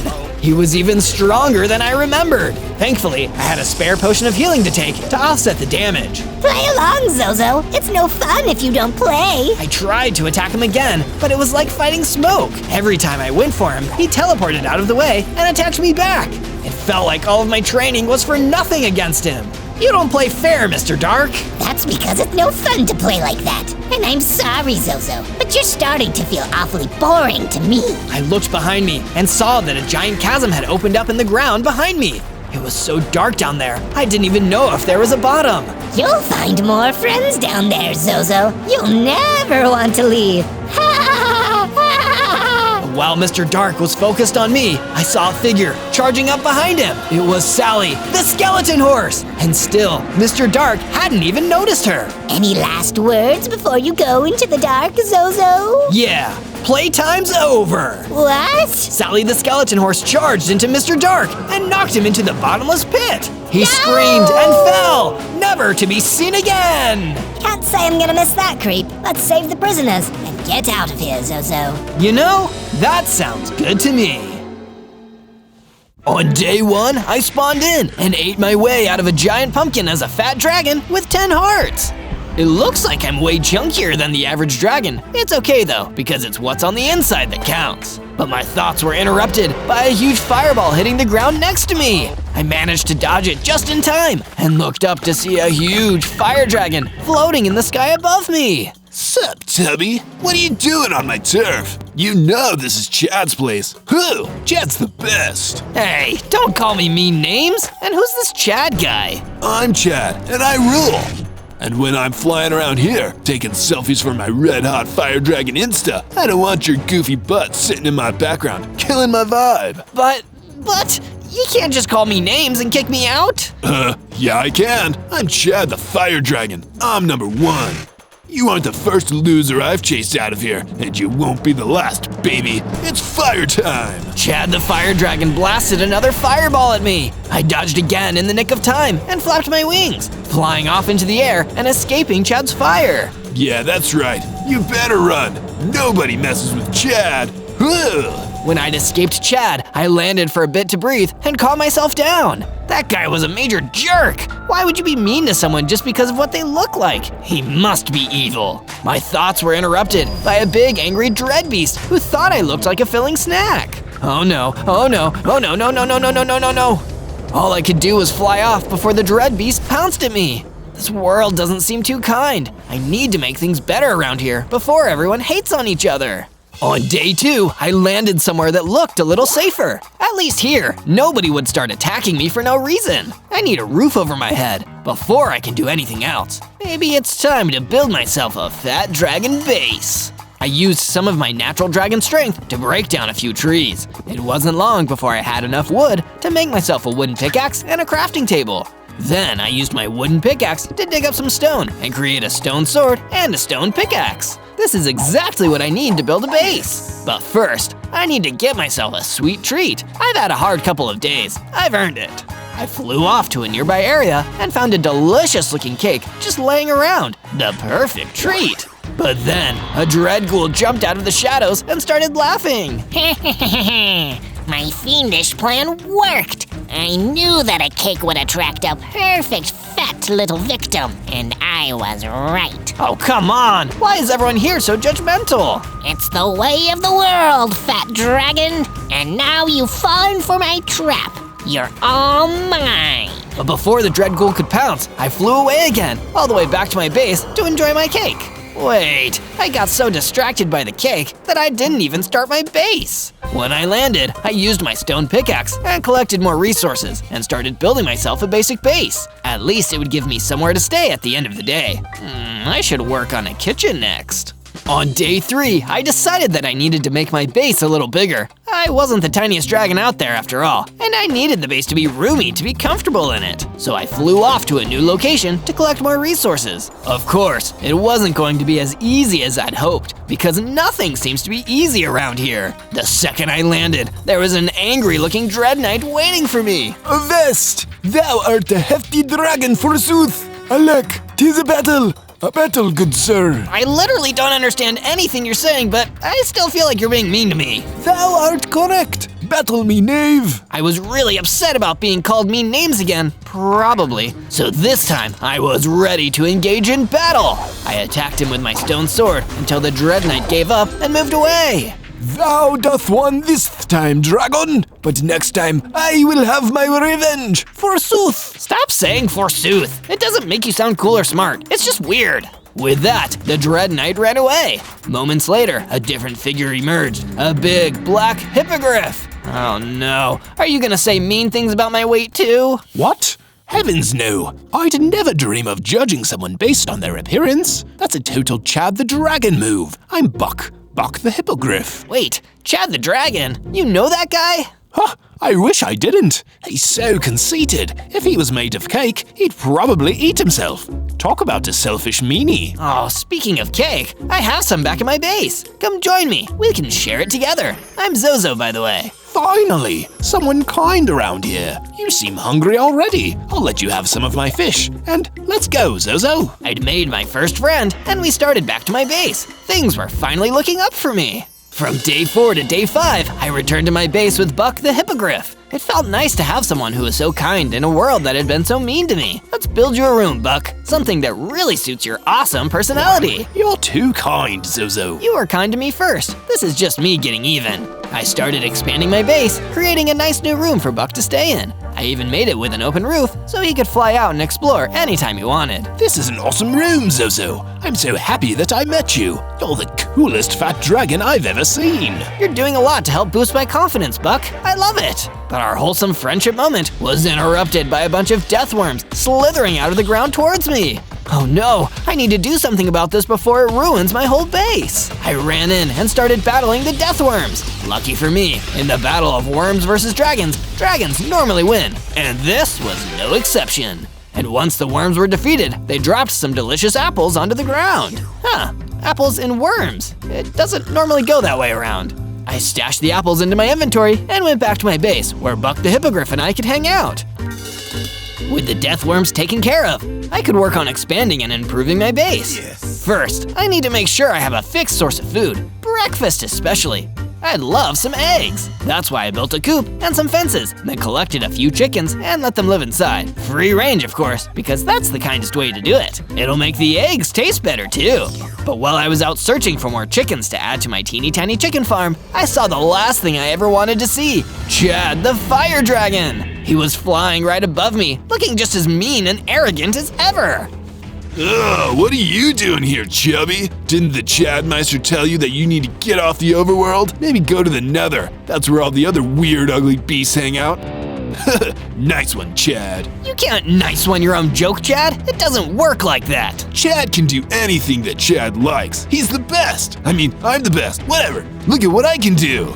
Suddenly, Chad started growing even bigger and stronger than before. He made even his old self look small. Oh no, you're so huge. How? I've been getting some extra reps in at the gym. It's making me real swole. You'd know this if you followed my fire Insta. Like I said, instead, you're gonna deal with my fire.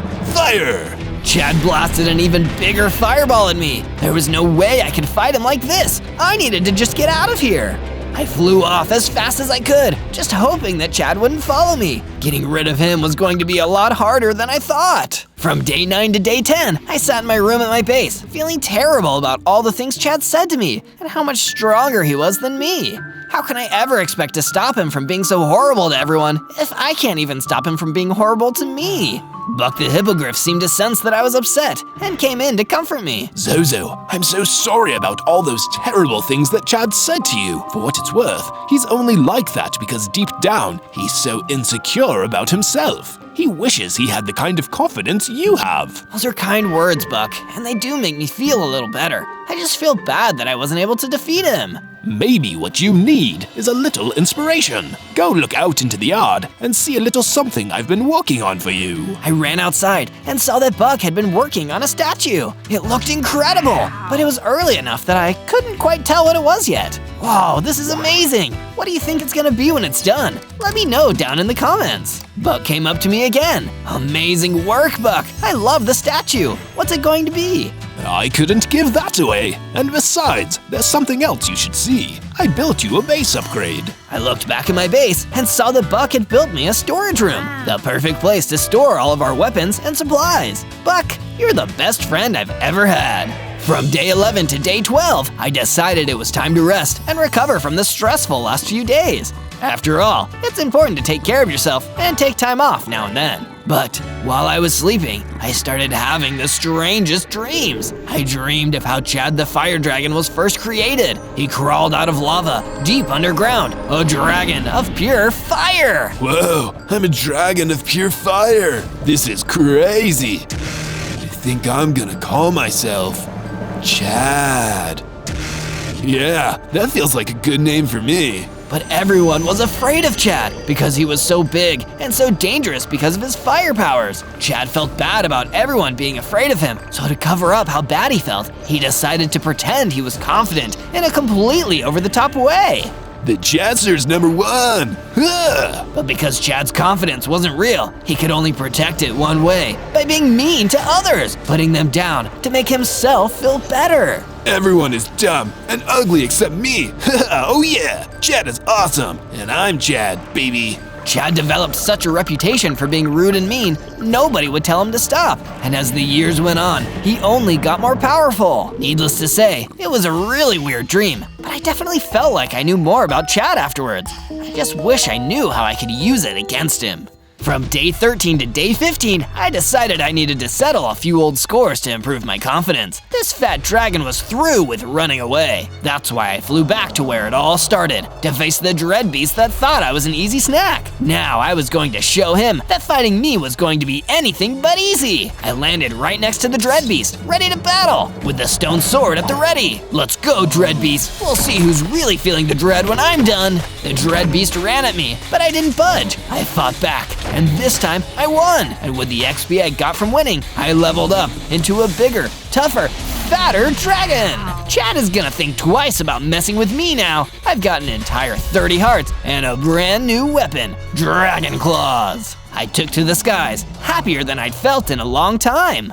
From day 16 to day 19, feeling encouraged by all my progress lately, I decided it was time to treat myself to a gear upgrade. I found a nearby mine and went underground, digging until I found some iron ore. Perfect! This is exactly what I needed! But I wasn't alone in the mine, because the perfect opposite of a fat dragon was down there waiting for me. A bunch of human skeletons! At least they don't have enough tongue to make any mean jokes about me. I defeated the skeletons, then used my iron ore to smelt and craft an iron sword and an iron pickaxe. Looks like my fighting and mining skills have just leveled up. Chad is gonna feel so jealous about this when he finds out. With all my new gear, I went back to my base, feeling better than ever. From day 20 to day 22, I was rudely awakened by Buck storming into the room. Zozo! Zozo! You need to wake up right now! Something terrible is happening! Terrible? Oh no, that doesn't sound good. Quite the opposite, actually. It's terrible. Chad, the fire dragon, is waiting for you outside. I think he wants to fight. I got up and ran outside as quickly as I could. And just like Buck had told me, Chad the fire dragon was waiting. Hey, Jabroni, it's the Chadmeister, Chadageddon, the Central African nation of Chad. And as usual, I'm happy to hand you a big steaming plate of humiliation, baby. You may be a fire dragon, Chad, but I think you're just full of hot air. Are you really saying all this stuff about yourself because you believe it, or because you want to believe it? Ooh, look at you, Mr. Big Tubby Head Shrinker. You think you understand the Chadster's brain? The inner machinations of my mind are an enigma. You could never even hope to understand what I'm about, and I'm actually super duper confident. You're just way too much of a loser to get that. Sounds like you're not that sure of yourself. I so am! Let's fight, doofus! We charged at each other and began battling. He blew fire at me, but with my new strength since our last battle, I was able to take the heat. That's when I showed him my new claws, swiping at him again and again. He seemed so shocked that I was really fighting back that he broke away from the fight and started to fly off. I didn't really want to fight you that time anyway. Smell you later, fat dragon! It wasn't exactly a true victory, but I'd seen the first crack in Chad's confidence. Maybe I can beat him after all. From day 23 to day 26, I decided that I needed to treat myself to a new enchantment for all my hard work, surviving my first true fight with Chad. Given how much he'd helped me so far, I asked Buck what he thought I should do. Seeing as you got yourself an iron sword a while back, maybe you should apply the sharpness enchantment. Who knows? It might even make your claws more powerful. That's a great idea, Buck. You're always looking out for me. On Buck's suggestion, I crafted and applied the sharpness enchantment. All my weapons were a lot more effective after that. From day 27 to day 31, I got more good news from Buck. Zozo, come take a look. I've been doing some more work on the statue, and I think you're going to love it. Ah, that's so exciting. I can't wait to see. I ran out and took a look at the statue. It wasn't done yet, but it was coming along so well. Buck really had a gift for making statues. This looks amazing, Buck. I can't wait to see what it'll be when it's done. That's actually something I wanted to talk to you about, Zozo. The statue is coming along great, but it needs something else. Think you can go get some for me? No problem, Buck. I'll set off immediately. Buck told me what he needed and sent me off to the west. I headed out with my iron pickaxe, ready to mine like my life depended on it. It didn't take me long to find the blocks that Buck needed, but there was a wither there waiting for me. Nothing is ever easy around here. I took a few wither skulls, but soon managed to use my claws to turn the tide of the battle. Once the wither was gone, I mined the blocks and went back to my base. Buck was waiting for me. Here, Buck, take these.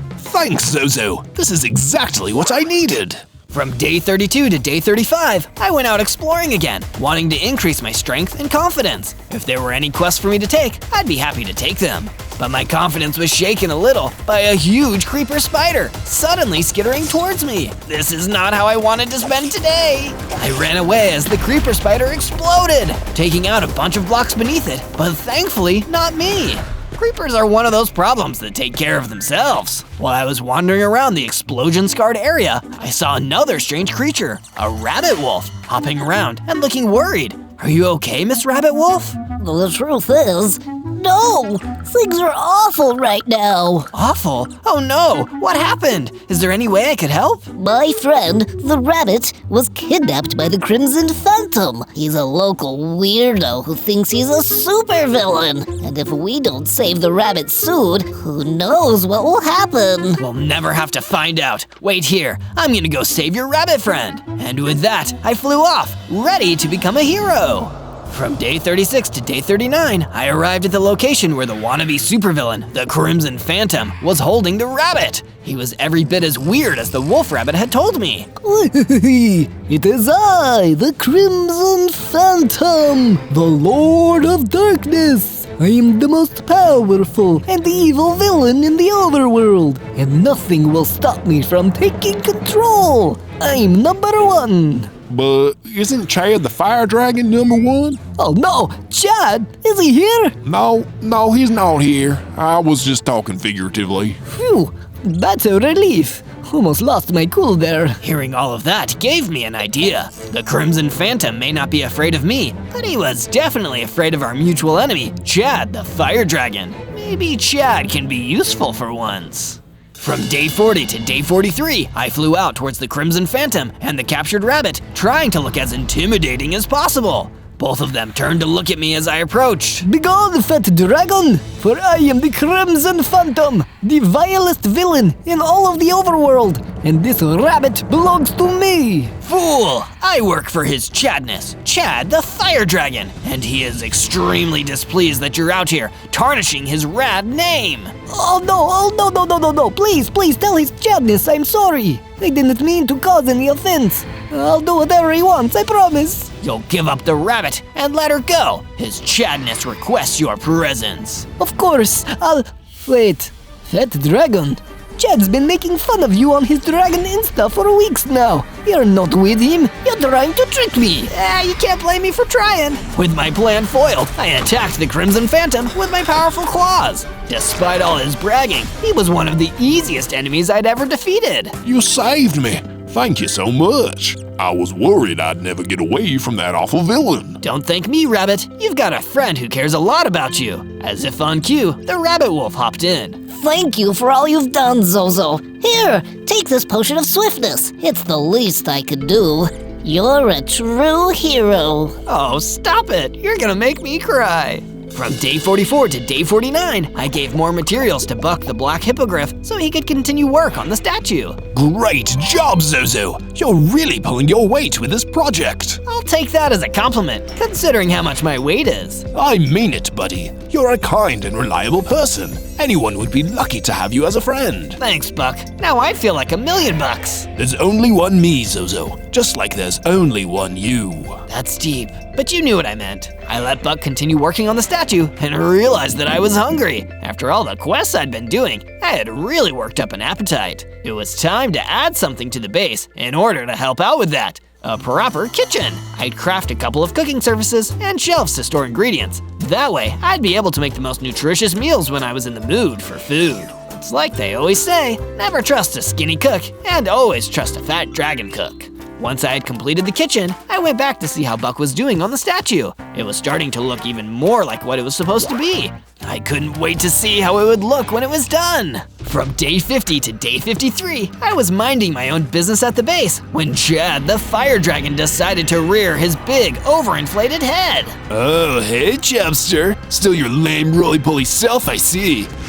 Lucky for you, the Chadmeister decided to take some time out of his busy Insta schedule to instigate a little one-on-one conflict. Leave me alone already, Chad. I'll fight if I have to, but I didn't wake up this morning choosing violence. Too bad, because Chad the Cool and Rad always chooses to dunk on losers. By the way, when I said one-on-one, I meant one-on-several, because I've brought my fans with me. It was true. Chad had rolled up with a bunch of fire guardians who listened to everything he said. They must have been followers by nature. How is it fair to outnumber me, Chad? At least fight your own battles if you're gonna be a bully. Well, sorry. There's so much of you to go around that I thought I should bring more guys. Get up, boys. Chad's fire guardians tried to gang up on me, but I was a fighter now, so I shredded through them with my claws. I was so focused on the fight that I almost didn't see Chad and the other guardians kidnap Buck from the base. Zozo, win that fight and come save me. I know you can. Buck, how low does Chad want to go in order to ruin my life? I took down the rest of the attacking fire guardians like Buck said, and I felt my confidence rising. I grew larger and obtained 60 hearts. I could also breathe out a big blast of fire. Looks like Chad isn't the only one with fire around here. With that, I also set the front yard on fire. From day 54 to day 57, I spent some time putting out the fires left over from the attack on the base. They sure did set a big part of my base on fire, but it didn't bother me that much because I could easily extinguish it. Once I had extinguished the fire, I thought about the one thing I couldn't repair. I need to get Buck back. He always stuck up for me, so I want to do the same for him. I went to the desert to go visit Miss Rabbit Wolf. I knew a thing or two about friendship. And because I helped her rescue her friend not too long ago, she would probably help me rescue mine. I'm so sorry that Buck got taken away by Chad's henchmen. I know exactly how that feels. I want to do something about it, but I don't know where to begin. Why don't you try checking the selfies that Chad posts? There's got to be something in the background that could help you find out where he's taken Buck. That's a good idea. He posts pictures of where he is all the time. It should be easy to find his evil lair from that. You can turn his false confidence into a real weakness. Thanks, Rabbit Wolf. From day 58 to day 62, I went mining for diamonds so I could upgrade my tools. I'm a confident dragon, and I deserve to treat myself to nicer things. Of course, not everyone in the mine agreed with me on that point. There were a bunch of warped phantoms swarming around where I was trying to dig. I could use my fire breath to scatter them, but they'd always come back. This seems like more of a task for my claws. Can't a dragon mine in peace? Once I'd cleared out all the warped phantoms, I was able to gather a good amount of diamonds from the cave. I crafted a diamond sword and a diamond pickaxe, both of which would come in handy when the time came for me to go rescue Buck from the clutches of Chad. From day 63 to day 66, I was looking at the unfinished statue and feeling sad that Buck couldn't be here. The two of us had been working together on the statue for a long time now, and seeing that it was unfinished was a reminder that without him, I'd never see what the statue could become. I thought about working on it myself, but that wouldn't do any good. Buck is counting on me to rescue him from Chad. I couldn't back down from facing that terrible bully. For now, the statue needs to wait. Hang on, Buck. I'm gonna find you, wherever you are. And if you want to find more of my awesome adventures, make sure to subscribe to the channel and ring that notification bell so you'll always be able to. From day 67 to day 70, I found a place that looked a lot like where Chad the Fire Dragon took many of his selfies. The Crimson Gardens were definitely red, like one might expect for a fire dragon, and there also seemed to be a huge lair designed to show off. That's gotta be Chad's pad. As I approached, I noticed that there were a bunch of fire guardians hanging around outside. My guess had to be correct, since those mobs would do anything for Chad's attention, including trying to keep me out of Chad's pad. I knew I was looking at a fight if I tried to get past them. Hey, you guys, is my friend inside there? The fire guardian said nothing and charged me all at once. I knew fire breath wouldn't do any good against creatures of pure fire, so I stuck to melee attacks. Thanks to my increased health, even fighting this many fire guardians wasn't much of a problem. It was true that I'd gotten even bigger and stronger since my other fight with Chad's minions. I'm not just fat, I'm large and in charge. I was able to battle my way through the inside of Chad's pad. I just knew my friend was in here somewhere. From day 71 to day 74, I explored Chad's pad and fought off more of the fire guardians as I did. This base is gigantic. Chad must really enjoy having a lot of space that he doesn't need, all to himself. While I was sneaking around, I saw Chad. He must have been finished taking selfies in a nearby room. Oh yeah, Chad rules! The camera loves Chad, and so does everyone else. And Chad! He seemed to be really into his routine at the moment, and it felt awkward to interrupt him. I came here to rescue Buck, not to pick a fight, so I just let him continue bigging himself up. Of course, I couldn't help myself from sneaking some potions of healing from one of his pad's chests. He won't miss it, and besides, he's hurt me enough times that one little potion is the least of what he'd need to do to make up for it. From day 75 to day 78, I managed to find the dungeon where Chad had been keeping Buck. It was time for a good old-fashioned prison break. Zozo, you made it! I always knew you had it in you, friend. Thanks, Buck. It was hard making it all the way here without your kind words, but I was still able to do it because I've got confidence in myself now. I used my fire breath to destroy the bars of the prison, setting Buck free. Nicely done. Now let's get out of here. Whoa, whoa, whoa! Who said you could leave? Chad didn't, and if Chad didn't, it doesn't matter who did. Chad. Oh no, it was Chad! There was only one thing I could think of to make sure that Buck would be safe from this kidnapping bully jerk. Get out of here, Buck. I'll catch up with you after Chad and I have a talk. With that, Buck ran off, leaving me alone to take on Chad. Like Chad would talk to you for any reason other than reminding you that you're totally stupid looking. Actually, I meant talk as in fight. Let's work things out like dragons with our claws and fire breath. Can't get enough of Chad's fire breath? Okay, you asked for it. Chad breathed his fire blast at me, but I returned with my own. He was surprised that I could do what he did, but that made sense because he always underestimated me. We started to fight with our claws, and even more than the previous time I was holding my own. I got several good hits in on him before he started to show a little bit of nervousness. What's the matter, Chad? Not able to pretend as well as you normally do? As if Chad needs to pretend. I'm the real deal, lame-o. Check this out. From day 79 to day 84, Chad flexed his dragon muscles and totally hulked out into a super beast of a dragon! Oh yeah, Chad was already the best, but now you can say hello to the even better, super mega ultra deluxe Chadmeister Supreme! Yikes! I didn't expect he'd have another form! Chad totally could have beaten you in his regular form. Chad just didn't feel like it. Right, so you transformed for absolutely no reason at all. I'm really not sure I believe you, but I'm also really afraid of your new form. I ran away as fast as I could. Behind me, I could hear Chad laughing and calling me more mean names. We would see who would be laughing the next time we met, but this time it was definitely Chad who would be laughing.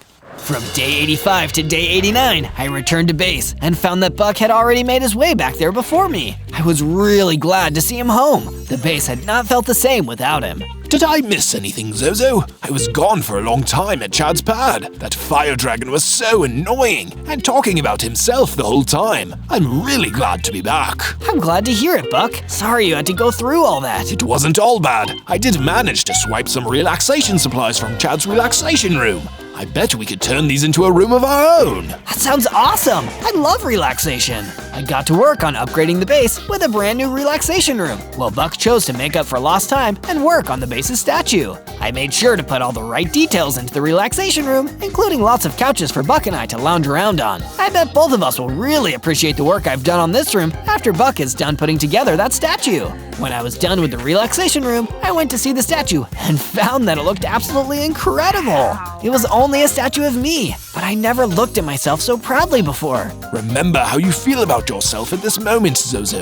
That confidence in who you are, recognizing your own best qualities, is the key to defeating Chad. I did almost have him last time, but he's got this new super duper form now, and I think he's gonna knock me out the next time I see him. In that case, you just take what you already like about yourself and make it even more powerful. There's a spell you can cast that will bring your inner strength to the surface. Show him who you really are! From day 90 to day 94, I sought out the Book of Spells, which was said to contain a spell that would bring my inner strength to the surface. It was located inside of a deep cave that was full of wither spiders. There was a time not so long ago that I wouldn't have dared to fight for myself, especially against such powerful mobs. But if what Buck said about this spell was true, then I couldn't wait to get my inner strength on. I'm becoming more like who I want to be every single day, and there's nothing that some bully can say that would make me feel like I'm less than that. The wither spiders had powerful attacks and could shoot deadly wither skulls, but with my chubby body and huge amount of hearts, I could withstand equally huge amounts of damage.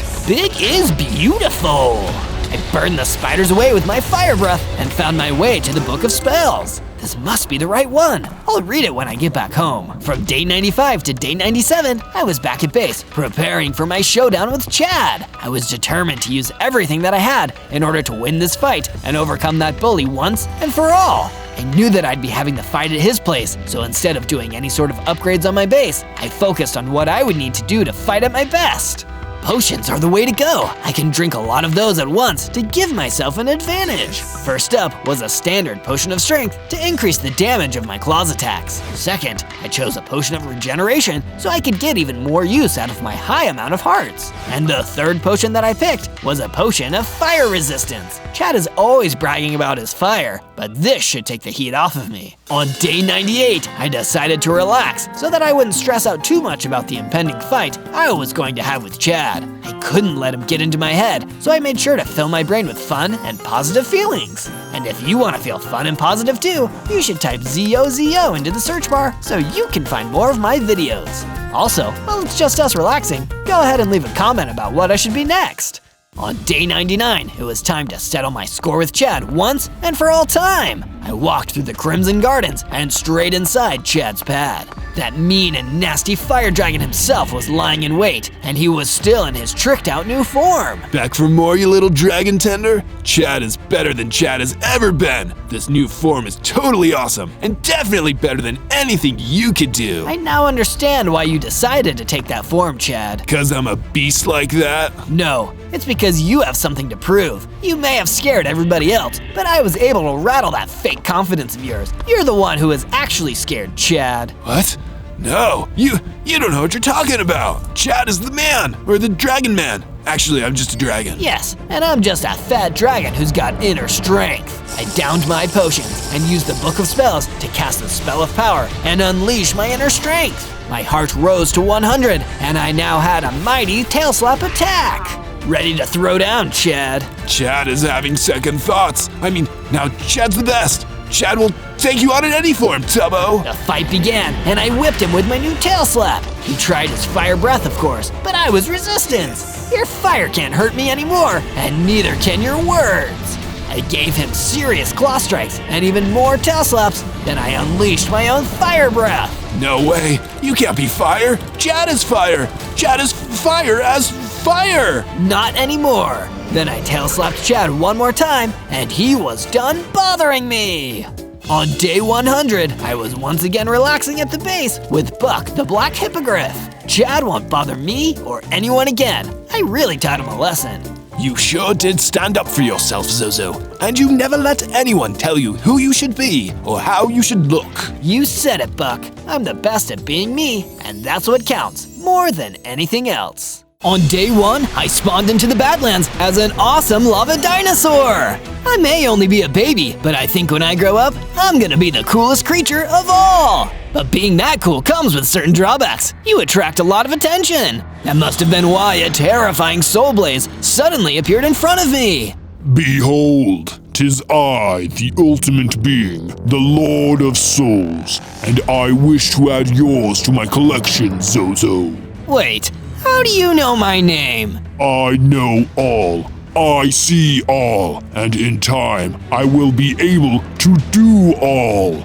I will absorb your power, little lava dinosaur, and with it, I will become unstoppable. My power? I don't even have any power yet.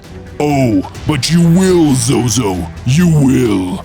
Over the next 100 days, I will challenge you. I will hunt you. Through these trials, I will make you strong, and then, when you reach the height of your power, you will be mine! Before I could try to talk him out of this wild plan, he fired an energy blast from his supercharged Soul Blaze rods. I ran as fast as I could, terrified by what he planned to do. I want to get stronger, but if I do, will I just be playing into the Lord of Souls' hands? This is gonna be a tough one. On day 2, I ventured out deeper into the Badlands to try and see what I could find. There's still a lot I don't know about this place. It's called the Badlands, but it seems pretty okay to me so far. I've got to be careful though. I only have 10 hearts, so I want to stay out of trouble. Suddenly, I heard my stomach growl. Oh, that's right. I've been alive for almost 2 days, and I haven't eaten yet. I better find some snacks. I wasn't sure what kind of food I could find in the Badlands, but as I was looking around, I spotted something red on the ground. Hey, apples, perfect! An apple a day keeps the Lord of Souls away. That's the saying, right? I ate the apples and felt much better with a full stomach. Good luck didn't last long. I saw some Vex Piglins scowling at me and flying toward me. Face us, Zozo. The Lord of Souls sent us to test your strength. No, I don't wanna. Too bad. Time to fight. They got even closer and started to attack. I did my best to defend myself, but I had never fought anyone before, and these guys were way too strong for me. All I could do was run away from those terrifying Vex Piglins, and in the process, I ran into a spider llama. Follow me. These piggies can eat my dust. On day 3, the spider llama led me to a campfire further out in the Badlands. It was a huge relief to find a cozy, safe place to rest for a while. This is where the magic happens. And by magic, I mostly mean sleeping and hanging out with my buddy, the Fire Guardian. I don't see a Fire Guardian until I did see one standing by the fire. That's because I'm over here guarding this fire. Hello there, baby lava dinosaur. I see you too are a being forged in fire. May your flame burn brightly. Thanks, I'm Zozo, by the way. It's nice to meet you, Zozo. My name is Dennis. And this spider llama who brought you here goes by the name Zach. I'm grateful for both of you. Those Vex Piglins cornered me in a totally unfair fight. They were working for this awful Soul Blaze. Big scary guy. Maybe you know him? Unfortunately, I do. The Lord of Souls means to add you to his collection, I assume? Yes, he said he's going to wait for me to become strong. Then he's going to take my soul and steal my power. So I decided I'm not going to get stronger at all. That way, he won't get me. I'll just lay low and stay out of trouble. I know it seems frightening, but you must seek strength and progress anyway. But you can't allow the Lord of Souls to steal that strength. Instead, you must use it against him so that he never takes another soul again. Oh jeez, that sounds like a lot of work. It will be, but you will have help. No dinosaur is truly alone in this world, not when he has friends. Go with Zach and build your first base. We'll develop from there. Okay, then it's decided. I'll become the biggest, strongest lava dinosaur I can, and I'll defeat the Lord of Souls before he can use my power to become unstoppable. It's the right thing to do. From day 4 to day 5, I got to work building my base. First things first, to build my base, I need some tools. I'm gonna need to gather some wood. Can I even touch trees without setting them on fire? I sure hope so. Luckily, me being a lava dinosaur didn't have any effect on the trees, and I was able to gather some wood. Then I used that wood to craft a wooden pickaxe. Next, I'll get some stone. I used the wooden pickaxe to gather enough stone to craft a full set of stone tools, including a stone sword. My first sword. Check me out. I'm not just a weak little baby dinosaur anymore. Now I'm a baby dinosaur with a sword. But I didn't have time to practice sword fighting. I needed to build a place for me and Zach to stay. I built a small house and added a room for Zach and another room for me. There we go. Home sweet home. Nice digs. Simple, but nice. We can always add more, too. Zach went inside, and I was able to follow him when a skeleton ran up and started attacking me. Luckily, I had my new stone sword, and I was able to defend myself. I was still pretty new to fighting, but I managed to defeat him. After the fight, I started to feel funny. Not in a bad way, but different. I grew a little bigger, and I felt stronger. My hearts increased to 30. Yay! As I yelled, I saw a blast of fire shoot out of my mouth. Cool, fire breath. I'll have to be careful not to accidentally burn anything down when I talk, but this is awesome! From day 6 to day 8, I decided that it was time for me to explore the area outside of the Badlands. I can't just hang around here forever. I've got to get out there and learn more about being a lava dinosaur. Like, what's the difference between a lava dinosaur and a dragon? Is it that I don't have wings? I gotta find out. I'd also stop the Lord of Souls from stealing my power. That too. I traveled to the Black Forest. I thought Black Forest was a type of cake, but I don't see any cake here. I guess life is disappointing sometimes. Oh well. I was distracted by the lack of cake when I saw a poor old fisherman being attacked by a nasty thorn wolf. I ran at the wolf with my sword and attacked. It took a while to defeat the thorn wolf, and it snarled at me, snapping its jaws. It was pretty scary, but I managed to fight it off. Thank you, young dinosaur. I was afraid that blasted wolf would tear me limb from limb. Yikes, I'm glad he didn't. You need your limbs. I sure do. Can't reel in the fish without them, which is what I was trying to do when I was attacked by that beast. But if you think that thorn wolf was bad, you should see the other guy, the wolf guy that is. Say, if you manage to defeat that mongrel, maybe you can defeat this monster too. Could you give it a try? Sure, I can try. Just show me where to go. From day 9 to day 10, I followed the fisherman to a place deeper in the Black Forest. Is it just me, or is it getting really creepy in here? It's definitely not just you. You can probably sense the thorn-corrupted wolfman that's taken over this part of the woods.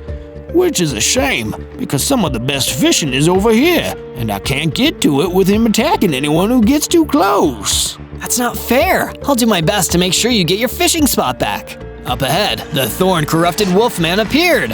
He had nasty matted fur and wild eyes. Ow! Who's trespassing in my forest? It's me, Zozo. You, huh? Well, I was getting pretty hungry. I guess you'll make a nice snack. How about you try some fire breath? I used my fire breath to attack, but the wolfman didn't even flinch. He came back at me and slashed me with his claws. Ow! Oh! This might be too tough of a fight for me. I ran back to the fisherman and away from danger as quick as I could. Quick, let's get out of here. You're just giving up? No, I'll come back when I'm stronger. But if that's gonna happen, we need to survive another day. Come on. The fisherman agreed, and we both ran out of there until we couldn't hear the wolfman's bone-chilling howls anymore. From day 11 to day 12, I led the fisherman back to my base. You can stay here until the Black Forest is a wolfman free zone. Well, thank you, but is there any room for me? I don't want to be rude, but your home looks pretty small. Well, I can fix that. Just wait right here. I'll build you a room. I got to work and built a nice room for the fisherman to sleep in. When I was finished, I saw that he wasn't where I left him. He had added another room to the base too. What's this? Just a wee token of my appreciation. I thought you might need more room for items and such, so I built you a storage room. I hope you'll find it useful. You didn't have to do that. There is very little we truly have to do in this world. It doesn't mean it isn't worth doing. I'm glad there are nice people out there, and not just the Lord of Souls and his minions. Stay far away from him, my friend. He would love to steal a power like yours. That's what he told me too. I'm going to do my best to defeat him so he can't steal people's power anymore. Be very careful. I've heard rumors that he's been waiting for the chance to absorb the strength of a fire-breathing dragon. And as a lava dinosaur, you're probably the next best thing. Yikes! Talk with the fisherman inspired me to keep working on upgrading my weapons, so I went to a nearby cavern to get some mining done. I gathered some iron ore, which I took back to my base and smelted into iron ingots. Then I used them to make an iron pickaxe and an iron sword. Spiffy! Hey, with another new person staying here, we're going to need more supplies. I should find some animals. I spotted some sheep grazing nearby and decided that they would be perfect. I built a sheep farm for them and herded them into their pen. This place is really coming together. From day 13 to day 15, I was out of ideas for how to get stronger, so I decided to ask Zach for some advice. Hey, you're a tough guy, right? Sure am. Why? Did someone say I wasn't? I'll fight them. No. I just wanted to ask you what you think I should do to get stronger. What should I do? Well, everyone's journey is different, little dude. But I do know that facing your fears is a good way to grow. Maybe try that. Well, I was pretty scared in the Black Forest. I guess I can go back there. I'll just make sure I don't run into the Wolfman. Oh yeah, don't mess with the Wolfmen. They're always looking for a fight, and they're no fun at parties. I traveled back to the Black Forest, keeping an eye out for the Wolfman. Gotta face my fears. It's so creepy in here though. Why is this forest so scary? As if to answer my question, some Vex piglins popped out. Maybe it's because you're nothing but a weak little baby. Oh no, it's those Vex piglins again! Yep, we've decided you're a waste of the boss's time. It would be better to just get rid of you and find a better target for him. Guess I have to fight you then, and face my fears. I used my fire breath to attack, then ran at them with my new iron sword. They fought back, but I dodged them. After a little bit of fire breath and sword action, I was finally able to defeat them. I did it! Zach was right. I do feel stronger. Oh, look, a health potion. They must have dropped it. I picked up the health potion and drank it. My heart increased to 60, and my claws got sharper. Cool, I have a new ability, Claw Attack. From day 16 to day 19, my exploration took me out of the Black Forest and into the Cypress Swamplands. So nice to change out those old trees for some new, different trees. And those different trees brought me good luck because I spotted a book and picked it up. The title said, Better Living Through Exposition. What does that mean? Better take a look inside just to see. Okay, it says that the Lord of Souls hides somewhere dry and hot. So definitely not anywhere nearby then. That's good to know. Why read about it? You'll be winding up there soon enough. Vex piglins? But I just defeated you. No, those are some other Vex piglins. There are dozens of us, dozens, and we're all coming after you. Well, this worked before, so I guess I'll try it again. Fire breath, attack! I used my fire breath, but it wasn't quite enough to defeat them. So I followed it up with a few swipes of my claws. Claw attack! Turns out, the Vex piglins were no match for my new and improved claws, and I managed to win the battle. From day 20 to day 22, I headed back home to my base. On the way, I fought a mean-looking spider to test out my new abilities. It was easy to beat, way easier than the Vex piglins. Okay, now I need to get back into the mines and see if I can find some more materials. Zozo needs some iron armor. I don't know why I talked about myself in third person like that. Let's go! I climbed down into the mining cavern and searched until I found some iron ore. Back at my base, I smelted the ore and used the iron ingots to craft an iron chest plate. This thing makes me feel pretty tough. Between this and my new abilities, I think I can finally fight the Wolfman. With my new confidence, and more importantly my new chestplate, I traveled back to the Black Forest to look for the thorn-corrupted Wolfman. I followed the sound of his howl until I found him. When he saw me, he growled. Back again? Good. I was starting to get hungry. And you're bigger now. Even better. I could use a good meal. He came at me with his claws, but I had claws too. I used my claw attack, and he looked shocked at how much damage it did. That didn't stop him though, and he attacked me again. But my iron chestplate protected me from his fangs and claws, and I was able to get the upper hand and win the fight. Splendid. I turned around, and the Lord of Souls was there! You're getting stronger, I see. Soon you will be strong enough, and your power will make me invincible. Or I'll use it to defeat you. Impossible. You were born for this very purpose. A prophecy foretold that the power of a fire-breathing dragon would allow me to conquer all. But I'm a dinosaur. Close enough.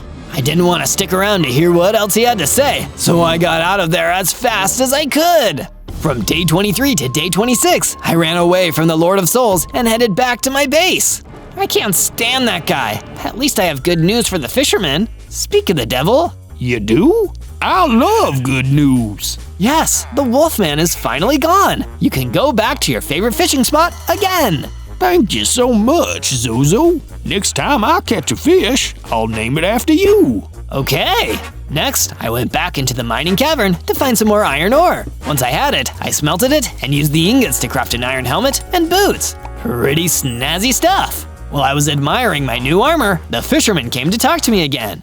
Before I head out to catch some fish, I built a perimeter wall for the base. Something to keep us all a little safer here. Just my way of saying thanks for getting rid of that man-eating wolfman.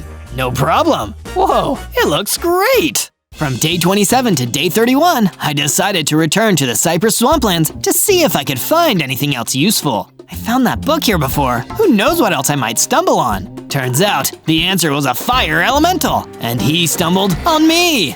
Excuse me, are you the dragon that got rid of the Vex piglins who were here earlier? I'm a dinosaur, but yeah, that was me. That was really impressive. They were causing a huge mess around here. But before you managed to get them, they got to my house and destroyed it. Any chance you know where I could stay for a while? Follow me, I'll show you the way to my base. I escorted the fire elemental back to my base. Then I collected some fluffy wool from my sheep. You know what, sheep? I think this place is looking a little bit boring. What do you think? The sheep didn't say anything back, but I could tell they agreed. So I put up some decorative banners. Much better. From day 32 to day 35, Zach came to me to ask for help. What's going on? It's Dennis! He's facing some kind of menace! I think that Lord of Souls sent some creeps to mess with him! Oh no, let's go right away! I traveled to Dennis, the Fire Guardian's campfire, and by the time we got there were Vex piglins all over the place, and I couldn't see Dennis anywhere. You will pay for this! I rushed in and blasted the piglins with my fire breath. Then, I shredded them with my claw attack. I was able to defeat a bunch of them, and once they were out of the way, I saw Dennis fading away! Oh no! Zozo! You came! Thank you! But I'm afraid it's too late for me! Be strong! Help the others! Save the world! And just like that, he was gone. From day 36 to day 39, I traveled back to the Black Forest so I could see how the fisherman was doing at his fishing spot. Before I could get to the fishing spot, a ghost miner drifted out from between two trees and approached me. Well, I'll be. You look like a strong youngin' who might just be able to help out an old-timer like me. What do you say? Sure. What do you need? Back before I was a ghost, I was attacked by a deep spider around these parts. Suppose you could destroy that spider so I can finally get my revenge on the critter?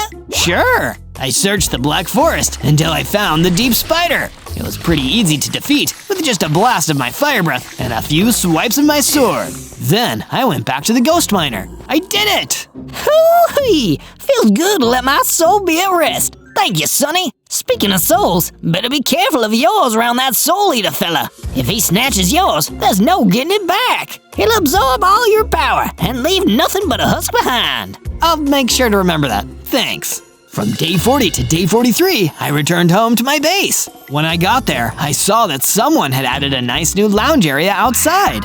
This looks so nice. It's the perfect place to curl up with a good book and relax. I'll definitely do that once my quest is complete and the Lord of Souls is dealt with. I wonder who did this. It was me, little dude. Oh, cool. But why? I don't want to cramp your style, but I've got a few buddies that need a place to stay.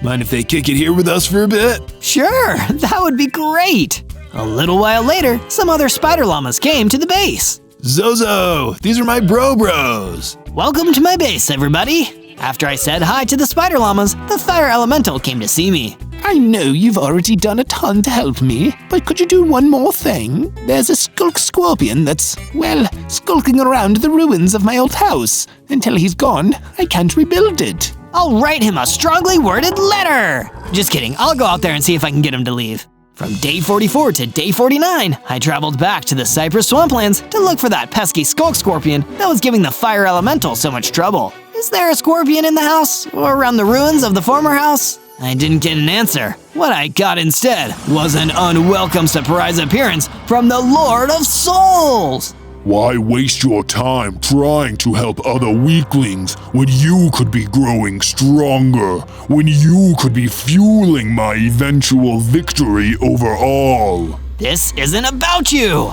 Foolish Zozo! Everything is about me. Now, hone your combat skills and fight! He disappeared, and in his place, there was a huge, powerful Pigless. I don't want to fight you, but I get a feeling I don't have much of a choice. From day 50 to day 53, I battled the Pigless. He was much bigger and stronger than me, but I did my best to hold my own. I did have one thing he didn't have though, fire breath, and my other dinosaur abilities. With the help of those moves and my positive attitude, I managed to defeat him.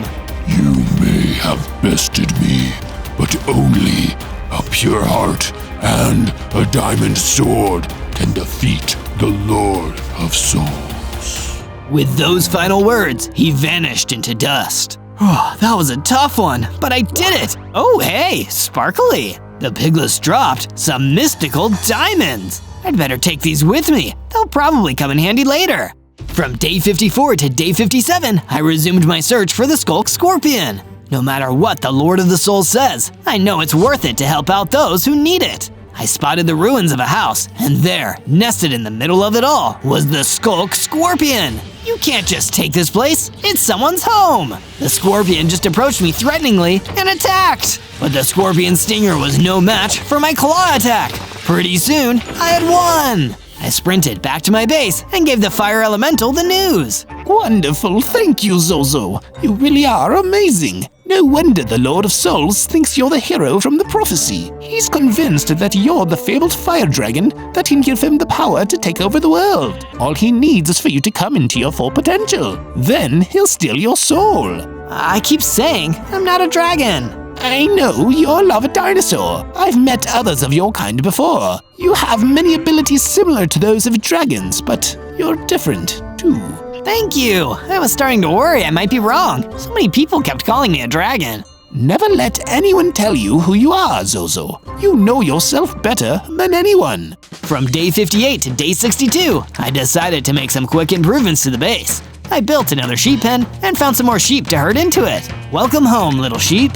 Next, I remembered what the Pigless said about a diamond sword. So I went into the cavern and mined until I found some diamonds. I was going to use them to craft a diamond sword, but then I remembered I also picked up those mystical diamonds before. So I used those to make my sword, and the other diamonds to craft a diamond pickaxe. Afterwards, I exited my base and noticed Zach standing outside my door. Little dude, I added some awesome stuff to the base. Check it. I expanded the resting area outside to make it even better. This looks amazing. I can't wait to hang out here. From day 63 to day 66, I was trying to decide what to do next. I went down into the mines where I was surprised to find the fisherman. Zozo, I was looking for you. I heard that the Lord of Souls has his hideout in the dunes. I thought it might be worth a look. Oh, that's good to know. It's definitely somewhere dry and hot, like that book said. I'll go check it out. I traveled to the dunes and looked around for any sign of the Lord of Souls or his hideout. I didn't want to fight him yet, but I wanted to be as prepared as possible. While I was exploring, I wandered into the domain of a Crimson Phantom. Get out of here! No associates of the Lord of Souls are welcome! Wait, I'm not one. I don't work for him. I'm trying to get rid of him. Oh, that's great news! Sorry for the scare. Hi, my name's Coco. Hi, Coco. I'm Zozo. So, if you're a good guy, does that mean you could help me get rid of the creeper spider that's been lurking around and trying to bite me? Sure does. I'm great at fighting spiders. From day 67 to day 70, I helped Coco the Crimson Phantom with her spider problem. It didn't take long to find the creepy spider. It was creeping around nearby and looking for a chance to bite her. Hey, there's a bug problem here, and I'm the exterminator. I don't think spiders count as bugs, but I like your spirit. I'm not good at bug science, but I'm good at fighting. I blasted the creeper spider with my fire breath, then attacked it with my diamond sword. Pretty soon, it was done for. That spider won't be bothering you anymore.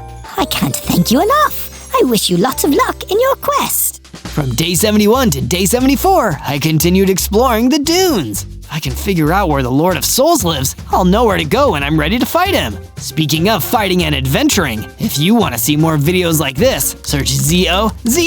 That's Zozo, me. But that call to action attracted the attention of none other than the Lord of Souls. Zozo, there you are. Uh-oh. Why aren't you cultivating that wonderful power for me? Soon it will be time for me to take it. I tried to blast him with my fire breath, but it didn't even make a mark. He was way too strong. I had to run out of there before it was too late. From day 75 to day 78, I went back to my base and headed into the pool to cool off. I can't believe I had to run away. What if I'm never strong enough to beat him? What if I get just strong enough to help him and I ruin everything? Just then, the fire elemental came to see me. That won't happen, Zozo. I know it. Hey, to get your mind off things, check out what I built. It's a watchtower for the base. I'll admit, that's pretty cool. It's hard to be sad with a watchtower like this. Thanks. After that, my main man Zach approached me. If you like that, then how about these apples? Sorry, that was confusing. There aren't any apples, but I do have this mace. Awesome! Let me try it out!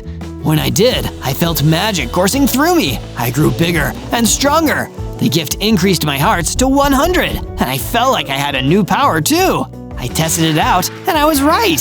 Whoa, you have a dragon fireball ability. Nope, I have a dinosaur fireball ability. From day 79 to day 84, I returned to the dunes, feeling much more confident in myself as a hero. I didn't see the Lord of Souls anywhere, but I did see a zombie shuffling around and tested my fireball out on it. It worked! I blew that zombie to smithereens! Hey, that was really cool. A big axolotl came over to congratulate me. I got this for my uncle's birthday, but I actually think you should have it. You're a way better fighter than him. He handed me diamond leggings. Whoa, thanks! Sorry to your uncle though. Nah, it's fine. I'll just get him a gift card. These leggings will go great with the rest of my diamond gear. From day 85 to day 89, I headed back to my base to show my friends my new diamond leggings. But when I got there, it was under attack. There were Vex piglins all over the place. Hey, get out of here! Stop! I rushed towards the piglins and started to defeat them one by one using my mace. But some of them managed to run off and I gave chase. I lost sight of them after a while, but I didn't give up. I heard a loud buzzing sound though, and when I looked in its direction, I saw a giant mosquito. Ah, don't bite me! Bite you? Oh no, that's not why I'm here. I need help breaking apart this block. I've been trying for days, but I have no tools, and my little bug arms are too weak. Quickly, I broke the block apart with my pickaxe. There you go. Gotta run. Bye! I'll never forget you, kind stranger. From day 90 to day 94, I tracked the Vex piglins to a spot in the dunes. This place looks super evil. Oh, this must be the lair of the Lord of Souls. I'd better not get too close. I noticed something I hadn't seen before. The Vex piglins had an Enderblaze with them. They were all listening to him and following his orders. We messed that place up good, huh? Yeah, the Lord of Souls will be pleased with your service. As his right-hand man, I will deliver reports of your loyalty. I rushed out of my hiding place and confronted the Ender Blaze. So you're the one who messed up my base. I guess this fireball is for you then. From day 95 to day 97, I began my battle against the Ender Blaze. I shot a fireball at him, but he shot a fireball back at me. I dodged it, but just barely. Ouch, that's hot. Glad it didn't hit me, but this guy is really strong. This is my hardest fight yet. I drew my mace and attacked again. This time, I had more luck. I managed to do some damage, and that gave me the confidence to keep going. I got him with my claw attack, my mace again, and that managed to finish him off. When he went down, the Ender Blaze dropped a key. This must unlock the Lord of Souls base. This is awesome. Yeah, take the key. Go inside. It's right where the Lord of Souls wants you to be. Once he has your power, he will burn down the entire world to rebuild it in his image. Thank you, Zozo. You will ensure his victory. With that, he was gone. I won't let that be true. It can't. I have to get ready because it's time to prove the Lord of Souls wrong. On day 98, I returned to my base, more determined than ever. I'm almost out of days. I've got to make every moment count. First, the fire elemental came to speak with me. Zozo, you saved my home. Without you, I would have nowhere to go. I know that you can conquer this force of evil. Then came Zack, the spider llama. Little dude. Well, not such a little dude anymore. But you'll always be little dude to me. I'm so proud of you, man. You're gonna do great. Dennis would be proud too. And finally, the fisherman. Zozo, I've brought you a fish. In case you get hungry or need some extra protein. Good luck, brave dinosaur. On day 99, I started my journey to the Lord of Souls base. On the way there, I passed through the Black Forest. Can't believe I used to be scared of this place. That seems like so long ago now. Finally, I reached the base, but it was crawling with Vex Piglins. Oh no, I'll have to fight all of them to get inside. No, you won't. I will. Coco! You solved my pest problem, I'll solve yours. Go, Zozo, get inside. Thank you. Leaving Coco to take on the Vex Piglins, I unlocked the door and ran inside. On day 100, I entered the lair of the Lord of Souls. I had faith in myself, but I was still so scared that I would lose. If the Lord of Souls beat me, it wouldn't only be me who suffered, it would hurt everyone. So I guess the solution to this is, don't lose. I found the Lord of Souls waiting for me in his room. Ah, here you are, as foretold, the missing piece in the puzzle of my total domination of all life. Not so fast. I shot a fireball at the Lord of Souls and it hit him, but all he did was laugh. Zozo, fire cannot harm a Lord of Souls. You cannot burn me. I can get you with this. While he was gloating, I attacked him with my mace. He staggered back from the hit. No, impossible. The prophecy. A fire dragon will give me the power I need to ascend to victory. A fire dragon might have helped you become the ultimate ruler of the world, but this lava dinosaur is going to destroy you! I swung my mace again and again as we fought fiercely against each other. Finally, I landed one last hit and the Lord of Souls collapsed on the ground! I guess it turns out that when it comes to prophecies, close enough just doesn't cut it. On day 1, I spawned into the prairie as an awesome Venom dragon! Whoa, that must be what happens when an alien symbiote fuses with a dragon! I wonder what awesome powers this will give me! But I didn't have much time to think about what awesome powers being a symbiote-infused dragon would get me, because I suddenly saw a small group of heavily armored royal guards running towards me! Uh-oh, those guys look a little sinister! I should get out of here! I turned and ran as far from the royal guards as I could, but I was only a baby Venom dragon with 10 hearts, so I didn't have that much energy. Still, I was able to outrun the royal guards and stop to rest. Jeez, I just got here, and already I've got gangs of armored goons running after me. What's going on here?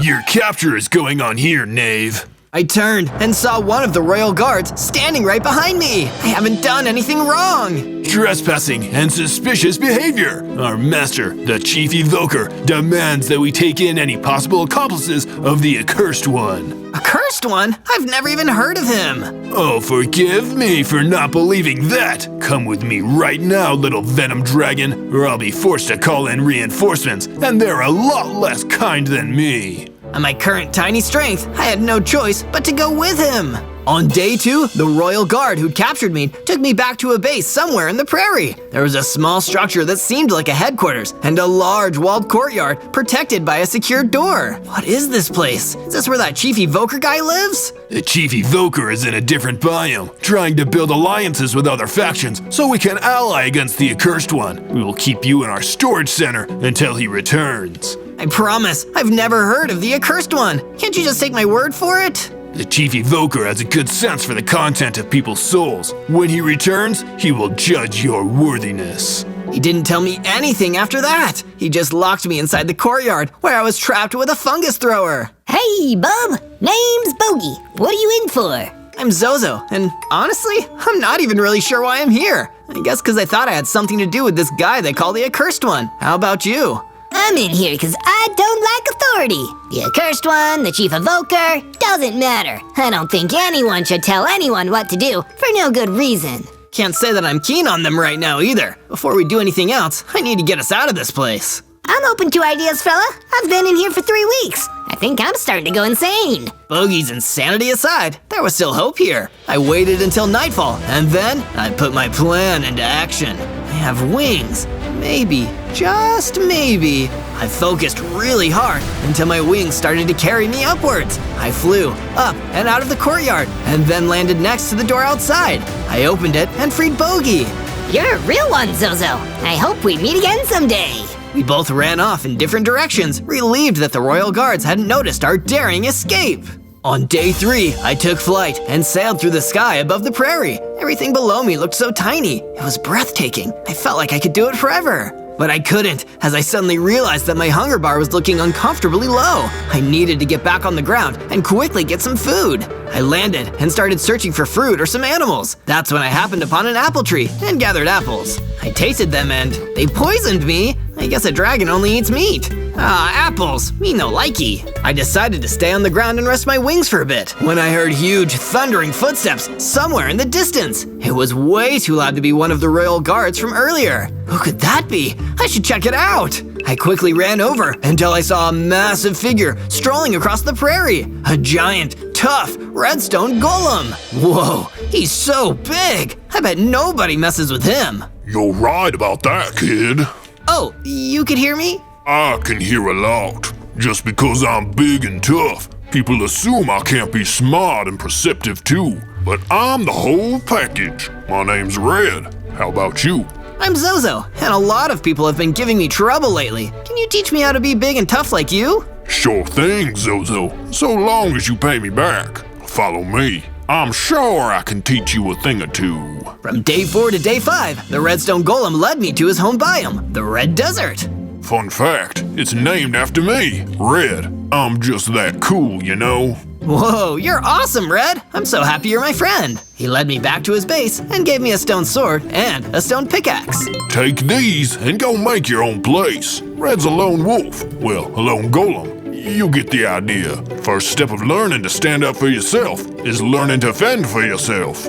Make yourself a base, and then we'll talk about making you big and tough, like me. Sure thing, Red. I took the stone sword and stone pickaxe and flew across the Red Desert, where I started gathering materials to build myself a cool base of my own. It was quite a sight to look at. A beautiful clock tower home I made. It felt good to have something I could call my own. I'm the Venom Dragon, and with help from Red, I'm gonna become the coolest creature in the overworld. I may have yelled that I was the Venom Dragon a little too loudly though, as a small group of royal guards appeared and came running towards me.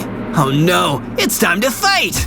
I pulled out my stone sword and ran in to battle the royal guards. It wasn't easy, but my pure willpower saw me through. I defeated the royal guard detachment and gained enough XP in the process to level up. I got bigger, stronger, went up to 30 hearts, and gained a new power, Venom Breath. Oh man, Red is gonna think this is so cool. I can't wait to show him. From day 6 to day 8, I continued to test out my powers, blowing flames onto trees and cactuses to test their strength. Feels good to finally have some power. Some fire power! Is that even a joke? Oh gosh, who knows? But during my fire practice, I happened to run into an old friend, Bogey the fungus thrower. Hey Bogey, how's it hanging? Been better, been worse. Say, have you had any luck finding that accursed one? I've been on the lookout. I need to find a new authority to rebel against while the evoker is still out of town. Does the accursed one count as an authority? I'm still not really sure what his whole deal is. I've been asking around a lot lately. Turns out, he's been causing trouble around here for years. He's rolled through towns, and they've disappeared that same night. He rarely ever leaves survivors, so it's hard to know who he is and what he looks like. Well, that's worrying. I think I know exactly who to ask about this. I flew over to my good buddy Red and told him everything that Bogey had told me. He immediately knew what I was talking about and had a great idea. Yeah, I've heard about this accursed one. He's a tough customer. Pretty cool, apparently, but obviously evil, too. I've heard that his true power comes from a bunch of dangerous magic users. One of them is the Windcaller. He lives in the Red Oak Forest not far from here. You want my advice? Go take him out. The accursed one won't like that. From day 9 to day 10, I flew straight to the Red Oak Forest, searching for the Windcaller, the first magic user who helped prop up the power of the Accursed One. If I can defeat him, it'll bring me one step closer to defeating the Accursed One himself. When I spotted the Windcaller, I immediately flew down towards him and landed a few feet away. He did not seem happy to see me, to say the least. Get away from me, please! I don't want to fight. I don't want any trouble. That excuse won't work on me, Windcaller. I know the truth about the Accursed One. You're going down! The Accursed One? You think you know the truth? You arrogant little dragon! I'll show you how little you really know! He fired an energy blast at me, and the fight was on! The Windcaller was a formidable opponent because of his magic use, but in the end, I was able to take him down thanks to a combination of Venom Breath and Sword Strikes. Sadly, I lost a lot of hearts in the process. Less sadly, Bogey appeared soon after and let me drink one of his healing potions to regenerate my lost health. Bogey, I can't thank you enough. Why are you here? Were you just following me around? Nah, man. I just been told the Windcaller was the right man to speak to about finding the Accursed One. But I guess you beat me to him. He attacked me first, and besides, Red told me to. You shouldn't let other people tell you what to do and think, Zozo. At least not without questioning why first. Come on, Bogey, it's fine. Red has my best interests at heart, I think. From day 11 to day 12, I returned back to Red at his awesome base to tell him that I'd defeated the Windcaller in the Red Oak Forest. Good work, Zozo, good work. Bet you're feeling tougher already, right? Just like I told you, if you listen to your boy Red, everything will turn out all right. It just felt a little weird though. It didn't seem like he wanted to fight. Isn't that a little strange? Especially if he used to work for that Accursed One guy? Don't be a dum-dum, Zozo. He just told you that to try to trick you. You can't trust everything that people say. People lie to get what they want literally all the time. Except me, of course. I'm old school. Fair enough, Red. What do you want me to do next? There are more magic users out there who want to help that big, probably handsome Accursed One jerk. In the end, you can destroy that evoker. But first, you need to go back to the Red Oak Forest and take out the Geomancer. Upgrade your gear first, though. He's a tricky customer. On Red's advice, I explored until I found a deep, dark cave and followed it until I discovered a rich vein of iron ore. This is exactly what I needed. I mined enough iron ore to make the equipment I needed, then created an underground furnace to smelt it all. Soon enough, I had an iron pickaxe, iron sword, and iron helmet.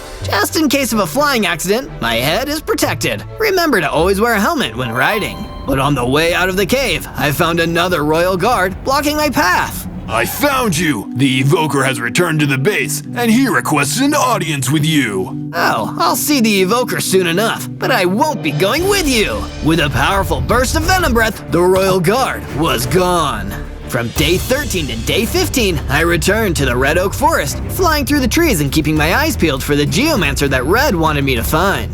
It took until nightfall to find him, where I discovered him by the light of his campfire. He was just standing next to it, trying to stay warm.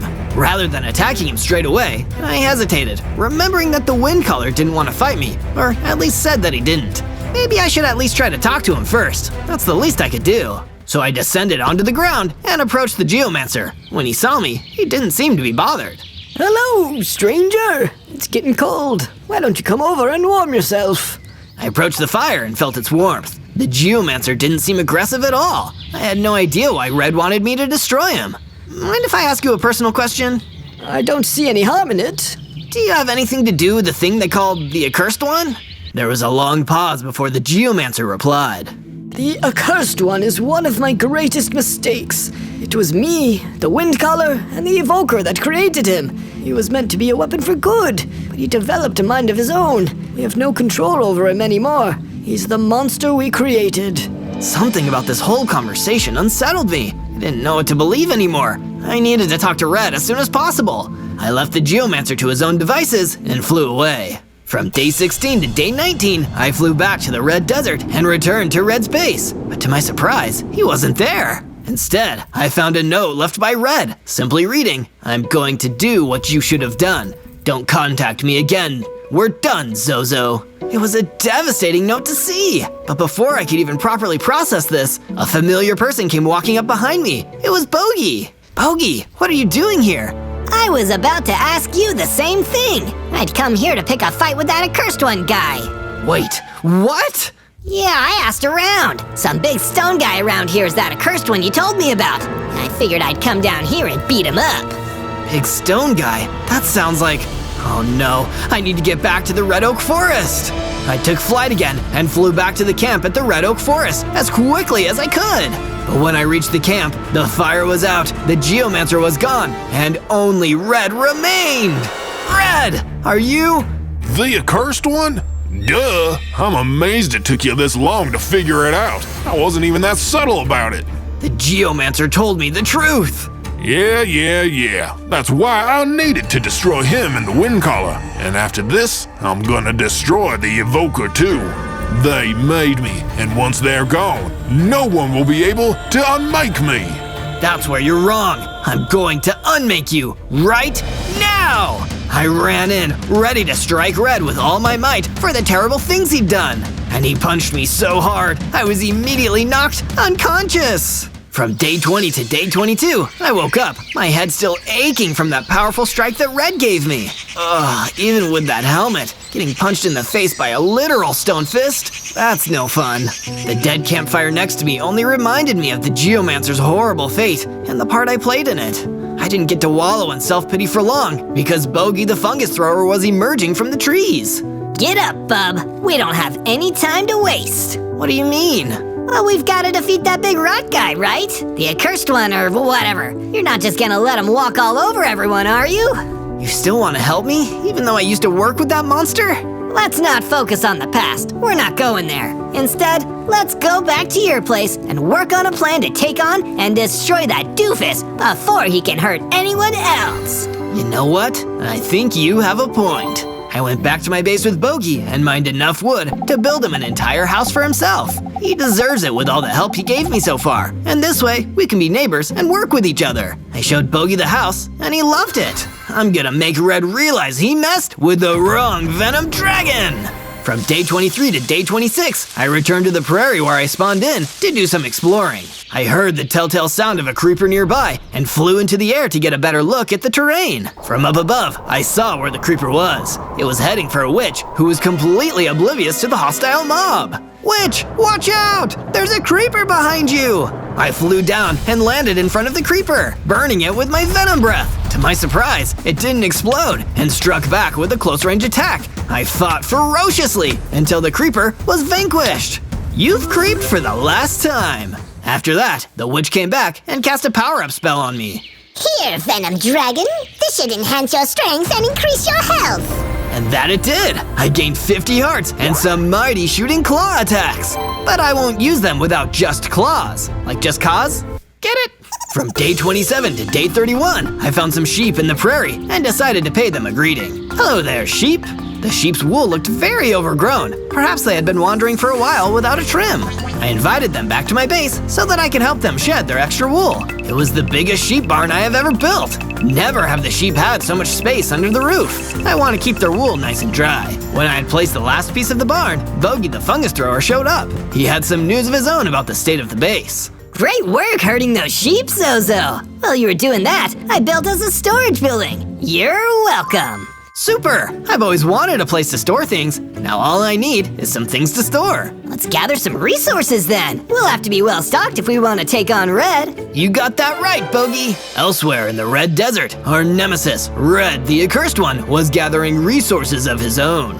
Go forth, my Dark Knight Rider. The Evoker must be eliminated, along with that pesky Venom Dragon and anyone else who tries to step on my coolness. You can count on me, Red. I won't rest until all the uncool fools are cut down by my axe. From day 32 to day 35, I made my way back to the headquarters of the Chief Evoker in order to warn him about Red. The guards at the gate were quick to attack me, thinking that I was a potential threat to their boss. I defended myself with some normal attacks, but avoided using my shooting claw attacks so I could hold back and not hurt them too badly. You've gotten stronger, trespasser, but why are you not fighting us with all you've got? Because you don't want to get hurt, and I don't want to hurt you. I bring news about the Accursed One, and I'm glad I made it here before the Red Golem did. He knows the true identity of the Accursed One. We should let him through to speak with the Chief Evoker. It seemed like my words had gotten through to the royal guards, so I followed them inside when they told me to enter the humble base to a room full of bookshelves. The Chief Evoker was standing right in front of me. He turned around and looked at my Venom Dragon form with much curiosity. Your soul is conflicted. It holds the power of both great good and great evil within it. I'm not sure how to judge you just yet. Forget about judging me. The Accursed One is coming to destroy you, so that nobody will know the secret of his creation. I should have known it would come to this. Creating that golem was a mistake that cannot be fixed. The best I can do is hide out here and hope that the Accursed One doesn't find me. You won't be able to hide forever. Not from that monster. He's too powerful. The Accursed One may be strong, but he isn't unbeatable. If we can gather all three of those who made him. We don't have that option anymore. You're the only one left. Well, in that case, I'm going to stay put. You try to figure it out yourself. Bogey was right. Trusting authority doesn't always work out. From day 36 to day 39, I went mining for the materials I would need to complete my iron armor. If the Chief Evoker is gonna hide from Destiny, I will face it with a full suit of armor. I didn't just unearth iron either. Once I found enough of the metal to build my armor pieces, I was able to find diamonds in the ground as well. Oh yeah, diamonds! These will come in handy later. I crafted the rest of the iron armor and equipped it. Now don't I look snazzy in this armor? Leave a like if you think so, and don't forget to subscribe. I went back above ground to my base in the Red Desert, where I met up with Bogey and told him what happened at the Evoker's base. It looks like we're gonna have to take this matter into our own hands. We'll stop that accursed monster without the help of the Evoker. Yes, that might be the only way to get it done. It's you and me, Bogey. Here, Zozo, you can have my favorite machete. It'll help you the next time you're in a tough fight. I equipped the machete and gave it a couple swings. It didn't deal any more damage than my sword, but it sure looked a lot cooler. Later on, I was patrolling the outside of the base when a camel came walking towards me across the sands. You, Venom Dragon, come with me. Someone you know wants to speak with you.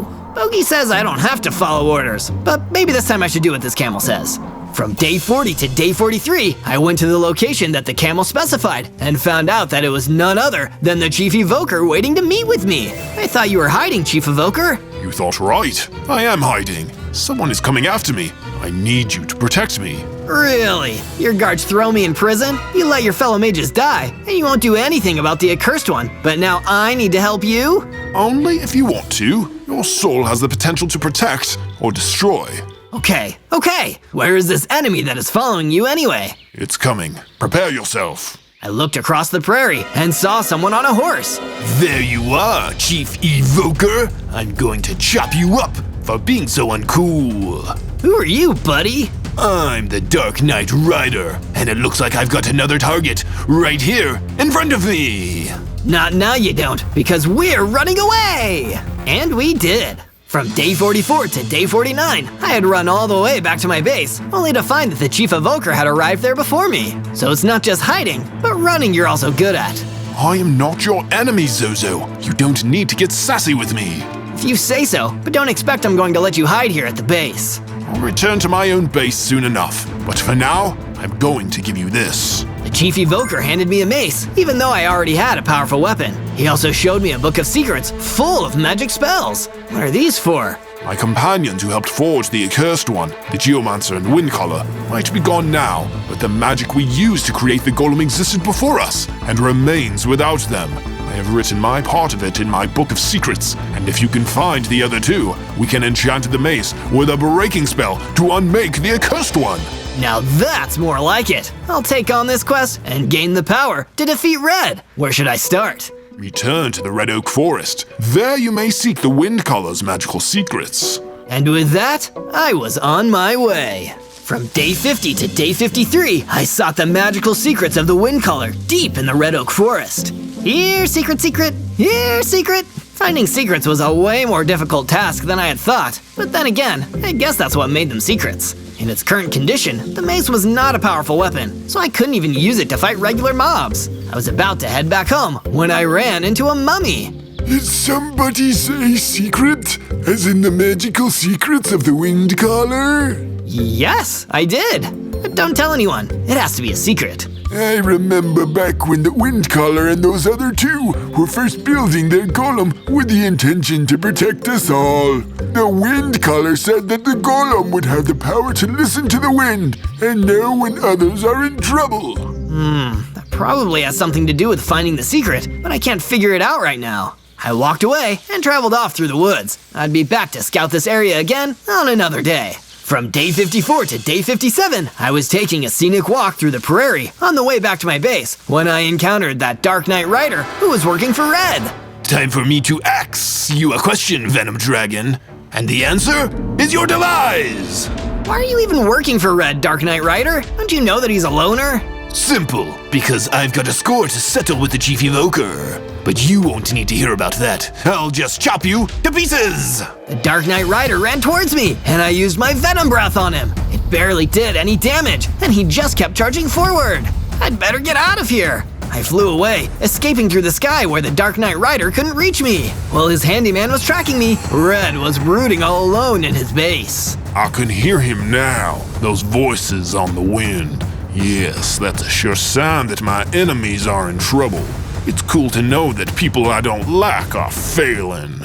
From day 58 to day 62, I came in for a graceful landing in the middle of my base, where Bogey was quick to welcome me back home. Our base has become much more self-sufficient thanks to my efforts. Come check this out. I looked around inside to see Bogey had installed a furnace for regulating temperature throughout the base. This is excellent, Bogey. Who doesn't need a furnace in the desert for when it gets cold? I also started work on building a defensive bunker in case things really get dangerous out there. Can you gather some materials to help complete it? Of course! The mines were full of the materials I would need to reinforce the bunker, so I went down below to gather them. I went further than the usual mines and arrived at the deep mining cave. There was iron and stone, and of course, diamonds! Never can have too many of these. I should upgrade my gear with these shiny diamonds while I'm here. I mined the diamonds and crafted myself a diamond sword, diamond pickaxe, and diamond helmet. While I didn't have enough diamonds for a full suit of armor, I was armed with a strong weapon now in the form of my diamond sword. I returned to Bogey the fungus thrower and gave him all the materials I gathered so he could finish the defensive bunker within the base. From day 63 to day 66, I found the Evoker had come to visit my base again with further knowledge on how I could complete the mace and the unmaking spell. I have found the secret location of the magical secrets that the Geomancer had once brought to the table in the creation of the Accursed One.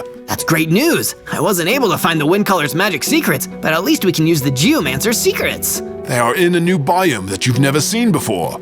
Allow me to guide you to that place. The Chief Evoker led me down to the lush caves, a forest beneath the surface of the overworld, which had unique plants seen nowhere else in the world. This looks like the work of geomancy, no doubt about it. We soon came upon a huge door that was sealed with geomancy magic. The magical secrets are behind here. That's good to know, but it looks like the door itself can't be opened. It's true. The Geomancer was so ashamed of playing a role in the making of the Accursed One that he sealed his secrets behind this door. I guess we'll need to backtrack here once we've learned the way to get through this door. From day 67 to day 70, the Chief Evoker once again asked me for help with another matter.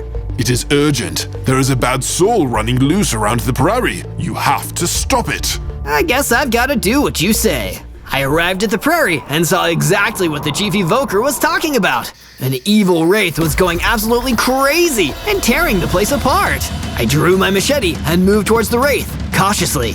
It fired a lightning bolt to me, which I dodged. I returned the favor with my Venom breath. I've achieved true power. I don't need anyone anymore. I am strong all by myself. Just because you're cool by yourself doesn't mean you should go destroying things. I bet somebody else made you believe that so you wouldn't destroy him. Life is better when you're on your own.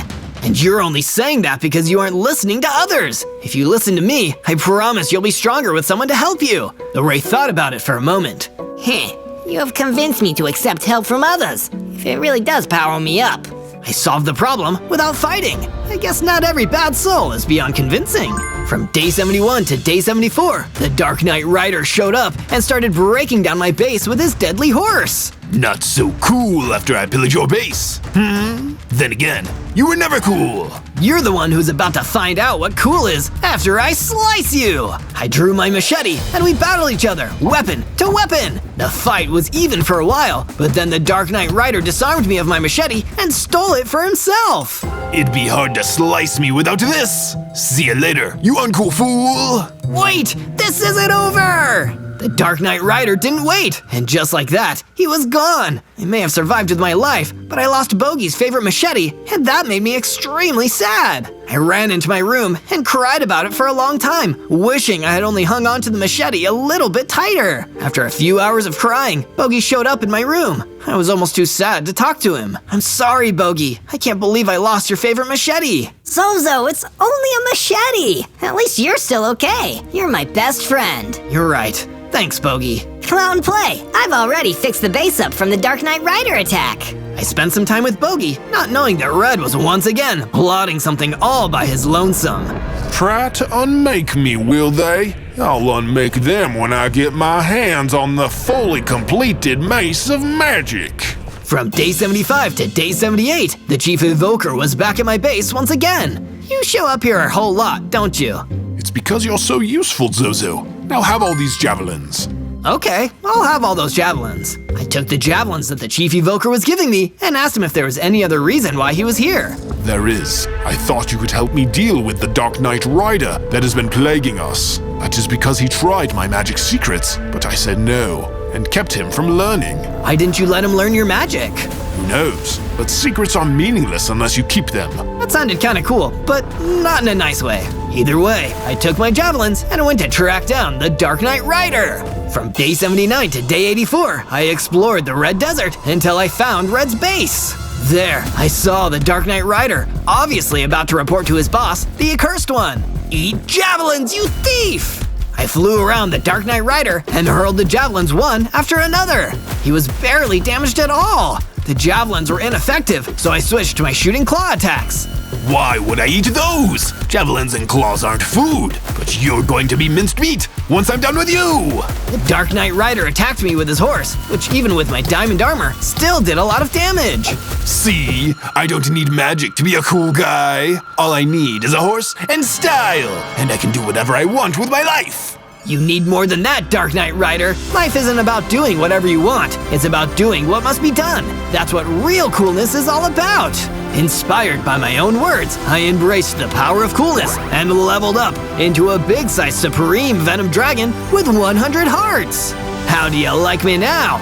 Probably not a lot, because I'm gonna destroy you with my coolness. Oh, no! He's so cool now! I sure am, but enough about me. Here's something that isn't cool, my 1 million degree Dragon Fireball! I used my new special attack to defeat the Dark Knight Rider! The Dragon Fireball scorched him and his horse, leaving behind no trace he was even there, beyond my machete and a special key marked with geomancy magic. I have a feeling I know where this goes. From day 85 to day 89, I saw that Bogey the Fungus Thrower had almost completed the defensive bunker that I had gathered all those materials for. All it needs is a strong door to keep out the authorities. I can handle that. Leave it to me, Bogey. With a few more pieces of iron and glass, I crafted a set of metal warning doors and sealed the chamber by placing down the doors. The defensive bunker was complete. I'll be heading to the lush caves. Stay inside the bunker where it's safe. I brought the special key I got from the Dark Knight Rider to the caves and used the item to unlock the Geomancer's door. Finally, I can enchant the mace with the magic secrets of the Geomancer. On the other side of the door was a giant tarantula that spit poison at me. I struck back with a Dragon Fireball. The tarantula was too tough to go down in one hit, but the second and third fireballs hit their mark and flame-broiled the spidery mob. Now for those delicious secrets. The geomancer had written the secrets on the wall, and as I read them, the mace became infused with power. Could this be the unmaking spell I need to defeat Red? I certainly hope it is. From day 90 to day 94, I exited the geomancer's secret cave with the mace in my hand and found that Red was standing there in the lush caves menacingly. What are you gonna do with that, Zozo? Are you gonna try and unmake me now, punk? Are ya? It seems like the thing I must do, right? Wrong! You could be free and cool like me if you put down the mace and stood by my side. I can still show you how to be awesome. I'm not listening to you. It's unmaking time. I hit him with the mace, but the charged up magic didn't accomplish much of anything. Was the spell still incomplete? He hit me with a big punch that knocked away almost half of my health. That knocked me so hard, I dropped my mace, which he grabbed and hit me again. Before I could do anything back, I was frozen by some magic. Oh no, I can't escape. You actually believed what Chief Evoker said? He doesn't know how to destroy me, and soon nobody will be able to. Goodbye, Zozo. Red left, and I was still frozen by the scared still effect. I have to find a way out of here. From day 95 to day 97, I waited just long enough for the effect to wear down and go away. Now that I was released, I traveled through the lush caves. I knew that I had to talk to the Chief Evoker to find out the real way to unmake Red. When I arrived at the Evoker's base in the prairie, I found that all the royal guards were dead, and the Evoker himself wasn't far from it. Zozo, where were you? The accursed one rampaged through here and took out everyone, including me. I tried my hardest, Evoker, but I was trapped, and Red, the accursed one, was too strong for the unmaking spell. I guess there really is no way to undo a mistake. I was the most uncool fool of all. As he faded away, I was reminded of something I had known for a long time. I'd need to take this matter into my own hands. Red was going down. On day 98, I found my base in the Red Desert had been reduced to ruins. The sheep had all wandered far away. This was probably the work of Red, since I knew his base wasn't far from mine. I guess this desert really does belong to him now. He's made it clear that nobody else is welcome here. Since when do we have to listen to what the accursed one says? It was Bogey the fungus thrower. He had survived the attack by hiding inside the defensive bunker. Bogey, you're alive! I'm more alive than ever. We'll protect the overworld now, just you and me. I've got an idea to deal with Red. Let's hear it. You've always come through for me, just like your favorite machete. If we can take the mace from Red, we might not be able to unmake him, but we can reprogram him to be what he was always meant to be, a protector. I like that plan. On day 99, I went to Red's base and flew in circles, shooting dragon fireballs at it until he came out to face me. After a while, Red finally appeared. Give it a rest. You lost. I'm too cool to care about anybody now. That's what you think. I'm pretty cool too, and I bet you can't beat me without the mace. You mean this mace? I don't need it. He threw the mace onto the ground, and we began to fight each other. I avoided his punches and hit him with my shooting claw attacks, then my machete. Red hit me with a strong attack, and I needed to get some distance on him. I blasted him with dragon fireballs. He ran towards me and tried to punch me again, but I flew into the air to avoid them. The damage from the fight was difficult to withstand, but I bought enough time for Bogey the fungus thrower to sneak up and steal the mace off the ground. Zozo, I got it! Let's get out of here! Great work, Bogey! I shot another dragon fireball at Red to distract him, and then retreated back to the base with Bogey. Once we were there, we used all the magical secrets to change the unmaking spell into a make better spell. You stay here, Bogey. I'm gonna use this spell on Red, the accursed one, and make him Red, the reversed one. Or the nice one. On day 100, I flew back to Red's base and went inside. Red, the accursed one, was there waiting for me, but I was ready to face him. All this time you've had to learn how to be cool, but you really just learned how to keep being a fool. Actually, I've learned the best lesson of all. People who are really cool don't have to say it all the time. And they don't just do whatever they want, they do what they must. No more speeches! I will unmake you like you tried to unmake me! I was wrong, Red. I won't unmake you anymore. I'll make you better. We battled in melee combat for some time. I used the machete to chip away at his defenses until I could use the Make Better spell from the mace. The spell worked its secret magic, and soon Red was starting to seem a whole lot less mean. He grew in size and changed his color to a friendly green, becoming a golem with a kind streak as big as his arm span. Wow, I don't want to be a loner anymore. I want to protect other people. And everything was better! Now, thanks to my Make Better spell, Red, or should I say Green, would be the world's protector, and I would have a chance to relax until I was needed again. On day 1, I spawned in as a Fire Witherstorm, a force of pure fiery destruction. Why am I so puny? I only had 6 hearts to begin with, but I knew Witherstorms grew stronger by absorbing blocks and mobs. I tried to absorb some of the nearby blocks and grow bigger, but it didn't work. Maybe I needed to unlock that ability first. It also looked like I couldn't really fly yet. At least I'm immune to fire. The area I spawned into was a molten lava field that would be really dangerous for regular mobs. It was like home sweet home, but there was nothing to destroy. I didn't see any other Witherstorms either, so I figured I had been left behind by the others while they went off to grow bigger. Wait for me, guys! I ran around looking for my friends until I saw something really strange. There was a snowy biome right next to this fire one. What's the deal? Everyone knows that fire and ice don't mix. I heard a growl behind me and saw a fire Cerberus looking really hungrily at me. Hey, Witherstorms aren't nutritious! I hit the Cerberus, but because I was so small, the damage was nothing. I was losing hearts fast to its bite, so I decided to run away. I ended up running straight into a Vex that wanted a piece of me too. All of a sudden, Fireland doesn't feel that much like home. I jumped down into a lava pit and hid myself away. I knew they couldn't follow me because of my fire immunity, so I stayed there safely until the next day.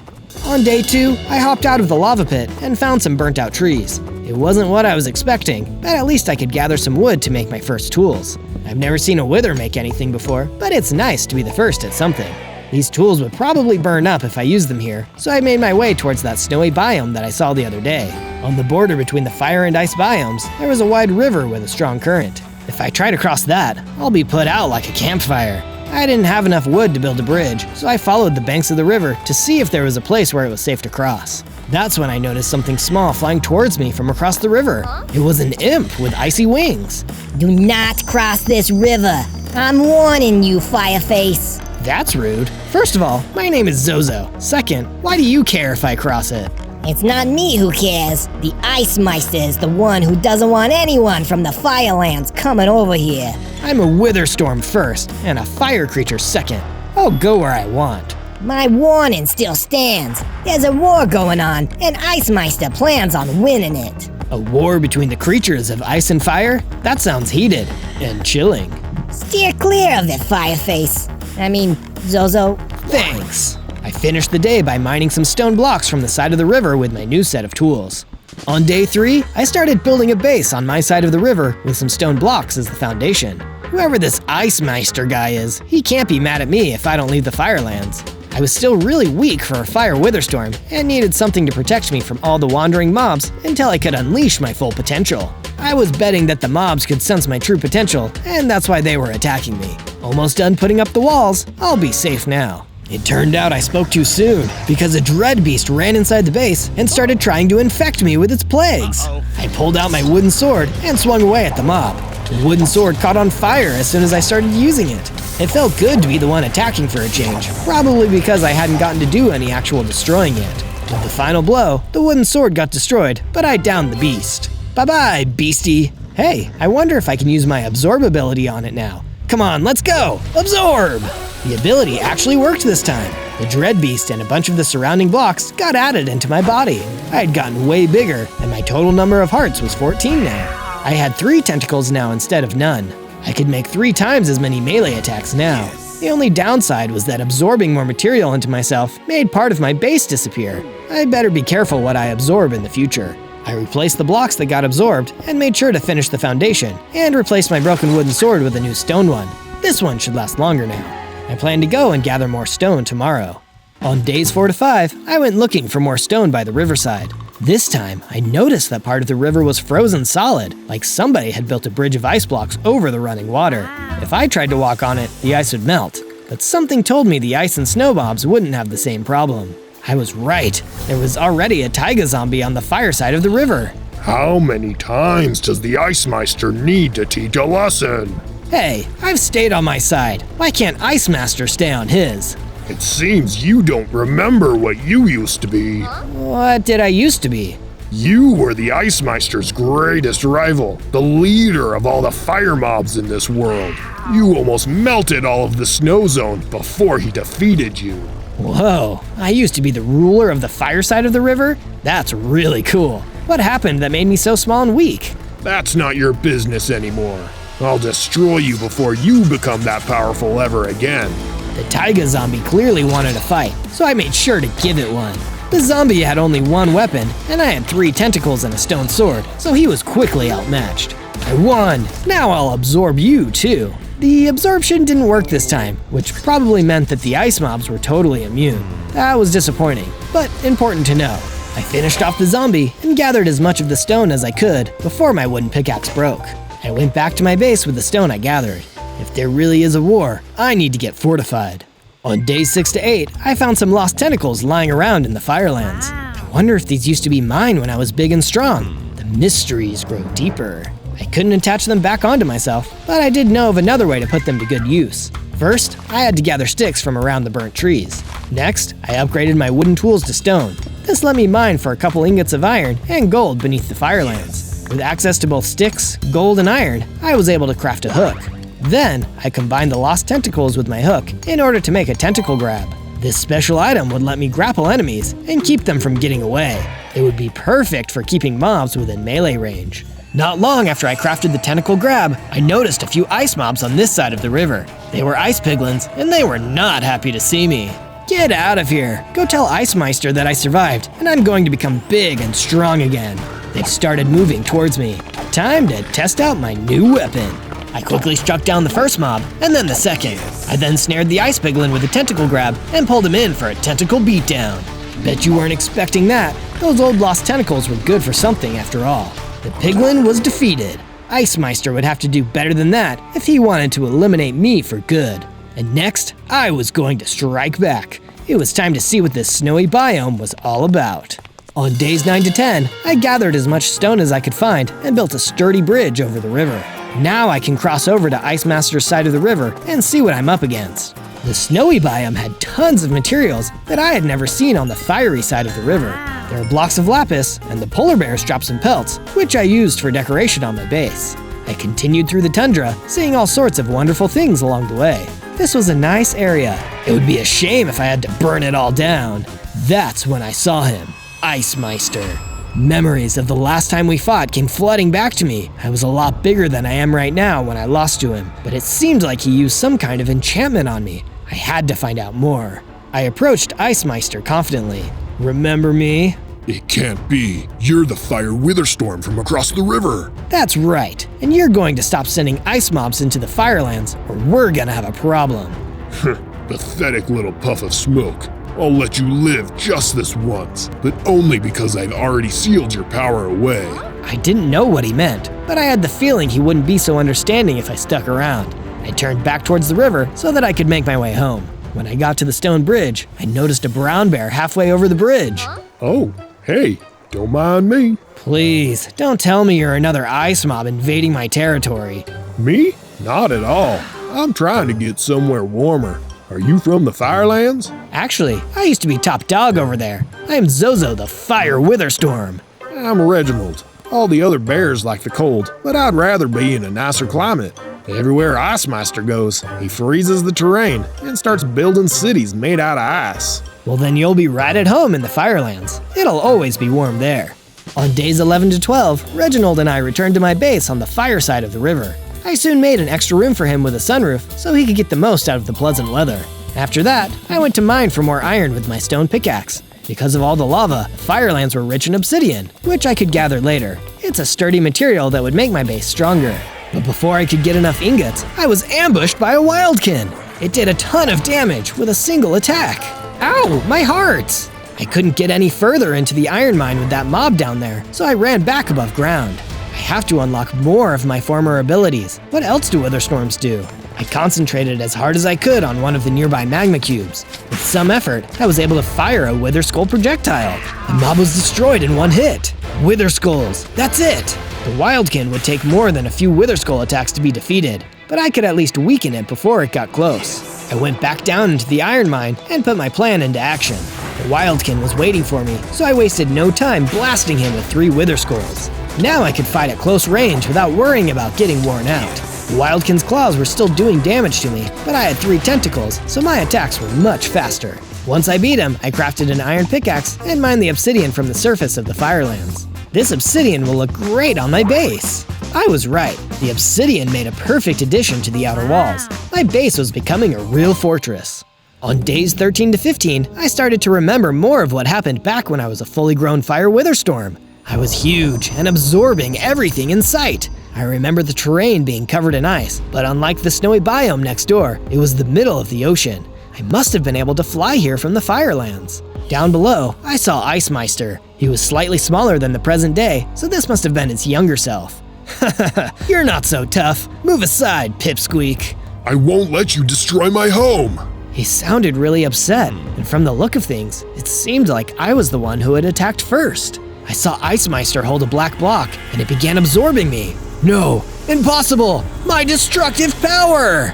Your true form is sealed now. It will never escape this enchanted block. I fell down to the ground, a tiny and weak version of what I used to be. I'll be back one day. Ice Meister called some other snowmen to put me on a block of ice, which floated away from this land and down the river to the Firelands. Back then, the Firelands were on both sides of the river. The dream ended there. It seemed like Ice Meister just wanted revenge because of what I did, but he showed mercy to me the last time I was there in spite of that. I can't believe I used to be the bad guy. I should just leave the ice mobs alone from now on. That might be the only way to make up for all the destruction I caused when I was big.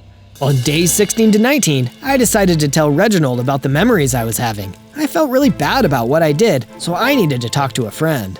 I thought Ice Meister was the bad guy, but it turns out I made him that way because I bullied him and melted his home. That is a lot. Have you thought of saying sorry and trying to do something nice for him? I might have messed up too badly for that. There's no way to undestroy something. Being sad about it won't fix the problem neither. You wouldn't get it. I ran away from the base, leaving Reginald behind. He was better off without me anyway. I was a destructive bad guy, and he was just a regular bear. How could he understand what I was feeling right now? While I was out wandering the Firelands, I saw a village under attack by taiga zombies. Oh no, I have to help! Without even thinking, I raced to the aid of the villagers. The zombies were easier to defeat this time, now that I was bigger and I could clear out several at once. The villagers cheered as I drove the last of the ice mobs off. Their home was saved, and I actually felt good. The Firelands were attacked because of me, but I'm going to save them anyway. I can't change the past, but I will stop this war and save my home. Thank you, Zozo. We were hoping someone would protect our village from the ice mobs, but we never expected you would return to save us. I'm back, and better than ever. The villagers brought a large stack of blocks out of their houses and set them down in front of me. We were storing these blocks for you to absorb, so you could become strong again. You're not afraid of my true form? No way! You were always nice to us fire mobs, and with you around, nobody messed with us. Go on, absorb those blocks. I did what the villager said and became an even larger Fire Witherstorm. My total number of tentacles was 5, and I had 3 heads now. Hi, hello. My armor and hearts were both increased too, with iron level durability and 25 hearts. I was really starting to resemble my old self.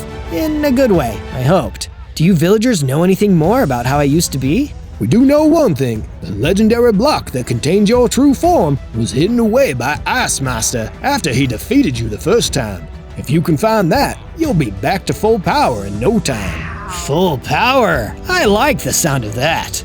Even though taking my old form could make me a bad guy again, I decided to find the sealed block anyway. If I'm going to end this war, I may as well be prepared to do whatever it takes. On days 20 to 22, I went back to the base so I could apologize to Reginald for running away. I found him outside the base, fending off some polar bears. It's over, Reginald. You're coming home with us. No, this is my friend's base, and I'm protecting it until he comes back. You're a fool. We were right to kick you out of the Polar Bear Club. I ran over to help. Reginald, I'm back. I'm so sorry I yelled at you. Oh, it's the firestorm. Retreat. The polar bears ran away in fear in the sight of me. Thank you, Zozo. I'm glad you came back. What are friends for? Now that the base was safe from the ice mobs, I started laying the foundation for a statue. I would need a lot of obsidian, so I got to mining as much as I could. With my pickaxe, I diverted part of the river into the Firelands to create even more obsidian where the lava was flowing freely. This also let me improve the base with a moat that even the ice mobs would have trouble crossing. I made sure to give it a drawbridge, and I filled it with lava. That should be enough obsidian to get started. What do you think I'm building? Also, subscribe to Zozo if you want to see more of my adventures. On days 23 to 26, the base was attacked by more ice mobs. Those polar bears who bullied Reginald must have told Ice Master where I was. There was a whole pack of frost stalkers trying to get in. They were some strong mammoths, but fortunately, they weren't the kind that were clever enough to open doors. Thanks to the blocks I absorbed in the village, I was big and strong enough to give them a real thrashing. The last one to be defeated dropped their pelt, which I used to craft a frost stalker cloak. With this, I could disguise myself as a frost stalker and infiltrate the snowy biomes. I traveled over the stone bridge and into the cold forest where the frost stalkers lived. The cloak's disguise worked like a charm.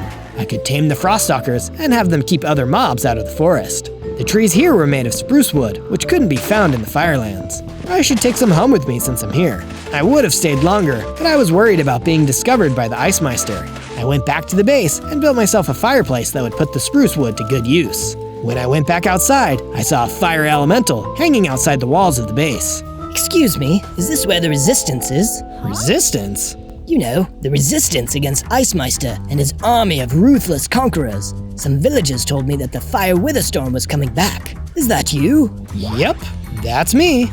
Oh wow, I'm your biggest fan. I wanted to join up with you and help save our home. You're a fan of me? Wow, I'm not sure how I feel about that, but I'll let you in. It's safer inside of the base. Sweet. I added a room made completely out of obsidian to the base for the fire elemental to live inside. On days 27 to 31, I had another vision, but this time it wasn't from the past, but from the present. I could feel my sealed destructive power calling out for me from inside the enchanted block. It seemed like it had been locked away inside of some kind of underground vault. I didn't get to see the outside of the chamber, but my best guess was that the entrance was somewhere in the snowy biome. I went to the stone bridge in order to cross, but saw that it had been destroyed while I was away. That must have been the Ice Meister's doing. It looked like the mob who did it was still there. A ferocious yeti that was bigger and badder than any ice creature I had faced yet. It snarled and charged at me. You may have wrecked my bridge, but I'm a lot tougher. I launched a wither skull at him before hitting him with the tentacle grab. The yeti attacks were strong, but so were mine. After fighting the big lug for a bit, I let go of the grapple and pushed him into the river. The fast-moving current washed him far away. I jumped over the gaps of the bridge and made it to the other side. On days 32 to 35, I came across a village of icemen. They'll probably attack me if they find out who I really am. I'd better blend in. I used the Frostwalker cloak in hopes that they'd think I was just a mammoth passing through. It didn't really work. It's the leader of the fire mobs. Darn it, there goes that plan. What do you want with us? Don't be afraid, I'm not a bad guy anymore. I just want my powers to be unsealed. Do you know where the Ice Meister is keeping the block? I can tell you that it's not anywhere in the Snowlands. Ice Meister didn't want you to invade us looking for it. I'm not invading, I swear. Like we'd believe you. It wasn't on this side of the river. That was bad news on its own. It was even worse because the villagers were really scared of me. I figured I might as well leave, and then Ice Meister showed up. What's this, Iceman? Are you seriously being friends with a fire mob? That's not cool. No, Ice Meister. It's the leader, the Fire Witherstorm you sealed away. That's even worse. I should have you all frozen for this betrayal. Hey, don't blame them. I'm the one you want. And you. I told you I'd only spare you once. Then come and get me. Ice Meister started chasing me, so I ran away from the Iceman village back to the river. Thinking quickly, I took a risk and jumped in. The water would deal damage to me, but I had enough hearts to withstand it now. I had gotten away from the Ice Meister, but the current took me for a ride. That was until I hit an ice bridge further down the river and was able to swim back to shore. It was the Icemen. They had come to save me. Thank you for distracting Ice Meister. He's gotten really angry lately, and he's obsessed with war. You protected us, so I guess we misjudged fire mobs. No sweat. Come on, follow me back to the base. On days 36 to 39, I made some big changes to the base so the Icemen who were staying here wouldn't be too uncomfortable with the heat. I carefully made a big pool filled with water for them to cool off. You can never have enough water fun. Well, I can, but you guys have a good time. You got that right. Now that you're all here, why don't you tell me more about that block that contains my true form? Icemeister said he hid it in a place that is neither fiery or icy. A pasture with a balanced climate and huge fields of crops. It sounds like there wouldn't be any war happening there. Yeah, wherever it is. After talking to the Iceman, I did some more work on my statue. I've moved past the foundation, and it's starting to take shape. Do you know what it could be? On days 40 to 43, the base was visited by a friendly dragonfly. Salutations! I've heard that you're trying to take the fight to the Icemeister. You heard correctly. All right, it just so happens that I know about a way to upgrade your wither skulls. Oh, tell me!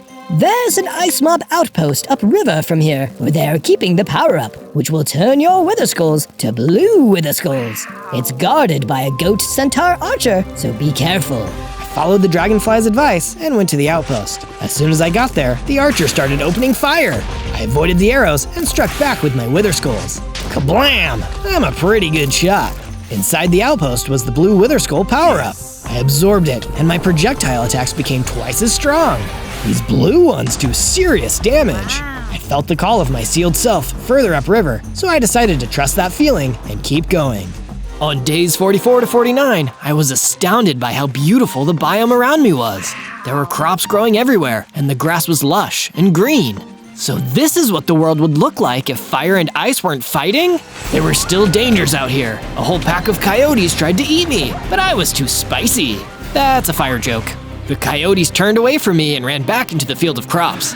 I saw them a couple seconds later chasing a poor scarecrow. Help! Help! If only I had a way out of this mess! Hang on, I'm coming! I ran in and smacked the coyotes with my sword, scaring them off.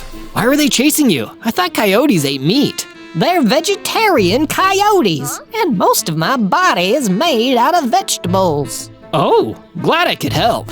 I'm Straw Bastion. Feel free to make yourself at home. There are plenty of crops here, all nourished by the magical power source we keep underground. This magical power source wouldn't happen to look like a black block, would it? Oh, I've never seen it personally. All I know is that it has a great fiery power which can keep the ground nice for cultivating crops. That has to be my sealed form.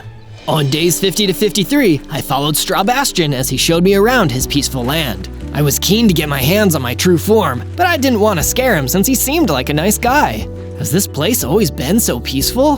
There isn't any great war, if that's what you're asking. But we do have our own problems. Like what? Look around. All this delicious food and nobody to eat it. Every season, so much of it goes bad because the people in the surrounding lands don't come to visit. Well, I'll make sure that changes. That reminds me, there's another traveler here. Oh, how nice. Do I know them? Turns out I did. The Yeti who broke my bridge jumped out and attacked me. He must have swam all the way back up. Let's finish what we started. I grappled him and we began to fight. Straw Bastion got scared, so he ran away. I wanted to go check on him, but I had to teach this Yeti a lesson first. Don't break people's stuff! I hit him with my wither skull and the Yeti was no more. After the fight, I looked around for Straw Bastion but couldn't find him. I guess I'll come back later. I was walking home when I ran into another vegetable person. This one had a tomato for a head. Wait, are tomatoes fruits or vegetables? What's it to ya? Sorry, I'm just looking for the legendary enchanted block. How do you get to it? You gotta dig for it, but you'll need better tools than that. There's a garden shed nearby with a strong shovel you can use. I took the Tomato Man's advice and found a diamond shovel inside of a nearby abandoned shed. The shed was too small for me, so I used my tentacle to pull the shovel towards me without damaging the shack. On days 54 to 57, I told everyone at the base about the peaceful fields upstream. All the fire and ice villagers were excited about all the food there and wanted to visit. To make the journey easier, I made rowboats out of the spruce wood. While I was working, Reginald came outside to join me. He said he wanted to ask me something. What is it, buddy? I wanted to mention something about this place with all the vegetables. Doesn't it sound amazing? It does, for everybody else. But bears don't eat greens. We prefer fish, and lots of it. Oh, I get what you're saying. You want me to rustle up a source of fish so that you can have your favorite food too. Yeah, as long as it's not too much to ask. You've got nothing to worry about, my friend. I decided to go fishing, but not with nets or fishing poles. I dug a gigantic hole in the ground. It was big enough to be a pond. Just add water. Reginald would have all the fish he needed right here at the base. Thank you so much. Here's a weapon I think you could use. Like you, it's a destroyer. Reginald handed me a powerful braking weapon. My excavations would be a lot easier with that bad boy in my arms. On days 58 to 62, the statue was really starting to come together. You could almost guess what it was going to be. A new wave of ice mobs suddenly broke through the base's defenses. There were ice piglins, frost stalkers, and even new enemies I hadn't seen before. Who let them in? Zozo, help! I saw Reginald being attacked by those polar bears again. Thinking quickly, I put on my frost stalker helmet and sent some of the frost stalkers to deal with them. Reginald and I ran away to another part of the base together. When we were there, we saw that the fire villagers and icemen were fighting. Hey, break it up! What's going on here? I knew we couldn't trust the people of the Snowlands. You're the ones who couldn't accept us. Enough! I shouted loudly and got everyone's attention. I probably scared them, but at least they stopped fighting. Stay here and don't hurt each other. I'll go deal with the enemies outside. Reginald, you're in charge. Yes, sir. I left Reginald and the villagers in the safe place behind my house and fought back the ice mobs single-handedly. There was one friend I hadn't seen in there, and I was becoming worried. Come on, Fire Elemental, where are you? I discovered him at the drawbridge, surrounded by ice mobs. They had already depleted most of his health by the time I got there. I wanted to do something, but it was too late. Sorry, Zozo. I thought we could win, so I called for a battle. It's okay, I'm here now. We'll win. Oh, good. You can do it, Zozo. With that, the fire elemental faded away. He had been so brave, and unlike me, he wasn't coming back from this. This was Ice Meister's fault, and he was going to pay. On days 63 to 66, I went to the Snowlands and tried to convince the local creatures to stop the war. This battle is between Ice Meister and myself. None of you need to get involved. If you don't want to fight me, there is a place at the top of the river with plenty of food and no war. If you stay here, Ice Meister will force you to invade the Firelands. A few of them seemed to listen and started heading upstream, but one ran out of the crowd of snow creatures and attacked me. For Ice Meister, I will defeat you. You cannot be allowed to reclaim your true form. He was strong, so I had to fight back. At least I wasn't picking on the weaker ones. Stop it! More fighting is not the solution.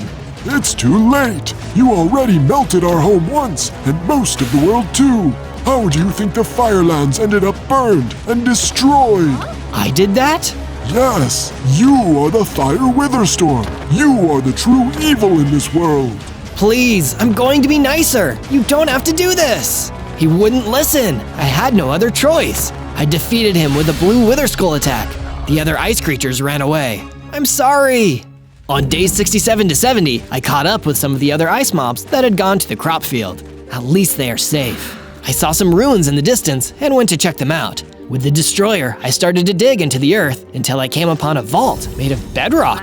Even the destroyer couldn't get through this, probably because of enchantments. I dug around more and found an entrance, but it was guarded. Somehow, this guardian seemed familiar. I was wondering when you'd show up. Who are you? And why do I feel like I know you? That's when I received another memory of the past. I saw myself as a fire witherstorm raging across the land. I saw everything on both sides of the river get turned to ash and lava. By my side the whole time was my loyal pack of Cerberus mobs and their leader, Tartarus. The same Tartarus that was standing in front of me, guarding the entrance to the vault. Tartarus? You remember now? I don't understand. Why are you guarding the vault, buddy? My true form is inside of there, and I need it to defeat Ice Meister. The only thing you need is to return home and give up on this quest for the legendary block. I can't do that. People have gotten hurt because of this war. People have gotten hurt because of you too. I'm here to stop you from becoming your worst self again. Even if that means Ice Meister becomes my worst self instead? Yes, even if that happens.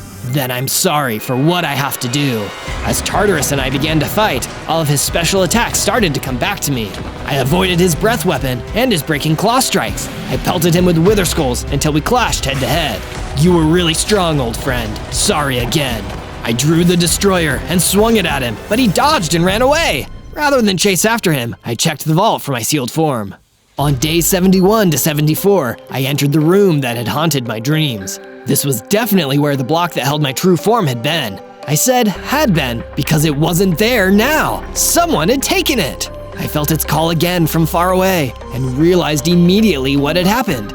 Tartarus must have been keeping the block in his own inventory. He was really determined to keep me from returning to my full self. He's probably on his way to Ice Meister right now to hide the block again. I didn't want to have to fight Tartarus again, but if he was with Ice Meister, the two of them would be unbeatable at my current level. Dejected, I left the empty vault behind.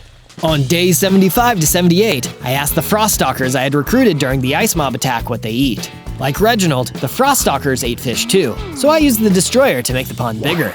All of them will have enough to eat now.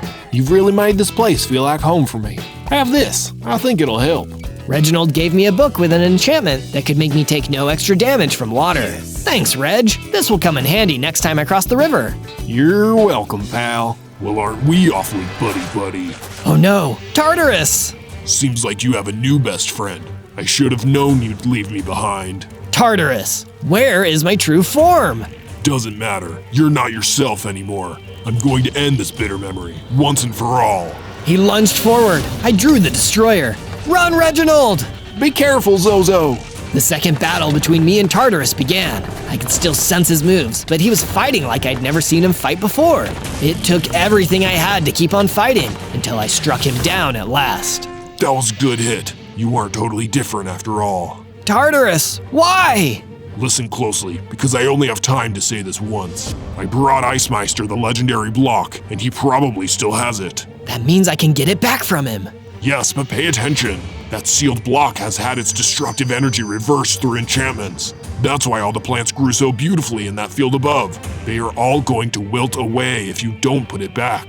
But what about me? My power? Looks like you'll have to make a difficult decision.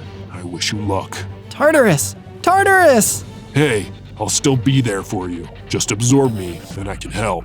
Okay, I absorbed Tartarus and grew even larger. I was close to a full-size WITHERSTORM now. I had 60 hearts and diamond-level durability. Thanks, buddy. I'll never forget my oldest friend. On day 79 to 84, I crossed the river without the bridge because I was too big to get swept up in the current. I took the forest route, saying hello to my friends the Froststalkers along the way. Hello. Oh, hey there. The voice came out of a nearby tree, or should I say, treant. Whoa, I didn't see you there. Didn't mean to sneak up on ya. I'm the gardener of the field, and I've come to give this Ice Meister fella a stern how do you do. How do you do? Doing quite well, thank you. Yourself? I'm actually looking for Ice Meister too. Believe it or not, we might be after the same item. You mean the legendary power source that nourishes our crops? Yep, I used to want to have it for a different reason, but I've decided it belongs in that vault where it can help people. I like your thinking. You're not as mean and evil and scary as you look. Thanks, I guess. I traveled together with the gardener until we saw a formidable fortress of snow and ice on the horizon.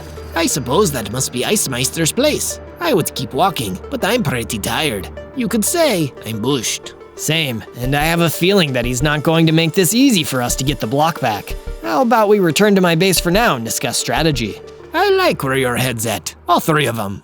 On days 85 to 89, I told the gardener of the field everything about my journey so far, including how I used to be a bad guy when I was the ruler of the Firelands and how I was trying to stop the war. Sounds to me like you've seen and done a lot of things since you first spawned into this world so long ago. Changing into a better person from who you were in the past isn't easy, but that's what growing up is all about. If only I could make Ice Meister understand that. I don't think he'll ever forgive me, and that makes me sad.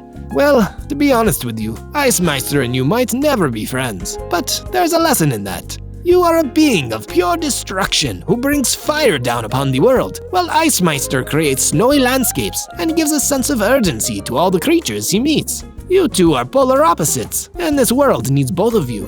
Okay, I sorta understand, but how do I stop him from creating war? I just want the mobs to live in peace. I'll let you in on a little secret, Zozo. I was the one who enchanted that block. Wait, you helped seal my powers? Yes, and look how it turned out. Don't you feel free now? I do, actually.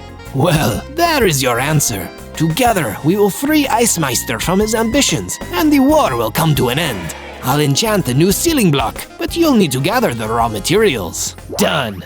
On days 90 to 94, I searched high and low for as many emeralds as I could find. After that, I traveled to every village on both sides of the river that would let me in. Sorry, I know I'm scary. Little by little, news spread across the land that I only wanted to trade emeralds for bottles of enchanting. They started treating me like a regular guy, which I really appreciated, even though I was too big to get inside the villages. Throughout my travels, I gathered a whole bunch of bottles of enchantment and returned to the gardener. These will do. Give me a few days and I'll have the seal ready. Awesome! With some of the leftover enchantment bottles, I decided to give myself the fire aspect enchantment. It worked! My wither skulls had turned red and could now catch any enemy that they hit on fire. On days 95 to 97, I completed the statue. It had been a statue of TARDIS all along. I didn't even know that when I started building it, but I guess there are some things you never forget, no matter how much you change. My oldest and most loyal friend would now be remembered as a beautiful statue for all to see, and every time I saw the statue, I would remember him. You've done all right, Zozo. Thank you for remembering me. Tartarus? Yep, it's me. I heard his voice inside of my head. Okay, this is kinda really weird. Don't worry, I won't be doing this all the time. Just wanted to tell you that I'm proud you chose to put the legendary block back where it truly belongs. Well, some things are more important than getting back something you lost, or even being the most powerful fire witherstorm in the world. You'll always be #1 in my book. Thanks, TARDIS. On day 98, I told the villagers that they could all go home if they wanted to, because very soon, there wouldn't be a war on either side of the river. But this is our home. Oh, right. I guess you fire guys can stay. What about you, Icemen? We're not sure. There were so many great memories in this place. I don't know if we want to leave yet. Oh, stay as long as you like. Well, I'm definitely staying. Of course, Reginald. I wouldn't have it any other way. You're gonna go fight Ice Master soon, aren't you? Yeah, buddy. It sure seems that way. Do your best, okay? And come back safe. This base is not a home without you. Of course I'll be back. Shortly after that, the gardener walked in with the new enchanted block we'd be using to seal Ice Meister's evil side. Zozo, my boy, it is time. The sealing block is complete. We're going right now to the fortress of Ice Meister. All right, let's go. I said my goodbyes to everyone at the base. This adventure is almost at the most exciting part, so soon I'll be saying goodbye to you too. But don't worry, we'll have lots of other adventures together. Subscribe to the channel and go watch some of my other ones after this. There are so many to enjoy, like the time I spent 100 days as a lava wither. On day 99, the gardener and I returned to the fortress of Ice Meister and found that it wasn't guarded at all. Where is everyone? It looks like you've brought peace to this land after all, Zozo. Must have been all that traveling and trying to do the right thing. Yeah, and most of all, he has no other mobs to fight for him. This is our chance! I blasted my way in and realized that I wasn't completely correct. There were traps everywhere that shot ice and snow at me and the gardener. Oh, help! I'm not an evergreen tree. These cold temperatures are going to make my leaves fall off. Just stay close to me. I'll keep you warm. A trap door opened up beneath us. No, this is it! No way! I jumped over the spikes and landed safely on the other side. Then I used my tractor beam to catch the gardener and grapple him to safety. Thanks, you're using your fire witherstorm powers for good. Never thought I'd see the day. You're right, I don't have to be a bad guy, even though I'm fiery and scary. I can help people just the way I am. Now you know, let's go get your true form back. You mean you're letting me have the other block? Sure, the field only needs one at a time, and you've had your turn. Now it's Ice Meister's turn. I can't believe I'm going to be returning to my true form after all. This is so exciting! On day 100, the gardener and I came face to face with Ice Meister. He was holding the block that contained my true form. It's over, Ice Meister. Give back what you stole and we'll make this easy. Easy? You think there's an easy way out of this? I don't think so. You're a fire witherstorm, and you're bad to the bone. Your path of destruction won't stop as long as you still exist. No, it stops now. I'm good, and I can prove it to you. Zozo is telling the truth, Ice Meister. Why don't you call it quits? Our plants need that block. You mean this block? Ice Meister held up the block with my true form inside and absorbed it, becoming a terrifying new version of himself. As if that weren't bad enough, Ice Meister also spawned a bunch of other snowmen to attack us. Seize them, little ones! The gardener looked at me and held up the new enchanted block. I'll fire the sealing spell up. You keep him and his minions busy. You got it. I unleashed all my powers on the miniature snowmen. I made sure to clear all of them out first before facing off against Ice Meister. You'll never defeat me, Zozo. I already have. You thought absorbing that power you took from me would help you win, but destructive power like that should only be used responsibly. And what would you know about that? More than you'd think. We all get to decide who we are, and I've decided that this is my true form. As soon as I said that, I instantly grew back to full size. I had 180 hearts. Now the playing field was even. While the Ice Meister was distracted, the gardener finished charging his spell. Zozo, now, move! I dodged out of the way as a beam shot forth from the block. In an instant, it absorbed Ice Meister's evil form and left behind only a tiny snowball. I'll get you for this. Okay, but take your time. Maybe you could be the good guy this time. With the seal set in place, the gardener was able to save the crops at his field. Meanwhile, I went back to my base in the Firelands. It was peaceful for now, and I hoped that would last. Either way, it was a good day to be myself. On day 1, I spawned into the frozen lakes as an Ice WITHERSTORM! Whoa, even as a baby Ice WITHERSTORM, I'm pretty awesome! And thank goodness, because I don't feel cold out here either! But my celebrations were interrupted when I heard the flapping of mighty wings coming towards me. I looked up and saw a huge ice dragon floating in the air above me. You! Me? Don't be funny with me, boyo. What's your name? I'm Zozo, mister. I'm Ivan the Ice Dragon, and that means ice is my thing.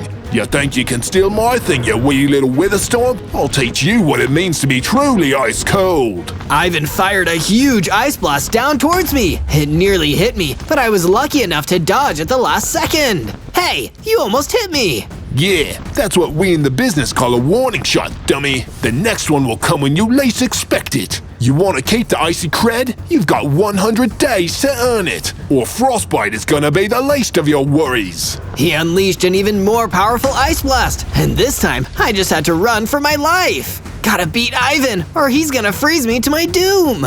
On day 2, I wandered further across the frozen lakes. In weather this freezing, even I started to feel the cold. This is so embarrassing for an Ice WITHERSTORM. Maybe I just need some food. I only have 10 hearts. It's important to keep my hunger bar filled up. I searched across the frozen lakes until I finally found an apple tree. It's not easy to grow food in a place this cold, so I needed to enjoy everything I could get. I broke down the tree and ate some of the apples, solving the hunger situation. But it didn't solve the situation of a dread thrall charging out of the distance.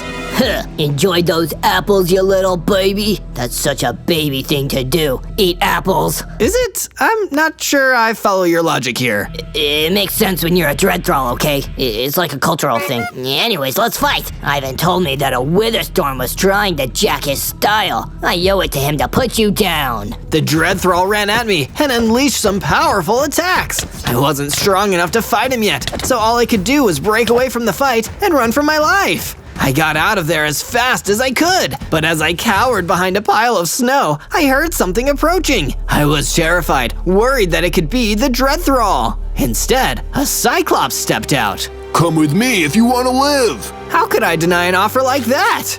On day 3, the Cyclops led me across a safe part of the frozen lakes, telling me to keep as quiet as possible. You need to keep a low profile around here if you want to last. Ivan's dread thralls are all over the place. Where are you taking me? Shh, somewhere safe. That's all you need to know. I kept quiet as the Cyclops led me. Then he suddenly stopped. This is as far as I'll go. It's too dangerous for us all to be in one place. Go forward 50 paces and you'll see a dodo hippogriff at a campfire. Speak to him and then come back to me when you're done. Okay, understood.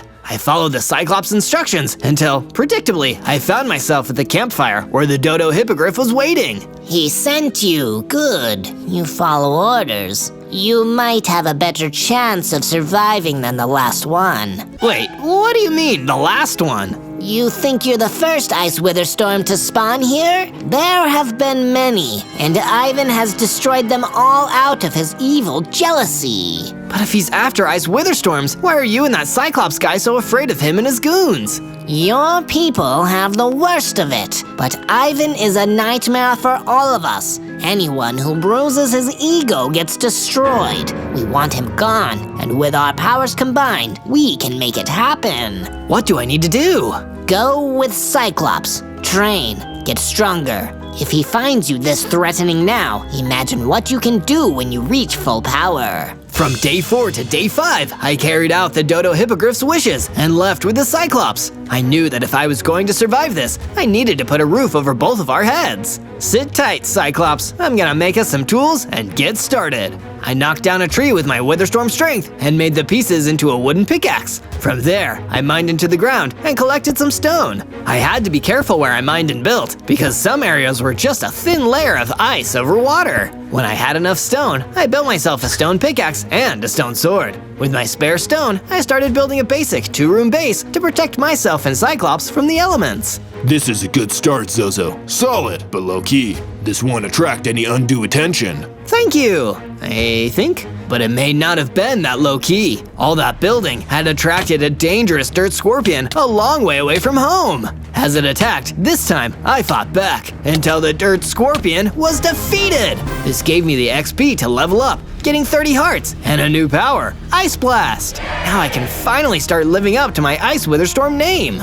From day 6 to day 8, I left the Cyclops back at the base while I went out to explore a nearby frosty mountain range called the Alps. Wow, the air is very thin up here. I probably wouldn't make a habit of hanging out up here. But my thoughts were interrupted by an adorable orange and white kitty running up towards me. Please, stranger, I need some help. There's something terrible happening back there. Calm down, calm down. What's going on here, kitty? A dread scuttler! It's horrible, and it was chasing after me. I was so scared. Don't worry, kitty. You just hang back here, and I'll go take care of it. Thank you, stranger. Thank you. Please, call me Zozo. I braced myself and went off in the direction that the kitty came from. It didn't take me long to find the dread scuttler, and with the help of my ice blast and my stone sword, it didn't take long for me to beat it either. Afterwards, the kitty approached me, happy that I'd taken care of the nasty dread scuttler. Zozo, that was amazing. You're the best. Please, it was nothing. Well, if it was so easy, maybe you'll help me take care of a dreadlich not far from here. He's been causing a lot of trouble. Sure, I'll always do my best.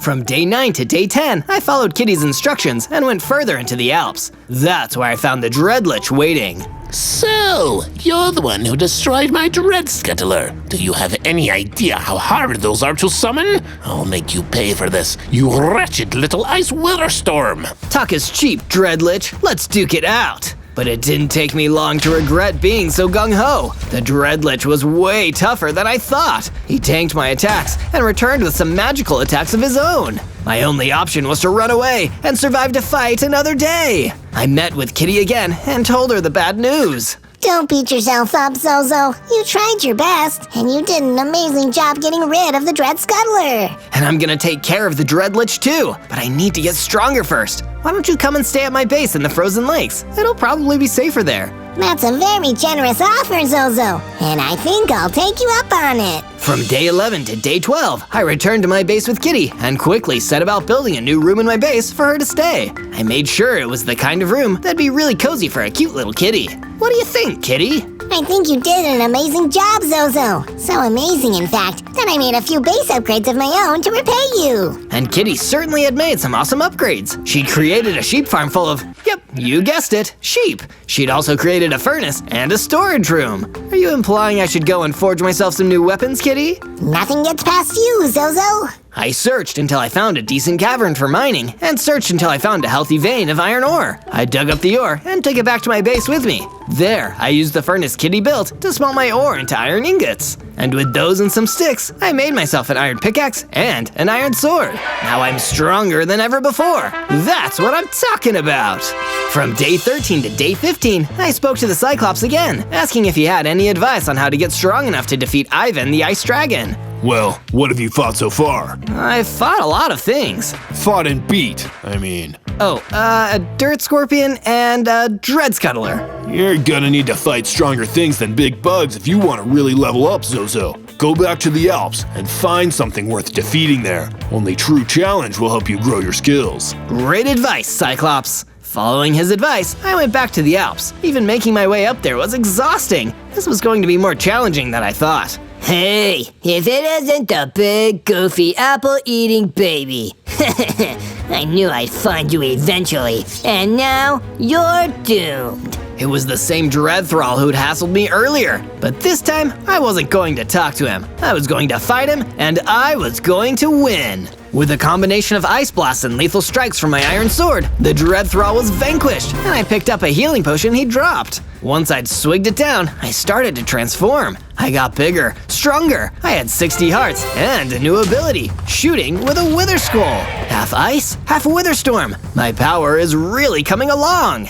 From day 16 to day 19, I went from the mountains of the Alps to the even higher frozen peaks. If getting challenged makes you tougher, I'm gonna be as tough as one of these mountains soon. During my journey, I happened upon a book laying on the ground. Its title read, Dreadthrall's Diary. Well, this seems like essential reading. There was a section that read, Ivan's been such a drag since that ice witherstorm turned up. He's so paranoid and stuck in his own head. He started staying in that base in the eroded Badlands. What kind of ice dragon hangs out in the Badlands? It's way too hot there. He's staying in the eroded Badlands? That's really useful information. I looked up and saw another Dreadthrall standing a few feet from me. Hey, that's my diary, you jerk! Oh! Before he said another word, I blasted the Dreadthrall with a powerful wither skull, and he was no more.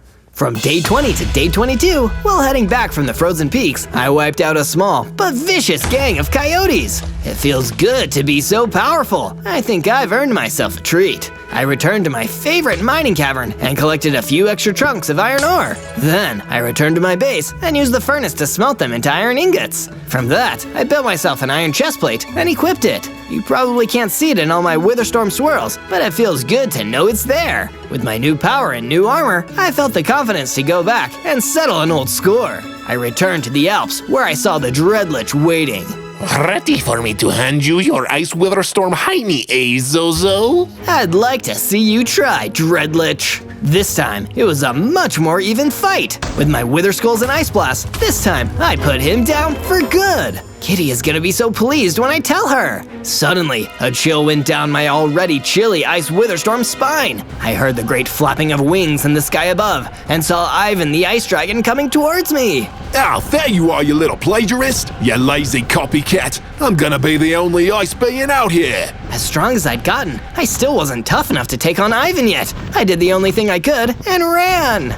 From day 23 to day 26, I made it safely back to my base and rushed to tell Kitty the good news. Hey Kitty, remember that Dreadlich you were having trouble with? You mean the one you were having trouble with, Zozo? Well, those troubles are over. I defeated him. Perfect! Nicely done, Zozo! I didn't want to rest on my victory for too long. After all, I had only just narrowly escaped from Ivan. I still needed to get much stronger if I was going to take him down for good. I decided to venture back to the mines and have another shot at gathering up some more iron ore. Luckily for me, there was plenty to be found in another vein underground, and I hacked away with my pickaxe. Once I had gathered up enough ore, I smelted it into some shiny new iron ingots. I had plenty to smith myself an iron helmet and sturdy pair of iron boots to match my chest piece. Now, I was fully protected. Zozo, come have a look! What's new, kitty cat? Whoa! Kitty had been working on an upgrade to my base as a way of saying thank you for helping her out. She'd built a brand new perimeter wall to keep danger at bay. Now I wasn't the only one with added protection. My base and my friends were too. From day 27 to day 31, I headed back to the frozen peaks. Now that a few of the Dreadthralls and that pesky Dreadlich were taken care of, it was a bit safer for me to explore the area. Although, I had my guard up when I spotted a mighty behemoth. But was he a friend or foe? Relax, little Ice Witherstorm. Take a chill pill. Sorry, I can't be too careful with Ivan and his dread horde around. Oh, that buzzkill. Yeah, I can imagine he would have given an icicle like you a really icy reception. Are you gonna keep making jokes like that all day? Sorry, man. I'm just feeling pretty good since you took out all those Dreadthralls. It's made things around here way cooler. But you know there's still plenty of Ivan's minions around, right? You're right, and it's not safe for you here, Behemoth. Head back to my base with me. Sweet! You're a pretty chilled guy, Zozo. I made my way back to the base with the behemoth. Once we had returned, I was able to grab some wool from the flock of sheep in the pen and use that wool to make some nice decorative banners that really livened the place up. Once the decorating work was done, the Cyclops ran over in a panic. Zozo, come quickly. I need your help. There's another challenge that might help build your strengths. Then lead the way. From day 32 to day 35, my Cyclops friend and mentor took me towards the frozen lakes, where we came across a sight that even made my Ice Witherstorm self shiver. A swarm of Ivan the Ice Dragon's Dreadthralls were chasing after Dodo the Hippogriff. Zozo, help! It's Ivan. He's found me. He's on to us. I leapt into battle, swinging my iron sword to chop down some of the dread thralls. I let off an ice blast, then another attack, my wither skull blast. I was desperately trying to clear a path to reach the dodo hippogriff, but there were just too many dread thralls in the way. No! The dread thralls destroyed the dodo hippogriff. I slashed my sword at them, taking down each and every one of them, until not a single thrall was left standing. But I was still too late. From day 36 to day 39, I decided to wander off on my own for a little while. I needed to clear my head and be alone with my thoughts. I hadn't known the dodo hippogriff all that long, but I was still sad I couldn't save him. He'd had a lot of faith in me being able to take on Ivan, so I figured maybe my sadness was a reminder that I couldn't take his wisdom for granted. I had to make sure I lived up to the dodo hippogriff's expectations. On my travels, I encountered a cactoid in the Alps. Oh, my. Will you please help me? I'm being pursued by a beastly creature. Sure thing. Just point me at the nasty critter, and it's as good as gone. The cactoid led me to the creature that had been coming after him, a horrible hellhound. I grabbed my sword and readied for a fight. After all, the dodo hippogriff had told me the path to victory was getting stronger, and any battle was a chance to improve. I took down the hellhound with little effort and went back to the cactoid to tell him the good news. Oh my, thank you, kind, chilly stranger. I've seen Ivan's minions on the move more and more lately. His ego must have been pricked something fierce. Yeah, that dragon really is vain. He took out one of my friends just to get at me.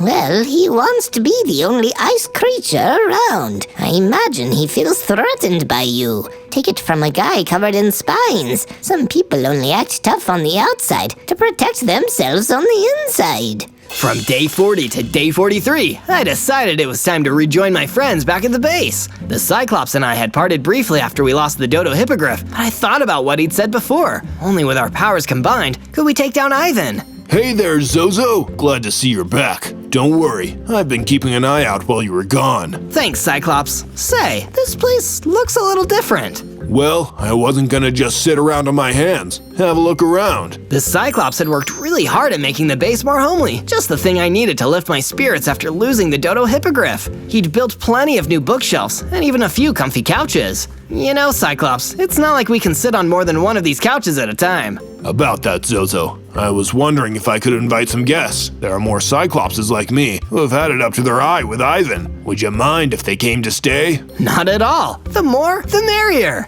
After the other Cyclopses came in and found their places, the behemoth came over to talk to me. Say, Zozo, when you've got a moment, I also have a favor to ask you. From day 44 to day 49, I set off from my base to carry out a quest that my friend the behemoth had given me. He said that there was a silver lobo hiding somewhere in the frozen peaks, and that he had some useful info that would help me taking down Ivan, if I could take him down, that is. But while I was beginning my search, I heard the flap of 2 icy wings and had to leap out of the way as Ivan arrived, swooping in for an ambush. There you are. I thought you would have given up after my dread thralls killed your poor friend, the dodo hippogriff. You know, he'd still be alive if you had just turned yourself over and let me destroy you, little Witherstorm. What's your problem, Ivan? You're really going out of your way to try and stop me from getting stronger. Seems like you might be a little insecure. You're a pest, nothing more than a chilly breeze. I'm an ice dragon. I should be the master of the freezing cold. I'll unleash a whole new ice age on this world, an endless deep freeze. But as long as you're around, you're in my way. So let's see if we can't fix that little problem. Suddenly, a monstrous reaver burst out of nowhere and came charging towards me. Ivan had already flapped away, leaving his minion to take me on. This creature might be my toughest fight yet.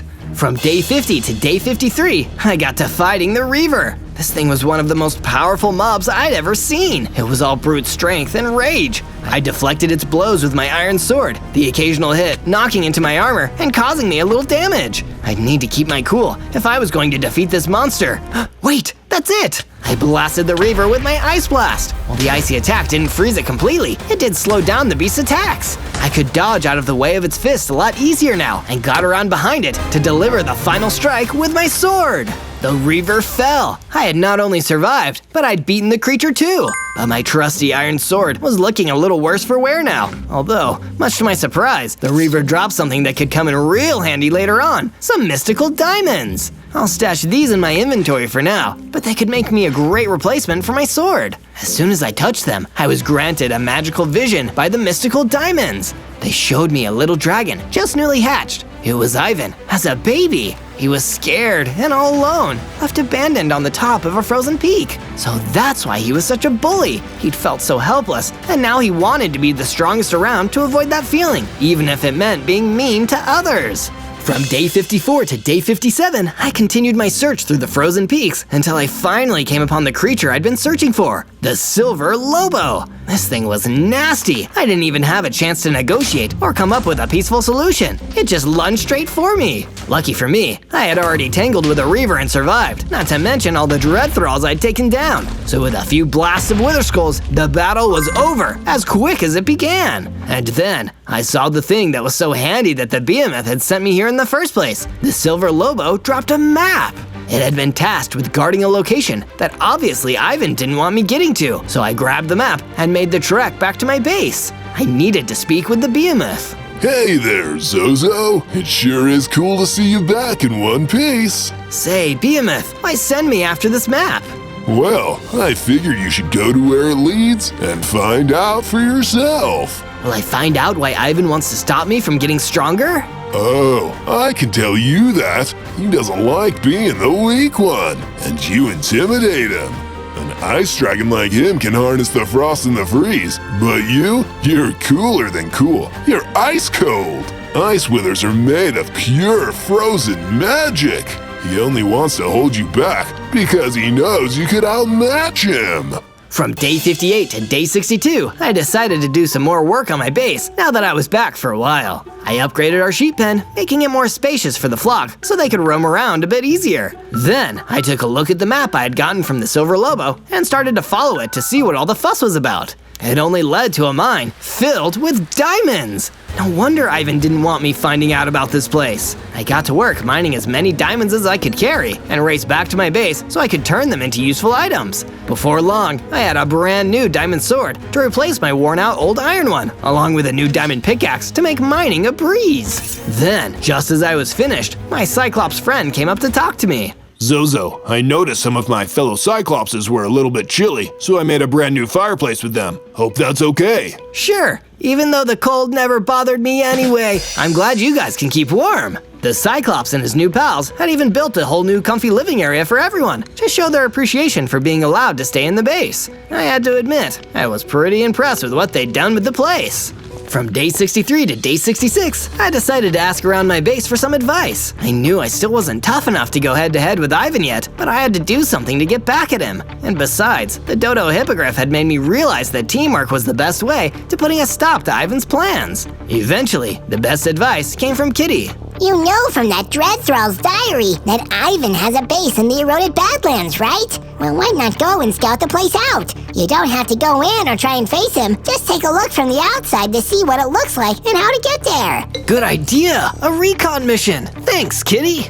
No problem, Zozo. I made my way to the eroded Badlands, making sure I kept to the shade as often as I could, since the Badlands were so much hotter than the frozen lakes. Even though ice witherstorms like me were pure enchanted ice, I didn't want to run the risk of melting. I was able to get a good look at Ivan's base. It was well guarded by plenty of his minions. The place was crawling with Dread Thralls. Getting inside was going to be tricky unless I got a lot stronger. Suddenly, I caught the sound of someone sneaking up on me. It was a siren. Oh no, I thought. One of Ivan's perimeter guards had found me. But to my surprise, she wasn't with Ivan at all. You're an Ice Witherstorm. Then the rumors were true. Come with me. There is something I need your assistance with. From day 67 to day 70, I followed the siren as she explained what the problem was. One of Ivan's dread beasts drove me out of my home not far from here.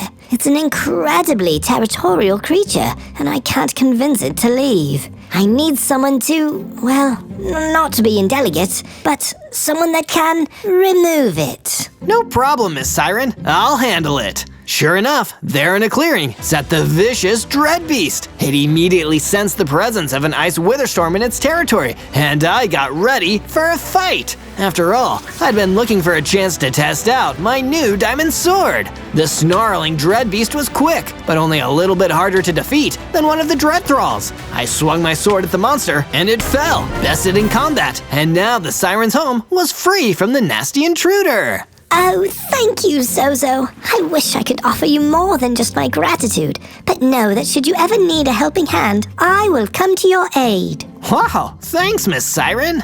From day 71 to day 74, I ventured out across the eroded Badlands, trying to get a better feel for the area and see if I could come across any hidden passageways or other areas that could offer me some secret way into Ivan's lair. I just needed to find something to give myself an advantage, and if I could get a drop on that egotistical ice dragon, maybe that would help me defeat him. I didn't find much in the way of secret tunnels, although I did pass a strange rock formation. When I looked at it from a certain angle, it almost seemed to spell out a word. If you're enjoying this video and want to see more, then find our other ones by searching ZO, or clicking the channel icon below. Suddenly, I heard a familiar flapping of some fearsome wings. Ivan! I must have wandered close enough to his base for one of his Dread Thralls to spot me. You never should have come here, Zozo. I'll teach you to trespass. Ivan fired his icy attacks at me. Under the sun of the Badlands, he was weakened. Either that, or because I was stronger now, I could take more of what he could dish out. Feeling confident, I swiped my diamond sword at him as he swooped down low, but it wasn't enough to cause any lasting damage. I still wasn't strong enough, so I dodged out of the path of Ivan's next ice blast and took cover until he flew off, frustrated he couldn't find me. He wasn't the only one feeling frustrated though. From day 75 to day 78, I headed back to base and went to sit quietly in my room. I was annoyed that I still couldn't beat Ivan in a fight. I knew all about him now, how he had become the meanest, toughest around, so nobody else could harm him, but he still needed taking down, and if I couldn't even manage to do that, then no one else had any hope of stopping him. I wasn't strong enough, and that made me feel like I'd let down the poor Dodo Hippogriff. Hey, Zozo, don't feel so disheartened. Come and check out the base. We've made some improvements that are pretty... they're good. It's okay, Behemoth. You can make a nice joke. They're pretty cool. That's what they are. Here, I'll show you. The Behemoth showed me around the base, eager for me to see the new battlements he and the others had been working hard to install. There was now a brand new watchtower, offering a great vantage point to spot Ivan or any of his minions coming if they ever tried to attack our base. I had to admit, even in my low mood, it helped to lift my spirits a little, but not as much as what came next. Zozo, my Cyclops brethren and I have been talking, and I've been thinking about what the Dodo Hippogriff said to you about combining our powers. This battle axe is a sacred item to us, and, well, we think you should have it. I was honored. I took hold of the Cyclops battle axe and hoisted it high. I could feel its magic coursing through me as I suddenly grew larger. It granted me 100 hearts and even passed on some ancient wisdom to me, how to perform a special attack called a whirlwind attack.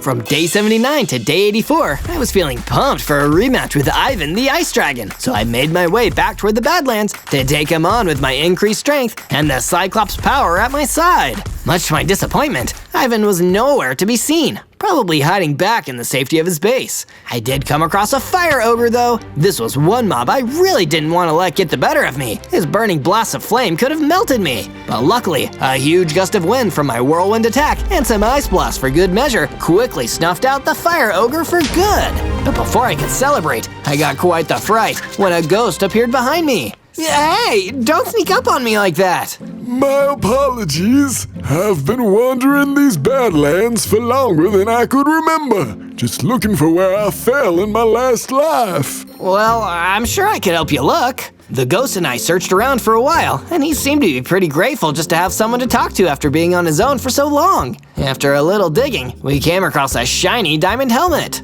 You found my helmet. This must have been where my body was. Thank you, Zozo. Now I can rest. Here, take my helmet. I'd rather it went to someone worthy like you. This was perfect. Some added protection from attacks would give me an edge against Ivan.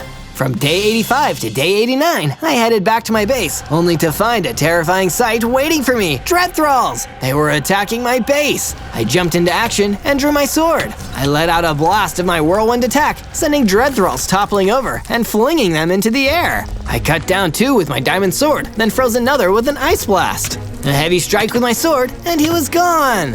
Ah, jeez. They promised that ICE WITHERSTORM was just a big, goofy, apple-eating baby. That's no baby. Let's get the heck out of here. With that, the remaining Dread Thralls ran off, and I rushed after them. I had to make sure they didn't make it back to Ivan. If they led him to where my base was located, he could destroy all of my friends. I wasn't about to let that happen. I chased the Dread Thralls across the frozen lakes until they were pretty far from my base. I almost lost track of them, but thankfully, I passed a pink pixie who pointed me in their direction. Hurry, Zozo! Those horrid brutes are tearing through the lakes, causing chaos! Please, give them what for! From day 90 to day 94, I caught up with the Dread Thralls. They'd ran all the way back to the eroded Badlands. If I didn't act quickly, they'd reveal the location of my friends to Ivan, then he'd attack. They were approaching Ivan's base when suddenly the Thralls stopped. A hideous creature came out to meet them. It was a Gorgon. What news for Master Ivan?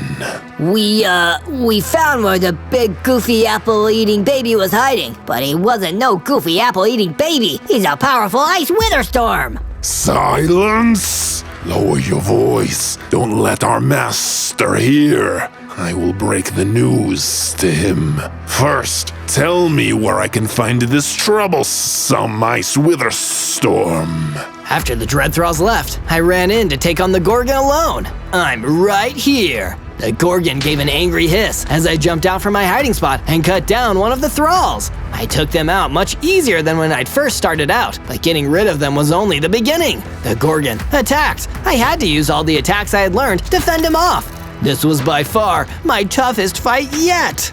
From day 95 to day 97, I continued trading blows with the Gorgon. I thought of the Dodo Hippogriff and his wise guidance, and of the Behemoth, Kitty, and the Cyclopses, and all they had done for me. I couldn't let them down.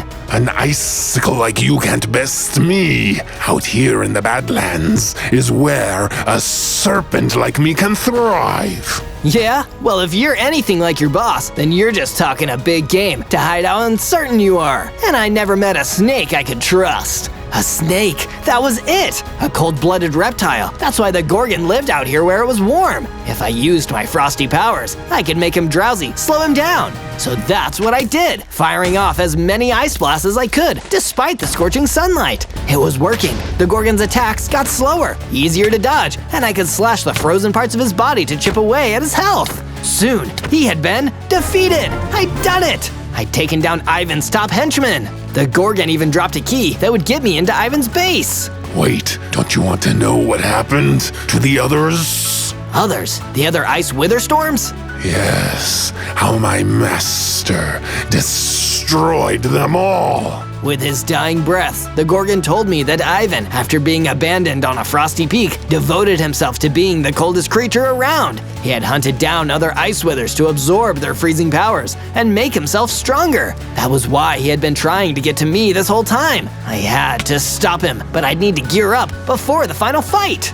On day 98, I made my way back to my base, hoping to prepare myself for my final showdown against Ivan. It had all been building to this, and I hoped I was ready. First, I spoke to Behemoth. Don't worry, Zozo. I'm sure you've got what it takes to take down Ivan. You're the coolest customer I know. Thanks for that, Behemoth. Then, Kitty. Zozo, take care! Remember to lick your wounds, and don't fight if you've got a hairball. Trust me on that one. I'll take your word for it, Kitty. And finally, the Cyclops. Listen, Zozo, I can't thank you enough for giving me and my Cyclops friends a home. I think the Dodo Hippogriff would be proud of how far you've come. We combined our powers, and it made you the powerful ICE WITHERSTORM you are. I just hope that I'm ready to take on Ivan.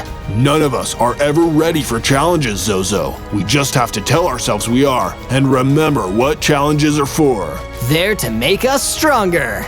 On day 99, I made my way back toward the lair of Ivan the Ice Dragon, passing the Alps on my journey towards the eroded Badlands. When I finally reached my destination, it seemed Ivan hadn't taken the fall of his Gorgon too well. The place was crawling with dread thralls. I knew I could handle a group of them, but this was way more than I had ever seen.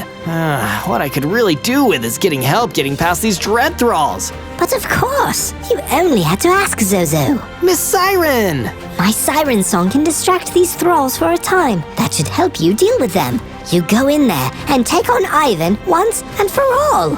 On day 100, I made my way into the heart of Ivan's lair and came face to face with the frozen dragon himself. So, you've come to get melted, like all the other ICE WITHERSTORMs. No way, Ivan. I'm here to stop you. I understand why you feel the need to be so tough, but it doesn't excuse hurting people. I am tough. Why do you think that me, an ice dragon, would make my home here in the eroded Badlands? Because I'm strong enough, cold enough to withstand the heat. Let's see about that. We clashed. The fight was on. Ivan was much bigger than me and could fly, so he already had a few advantages I didn't. But I had plenty of my own. I was smaller, faster, and far stronger than when we had last fought. Like before, I kept trying to take some swings of my diamond sword whenever Ivan swooped down low and came in for an attack. This was working for a bit, but Ivan quickly realized what I was doing and began to stay, hovering in the air to evade my sword strikes. Flapping his wings to stay above me, he launched icy blasts my way, and I had to dodge as quick as I could.